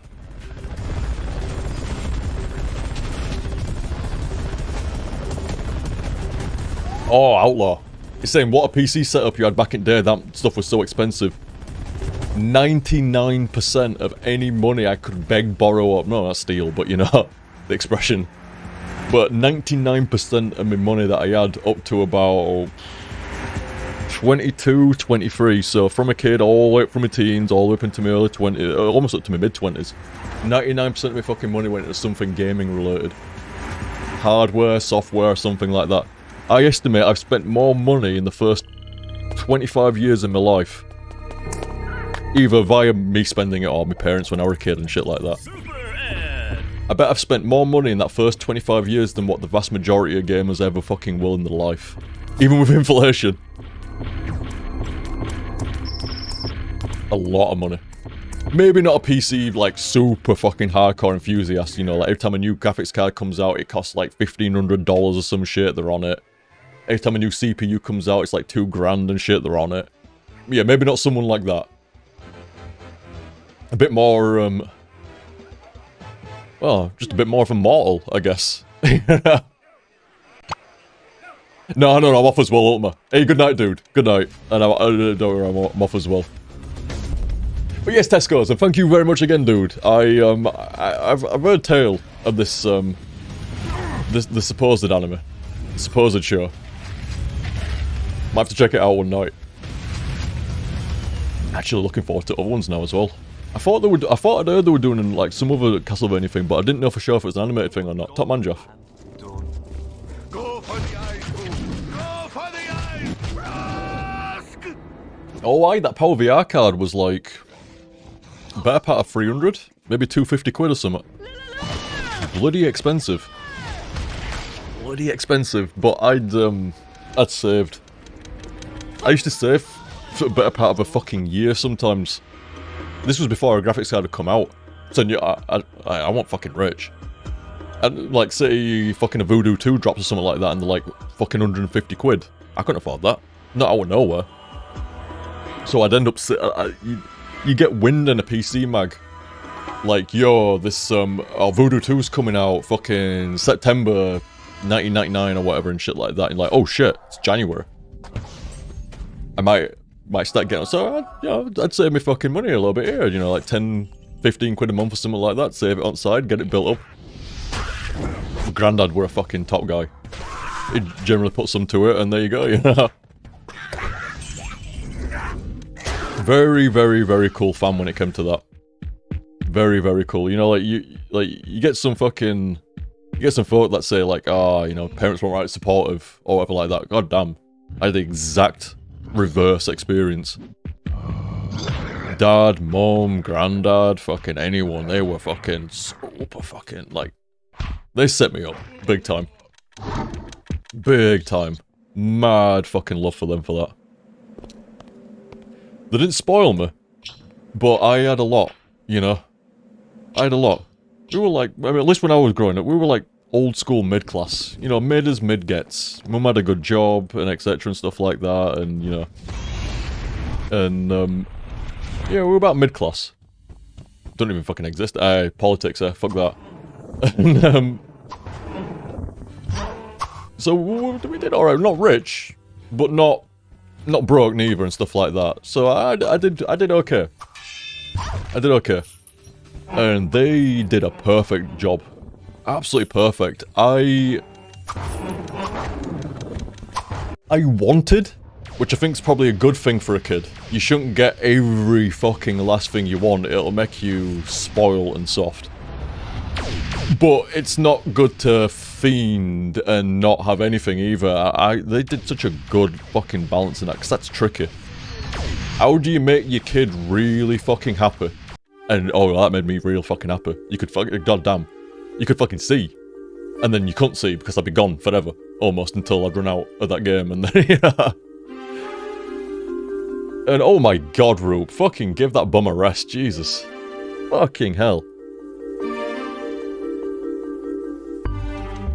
But yeah, I did really fucking well, and they rode an immaculate fucking line of making me very fucking happy, but not spoiling me. Just enough. Just shy of spoiling me, you know? Just enough to make a kid that I was insatiable.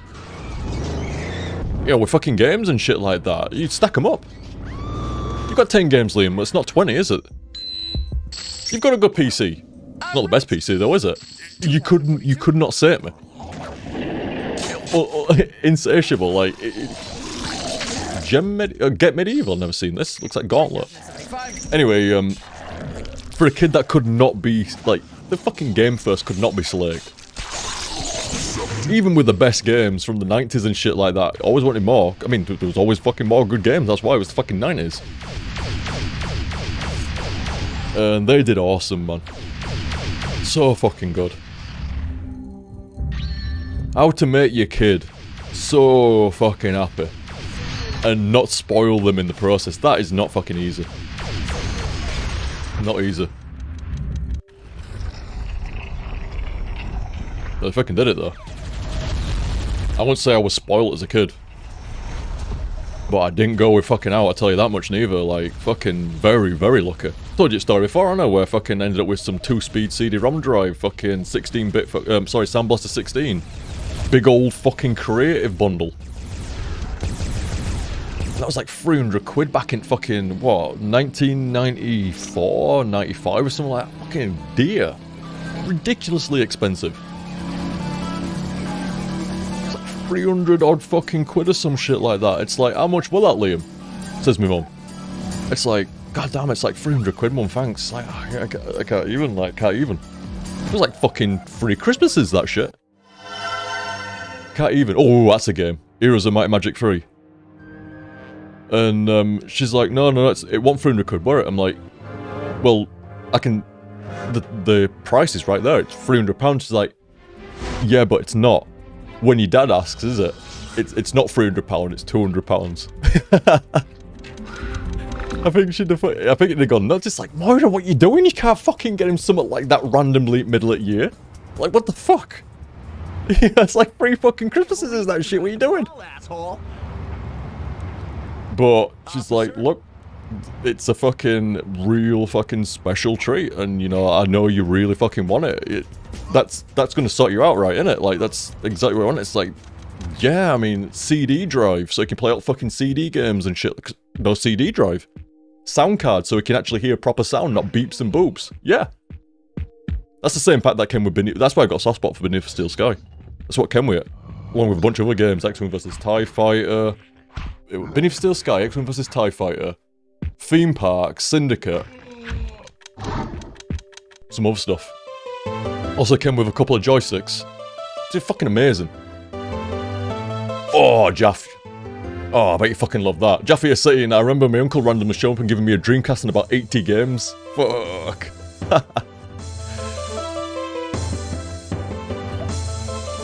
And I bet it fucking made your year pretty much. That fucking Dreamcast. That's why I give away my old stuff. That's why you kind of like, you pass it down. I think I said to you a while back, you know, I had a Super Nintendo Mini. And I was planning to play it. I even modded it. So like, there's like fucking 200 games on there or some shit. Rather than just the 30 that it came with. There's like 200 fucking games on that SNES Mini. Literally rammed. And I intended to play it, but I didn't.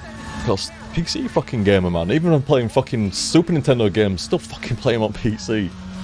So it sat there in the box, and I gave that away to a fucking lad, and he got some mileage out of it from what he, like some serious fucking mileage.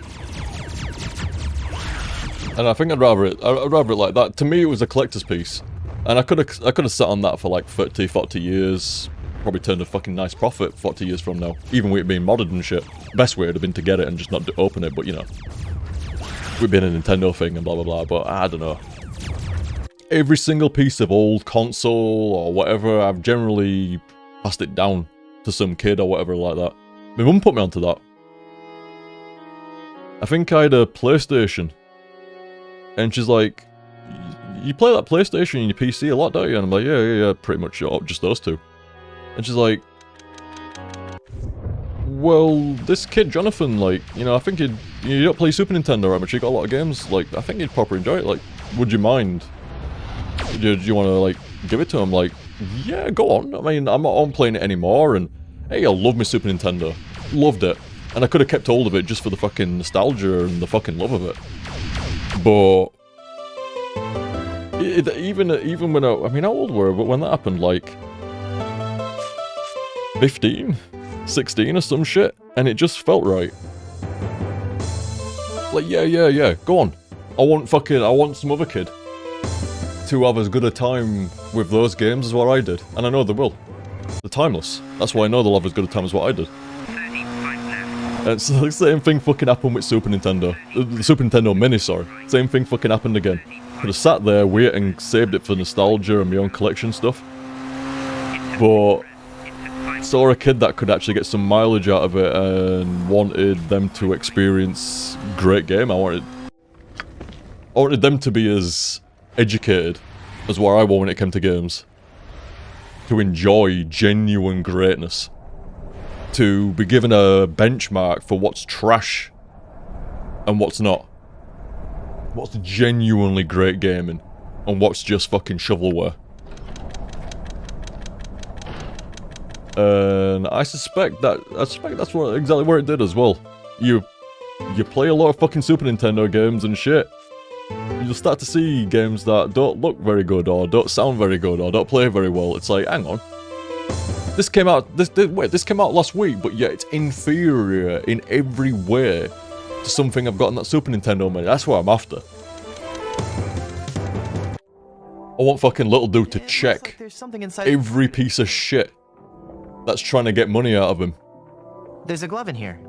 And not only save him some money to use towards fucking actually like having a fucking good life and having some fucking genuine fun, not fucking rewarding shit devs making shit, but also actually fucking enjoy the fucking time that he's putting in, you know?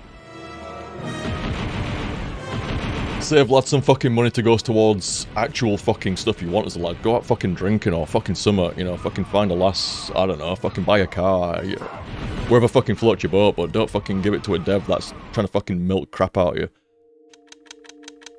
Not when you've got far superior at home. And the only way you'd know you got far superior at home is because you'd been fucking shown. Other than that, how would you know? You'd think fucking mobile games or whatever shit was the standard. It ain't.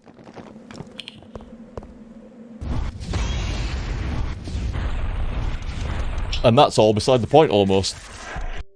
Main point being, these games are fucking great. Enjoy, lad. You know? Imagine, like, you've just played mobile games or fucking random other stuff and then someone drops a fucking Super Nintendo loaded with like 200 of the best fucking games. Some of them fucking timeless. That'll fucking give you an education. That'll give you some fucking fun. Go from popping balloons on your fucking tablet to playing fucking Secret of Mana or fucking Chrono Trigger or Super Metroid or fucking even Mario World. Fucking 1 or 2, whatever you want. Yeah, that'll give you a fucking good time. That'll show you where to fucking throw your money or not. And that always sat right with me, did that. It's like the 3rd time I've done that now, I think. No, it's not. It's the 4th time I've done that.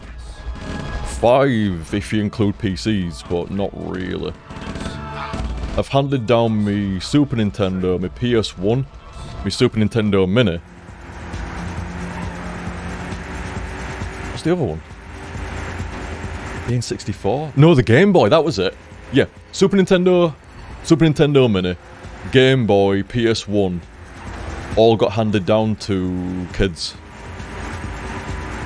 Still good collections as well, man, like, very, very fucking good. Oh, sorry, Zeke. Sorry, Zeke, you said before, like, hey, you wanna laugh? I think you pasted something, and you know me, I fucking went off of something. Let's have a look. Oh, did you? Would like to have a laugh? I'm like, oh my alley, that one? Yeah, go on. You know Monster Energy drinks, yeah? They've actually filed lawsuits against the likes of Nintendo, Capcom, and others for the use of Monster, and the likes of Monster and Pocket Monsters. They claim it's a violation of their trademark and that people will easily confuse the two. Well then maybe you should have called yourself something fucking else. There were Monster shit around long before Monster Energy Drink. Monster fucking, that's like 2000 plus. As Claire says, it's a fucking common word, you can't copyright that shit. I mean, I'm telling you right now as well, I was playing games and other shit involving the word monster long before Monster Energy fucking drink. What the fuck? Monster wasn't even the first energy drink on the fucking, like, going around. It was fucking Red Bull. Like, what the fuck? I literally used to collect Monster in my pockets as a kid. You had this big black plastic mountain. I'm glad I got time to that. Big black, you were waiting for it, but no, big black fucking plastic mountain. And it had like little holes all the way through it, like little boxes. And you'd collect these little plastic Monster in my pocket sort of thing. You know, like, say you buy a pack, like a booster pack of cards and you don't know what you're getting in. Well, you got these little bags, and it'd have like a Monster in my pocket in them. But you wouldn't know what you were getting. And I fucking loved this shit as a kid, man. So I had this big fucking black mountain full of, like, monsters in there and shit like that, and you buy a new bag and you want to show what you get in. Oh, what's that? Oh, I had Frankenstein before. Nice. What's that? Fucking sweet. It's Hydra. So fucking great.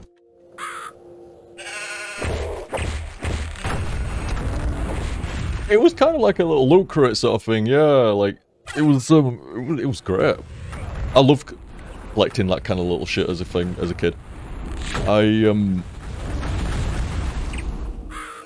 That's exactly what they were to me as a kid, collectibles. I didn't really play with them like that. I didn't get like fucking Tyrannosaurus Rex and Hydra and start doing like rah, rah, rah, bye bye bye bye or like that, you know, like fucking smashing them together. I didn't play like that ever. I think it's because I suspect it's because I had video games from so fucking early. I didn't play with toys like that. When I wanted to play with something like that, you know, you went out and fucking played, or I played video games. Toys were generally some kind of collectibles, like Transformers or like that, in Monster in My Pocket and shit. Turtle toys and stuff like that. I collected them more than played with them. I mean, there was an American line of turtle toys. I don't think we've even got them over here. As we were getting the first wave of Teenage Mutant Ninja Turtle toys, America had only gone, they'd already gone like 2 or 3 lines deep and they'd gotten quite fancy. So we just had, it's just a toy, it doesn't do anything. That's Donatello. And by the time we'd got toys like that, you guys in America had like fucking like, you'd wind them up and do all kinds of random weird shit. Like motorized bits to them and like fucking karate chop actions or whatever and all kinds of other shit. Well, Donatello had like some scuba gear or some shit like that and you could like wind him up or do whatever and throw a switch and he'd kind of like paddle. Like flippering away and shit like that. And you meant to like play with him in bath and shit like that. Fuck that! I ain't getting Donatello wet.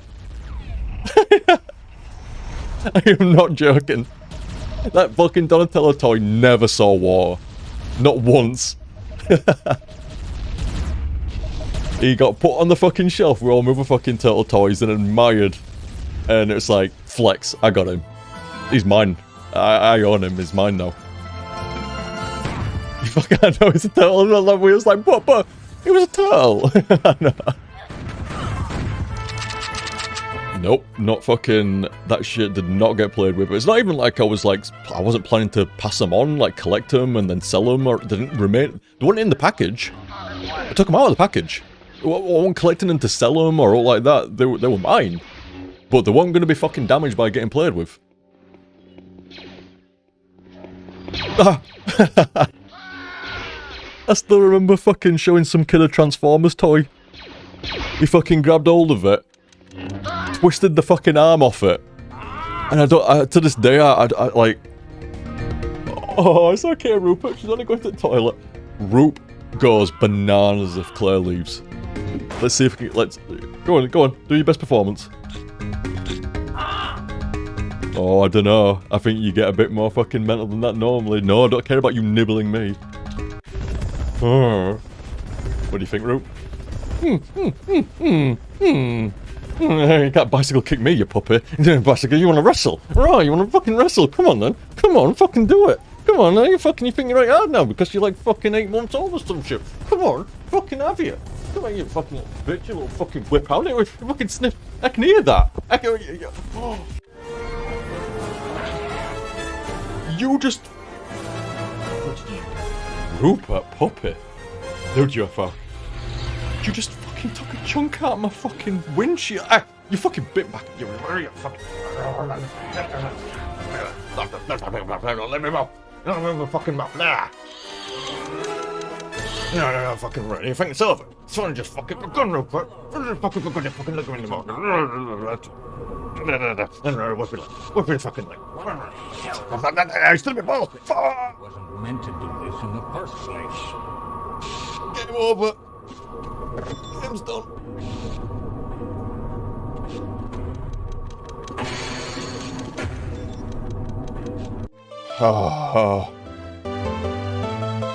Oh, it's deep. It's deep. Oh, my boys. Oh, you got the left one good. You got it good. Oh. Hey, puppy. He's a good boy. No. Oh. It's a good puppy. Thank you for the concern, Ruby. It's a good boy. Oh.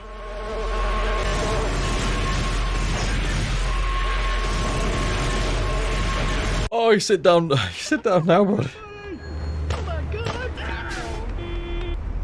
It's going.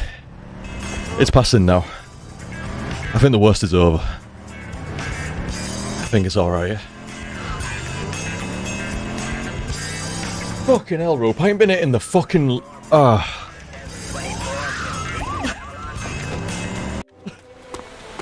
a good boy. You're a good boy.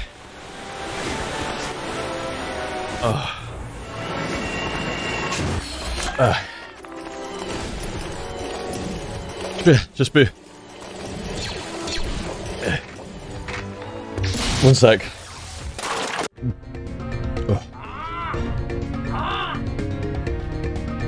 Alright. Yeah, it's worst. Oh, no, no, oh, where you go? Squeenicon, where you? No.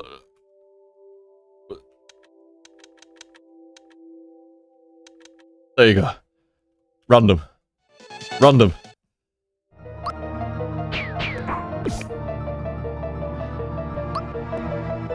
Right.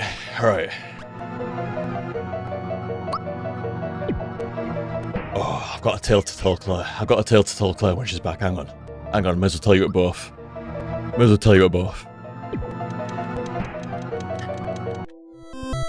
Now you need to control my dog. No, I'm half alright, yeah. I'm sorry, I'm trying to swallow it. It's a bit weird for some reason. So he comes at me. He approaches me with intent. There's no doubt about it. And I'm like, come on then, you fuck. I ain't fucking scared of him. So we're wrestling. It's all good. I'm letting him win. He's not winning, I'm letting him win. It's all alright, I'm winning, so it's okay. So we're wrestling, you know, he fucking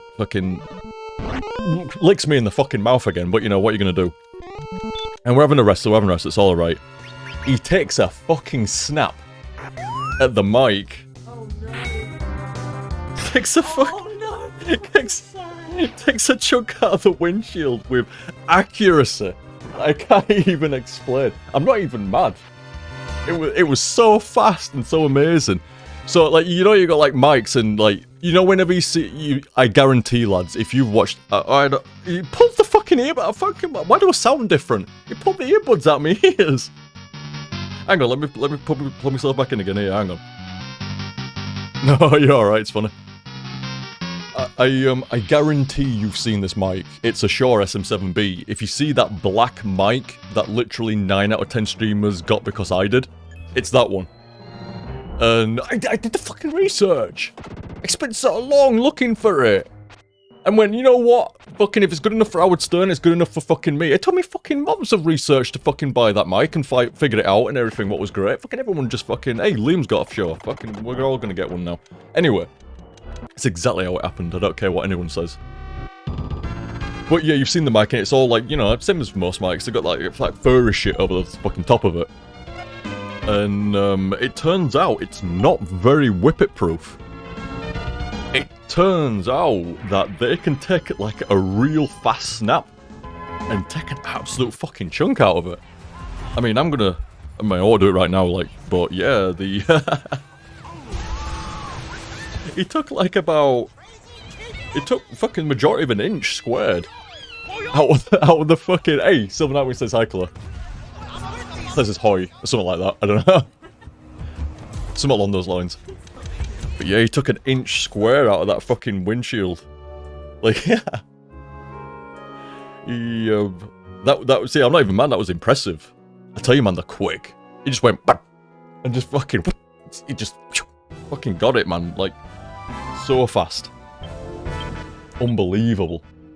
Like, fucking, man, I took fucking Guardian Ape down in 2 fucking shots. But I couldn't fucking stop that speed. It was immaculate. So, I'm stunned. Not only the speed, but the damage. I'm like, damn. That's, like, that's funny. And kind of impressive, but, hey. Little fuck. And he looks at me.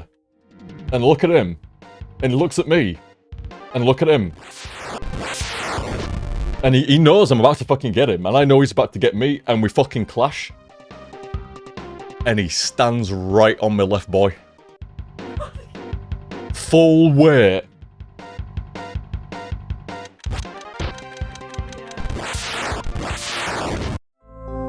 I can't wait to pay it back to him. I'm gonna wait until he's laid down on his side and he's got his fucking dumb whippy balls hanging out between his legs. And I'm gonna fucking take a running kick at that fucking shit. I'm gonna fucking send one ball out of the fucking window, see how he fucking likes it. Like a fucking touchdown. The windows are the fucking, like, they're the fucking postman, like a fucking touchdown. One of those balls is going fucking through, I swear. I'm gonna be like, goal! and fucking hands in air and everything. I'm gonna fucking practice a little touchdown dance. Just wait, it's not gonna happen now, but I'm gonna fucking buy me time. I'm gonna buy me fucking time, see how he fucking likes it. I fucking shouldn't even have to fucking say, but just in case, my lot knows, but just in case anyone else, entirely fucking joking. Entirely fucking joking. I'm not gonna wait for his whippy balls to hang out between his whippy legs. Because they are, I mean, it's what I mean, I don't even have to wait. Right now, I could fucking jump up and do that shit. God. It's been a while, man. It's been a fucking while. I was about to say, that's like fucking high school fucking shit, man. That's been a long time since I got fucking nutshot. When was the last time that happened? I can't even fucking remember. Other than high school, it must have been after that, but I can't remember when. Oh, God, I can remember that though. Fucking hell. Dirty bastard. Dirty bastard. Last time I got a proper nutshot, wasn't even fucking accidentally, it was on fucking purpose. Fucking mate of mine back in bloody high school. Playing basketball, it's all alright, innit? Fucking get tackled out of fucking nowhere. Like, hey, what the fuck? Get fucking tackled down to the fucking ground. Like, wait, what are you fucking doing? Bang! Fucking punches me in nuts! Tackle me from behind. I fucking like roll over like, yo, what the fuck's going off? Fucking bang, he knew what the entire... He had a mission. He was gonna fucking tackle me and give me a fucking punch to nuts. I ain't even done shit. I didn't fucking say shit, I ain't done fucking shit. It was just like fucking random. He thought it was fucking hilarious, didn't he? He thought it was fucking funny. God, though. I can feel it. It rings through the fucking years. Like, this was like, there was no guard, there was no fucking heads up, there was no fucking... nothing. It just fucking hit. Big old fucking fist square on, man. Jesus Christ. Felt like I'd pissed my pants for a day. I think any fucking lad will tell you, like, gee, like, fucking... Lasses don't fucking know. Claire doesn't know. Rope will fucking know.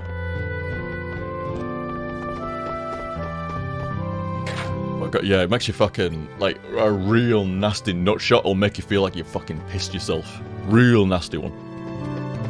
It makes you feel sick in your guts. Like, fucking then, oof.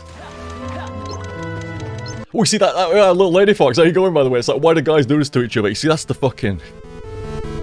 That's the fun, innit? Especially back in high school and shit like that, like... Hey, that's really, really gonna hurt. That'd be a laugh. Hey, to be fair, I gave as good as I got as well, so, you know, it's alright.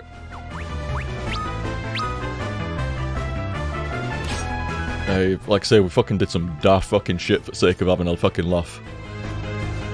Shit like that was not even that uncommon. Slightly less common, though. Like, goddamn.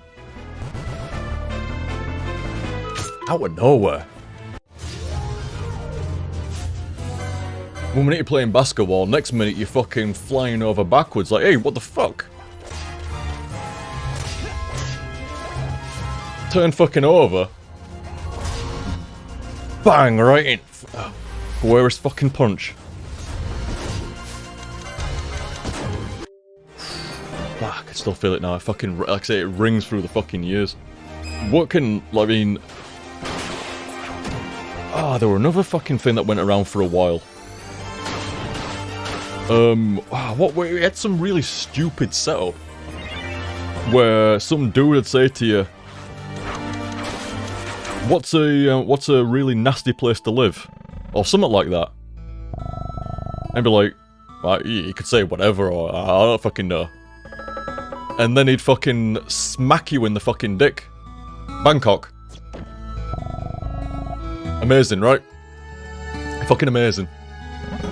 That's some fucking high school level shit for you right there.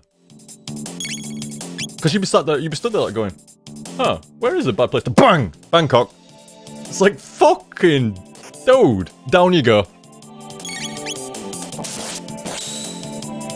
Oh, it's Kashi as well, sweetheart. Hi, it's good morning. Everyone's around. Yeah. Everyone except my left fucking nut soul. It's fucking left. Fucking gone. But yeah, funny but tragic. I didn't do none of that fucking shit. Stand strong.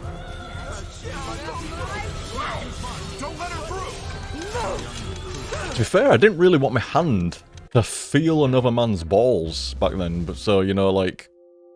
What do you mean back then? So, over the years, I've, like, you know, I've matured and, you know, my preferences have evolved and, you know, now actually, like, you know, a nice pair, you know, like, just, you know, it just depends. Like, but, you know...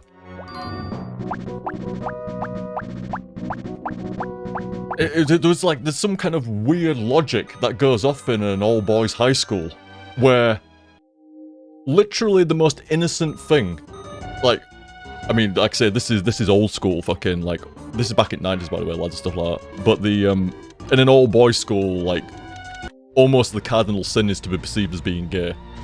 Just, them's the fucking rules back then and shit like that, cardinal sin. So, almost everything could be considered like that and, you know, like, attacked. But not nutshots. They were acceptable. Like, the amount of random bullshit that would be considered, quote, gay was ridiculous. But nutshots were completely above level. Like, that was fine. It's like, dude, your hand is literally on my balls. Like, how does that not count? It fucking blew my mind then, it fucking still does now. Hey, it's a pretty sunny day, innit? Well, you're gay. Like, what?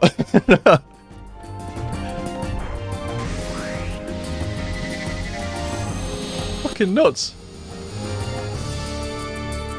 You see TV last night? Fucking pretty nice. Like, you know, I think there's some, like, TV show, like, Euro Trash or fucking whatever on and stuff like that and shit. It's like, oh, pretty funny and that stuff. It's like, well, okay. But, you know, you are gay. Like, what? Yeah. Only gay people watch fucking ITV. Like, what the fuck? Like, you needed, like, daily fucking updates. Fucking get it on bulletin board. Like, what is legit and what's not today. It's fucking lads, though, innit? Lads in an all-boys high school and shit, like... The amount of unwritten rules and fucking code and shit like that is crazy.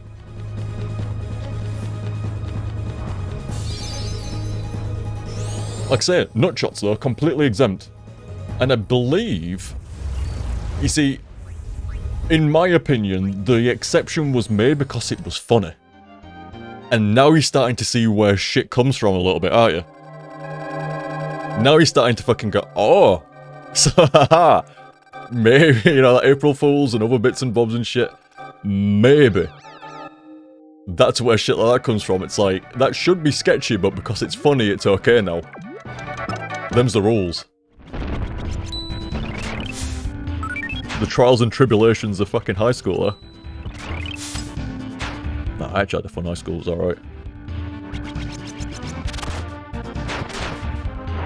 Actually fucking hilarious most of the times, to be fair. Especially when it was somebody else getting punched in the dick, that was really great. So I mean, if it's done to you, it's the height of offense. Like, what the fuck? Why? Why? But when it's done to somebody else, it's fucking hilarious. Absolutely hilarious. Start fucking limping around, they don't walk right for the rest of the day. You can start fucking blagging them out, going, dude, like, your pants meant to be wet, and they God, that was fucking great, like... Such a shit sometimes. So I didn't know that were a mechanic. And like, oh, I'd been nutshot before then, but not as severe as that. And after that fucking guy, like, jeez.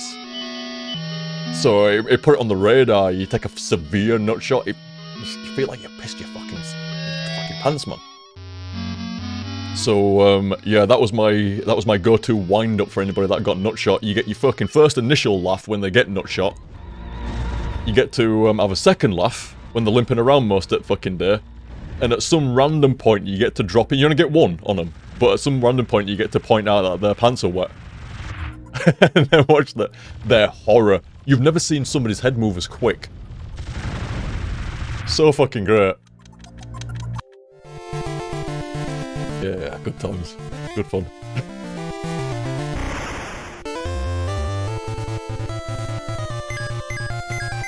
Are they rat witches? No, they're diviners, if you say so. Ooh, actually, I don't think so. Not the wheel saying. Don't mean to keep you longer. Hey, no worries, lad. I'm gonna get off in a sec. I said that an hour ago, but have you got any Dark Forces 2 on this? Dark Forces 2 is a fucking funny one. I think the source port for it's a bit better nowadays, but that's a funny one. But I don't think I've got that built in by default. No. Oh wait, no, I will have it. I just don't think that. Hang on. See, now you got me on the wonder. Where will it be? Collections, FPS.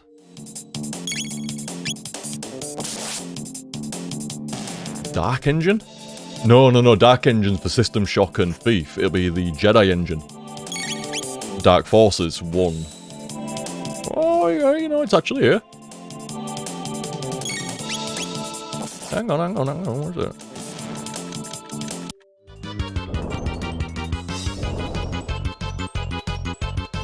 Oh, that's definitely a fucking run, lads. I'll tell you what, I'll take my leave on that.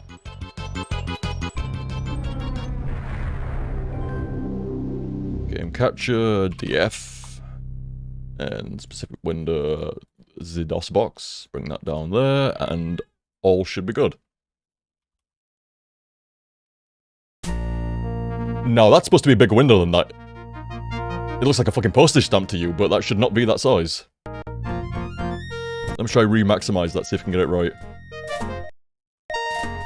Nope, it doesn't want to know. But I could just do that for you. And then if I did something like... because it matters. Transform. Center to screen. There you go. There you go. Watch me when I go full screen, it's going to mess with it now. No? Okay, good.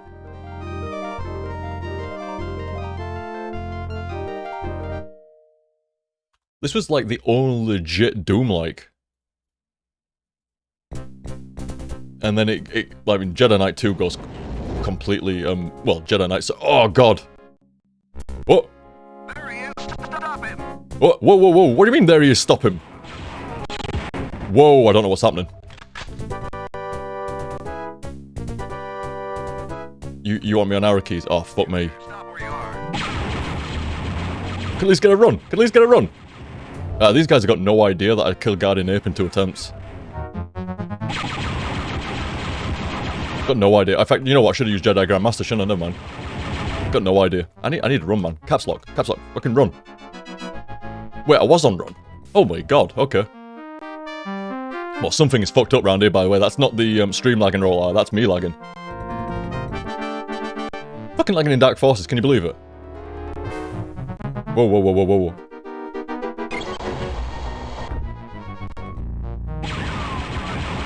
But yeah, it's actually a very, very solid Doom-like.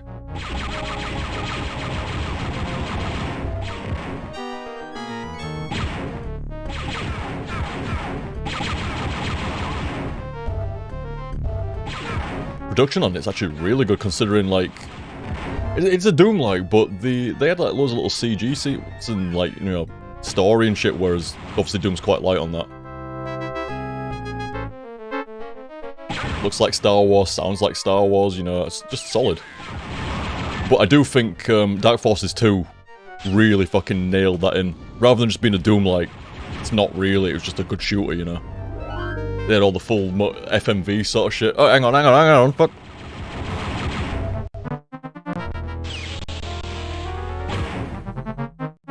You notice something weird? Ah, yeah, this is a real weird thing. Notice how I can move around, like say using mouse and keyboard here, absolutely fine. Like the areas here is fine, there's no frame drops or all that, it's absolutely fine. Watch when I start to use the mouse.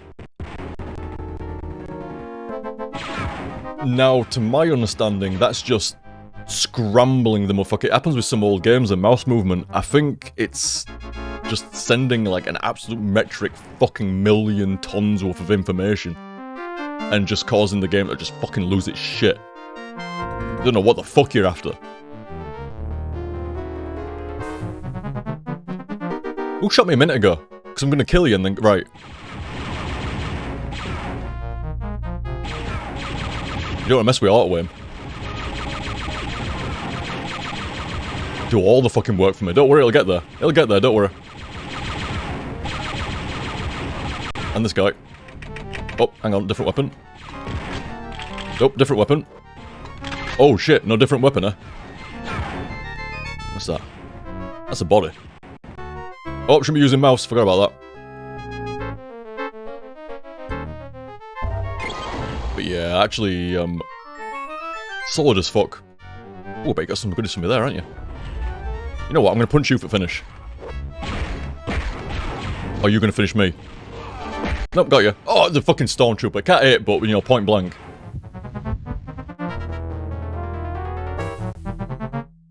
But yeah, actually... I mean, that's like DOS era. That's not even like Windows or like, it's fucking DOS. Just solid as fuck. I can't say it. I was gonna say like arguably better than Doom when you get it running right and shit like that, but I can't. There's more intricacy to Dark Forces than Doom, but better. Obviously subjective, but engine-wise, objectively inferior. The Jedi engine is wobbly and weird. Yet Doom's engine is still rock solid even now, especially through source port. Fucking amazingly solid. And it's why they've struggled to source port Dark Forces properly. I think I said this a while back actually. Some guy got really close, like 90% of the way there, and then just vanished. Completely gone. For like a decade. Just went, never seen. And he was really close to cracking it. And, or did, and it was just finishing it off and then just disappeared, unfortunately. Tragic.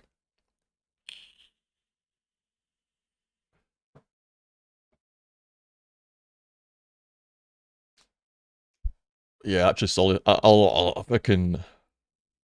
The sequel to that, Dark Forces 2 Jedi Knight, actually one of my favourite shooters ever made. For nostalgia. I don't know how that would hold up nowadays. I would like to find out some night, but I bet it's still good. Just for the FMV alone, I bet that's still fucking good. Yeah. It's actually entirely down to... I've actually tried twice over the past decade to see if I could record Dark Forces, Jedi Knight and get it going right, and both times not so. But the last time I fired it up, it ran perfectly. So I think it's almost time. Almost time. Such a great game. Oh, I used to play it online all the time, not the wheel. I had friends who managed to play it online against each other. I used to play on Microsoft Gaming Zone? Microsoft Zone?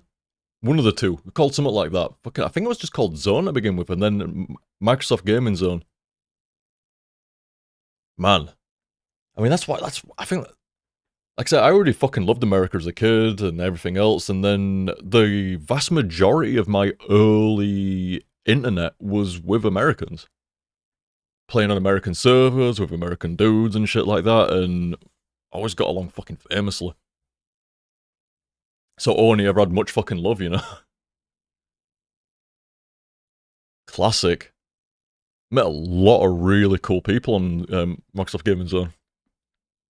A lot of good games. Little clan matches and stuff like that even back then. No serious or fucking organised or but you know. Good fun. Saber duels all night and shit like that. Cost you like fucking 40 quid in phone bills, Jesus. Was not cheap back then. Yeah, good days, man, good days. I think I pretty much went from Duke Nukem on Wireplay. And, what was it, a bit of Quake and Team Fortress. And at the same time into Jedi Knight on Zone and shit. Classic. Yeah, same here, Outlaw, same here. I'm definitely off. If you have a good night, dude, hope all family's alright as well, man. I expect Tall Lad was in bed long ago. I think so, anyway. You're even on fucking West Coast, it's fucking midnight, isn't it? Yeah, and what did it end up being now? Like 9.5 or something like that? I think that's alright, is that? Like I said, cheers for the company, lads. Always great, always a pleasure. And thank you very much for everything, as always. All the tips and subs, and I hope you enjoyed Sekiro. I fucking did. I was going off a couple of times, man, but I was also going off a couple of times, like having a fucking blast. Great shit, great shit. So guys, if you have some RE4, I shall see you tonight. Until then, I hope you have a good time. Oh, you want a proper sign-off? Oh, I'll give you a proper sign-off, give you a proper sign-off. So guys, I hope you enjoyed that. Cheers for watching, and I'll catch you next time. See you dudes. Have a good night, day, morning. Something like that. Have a good one anyway. See yous.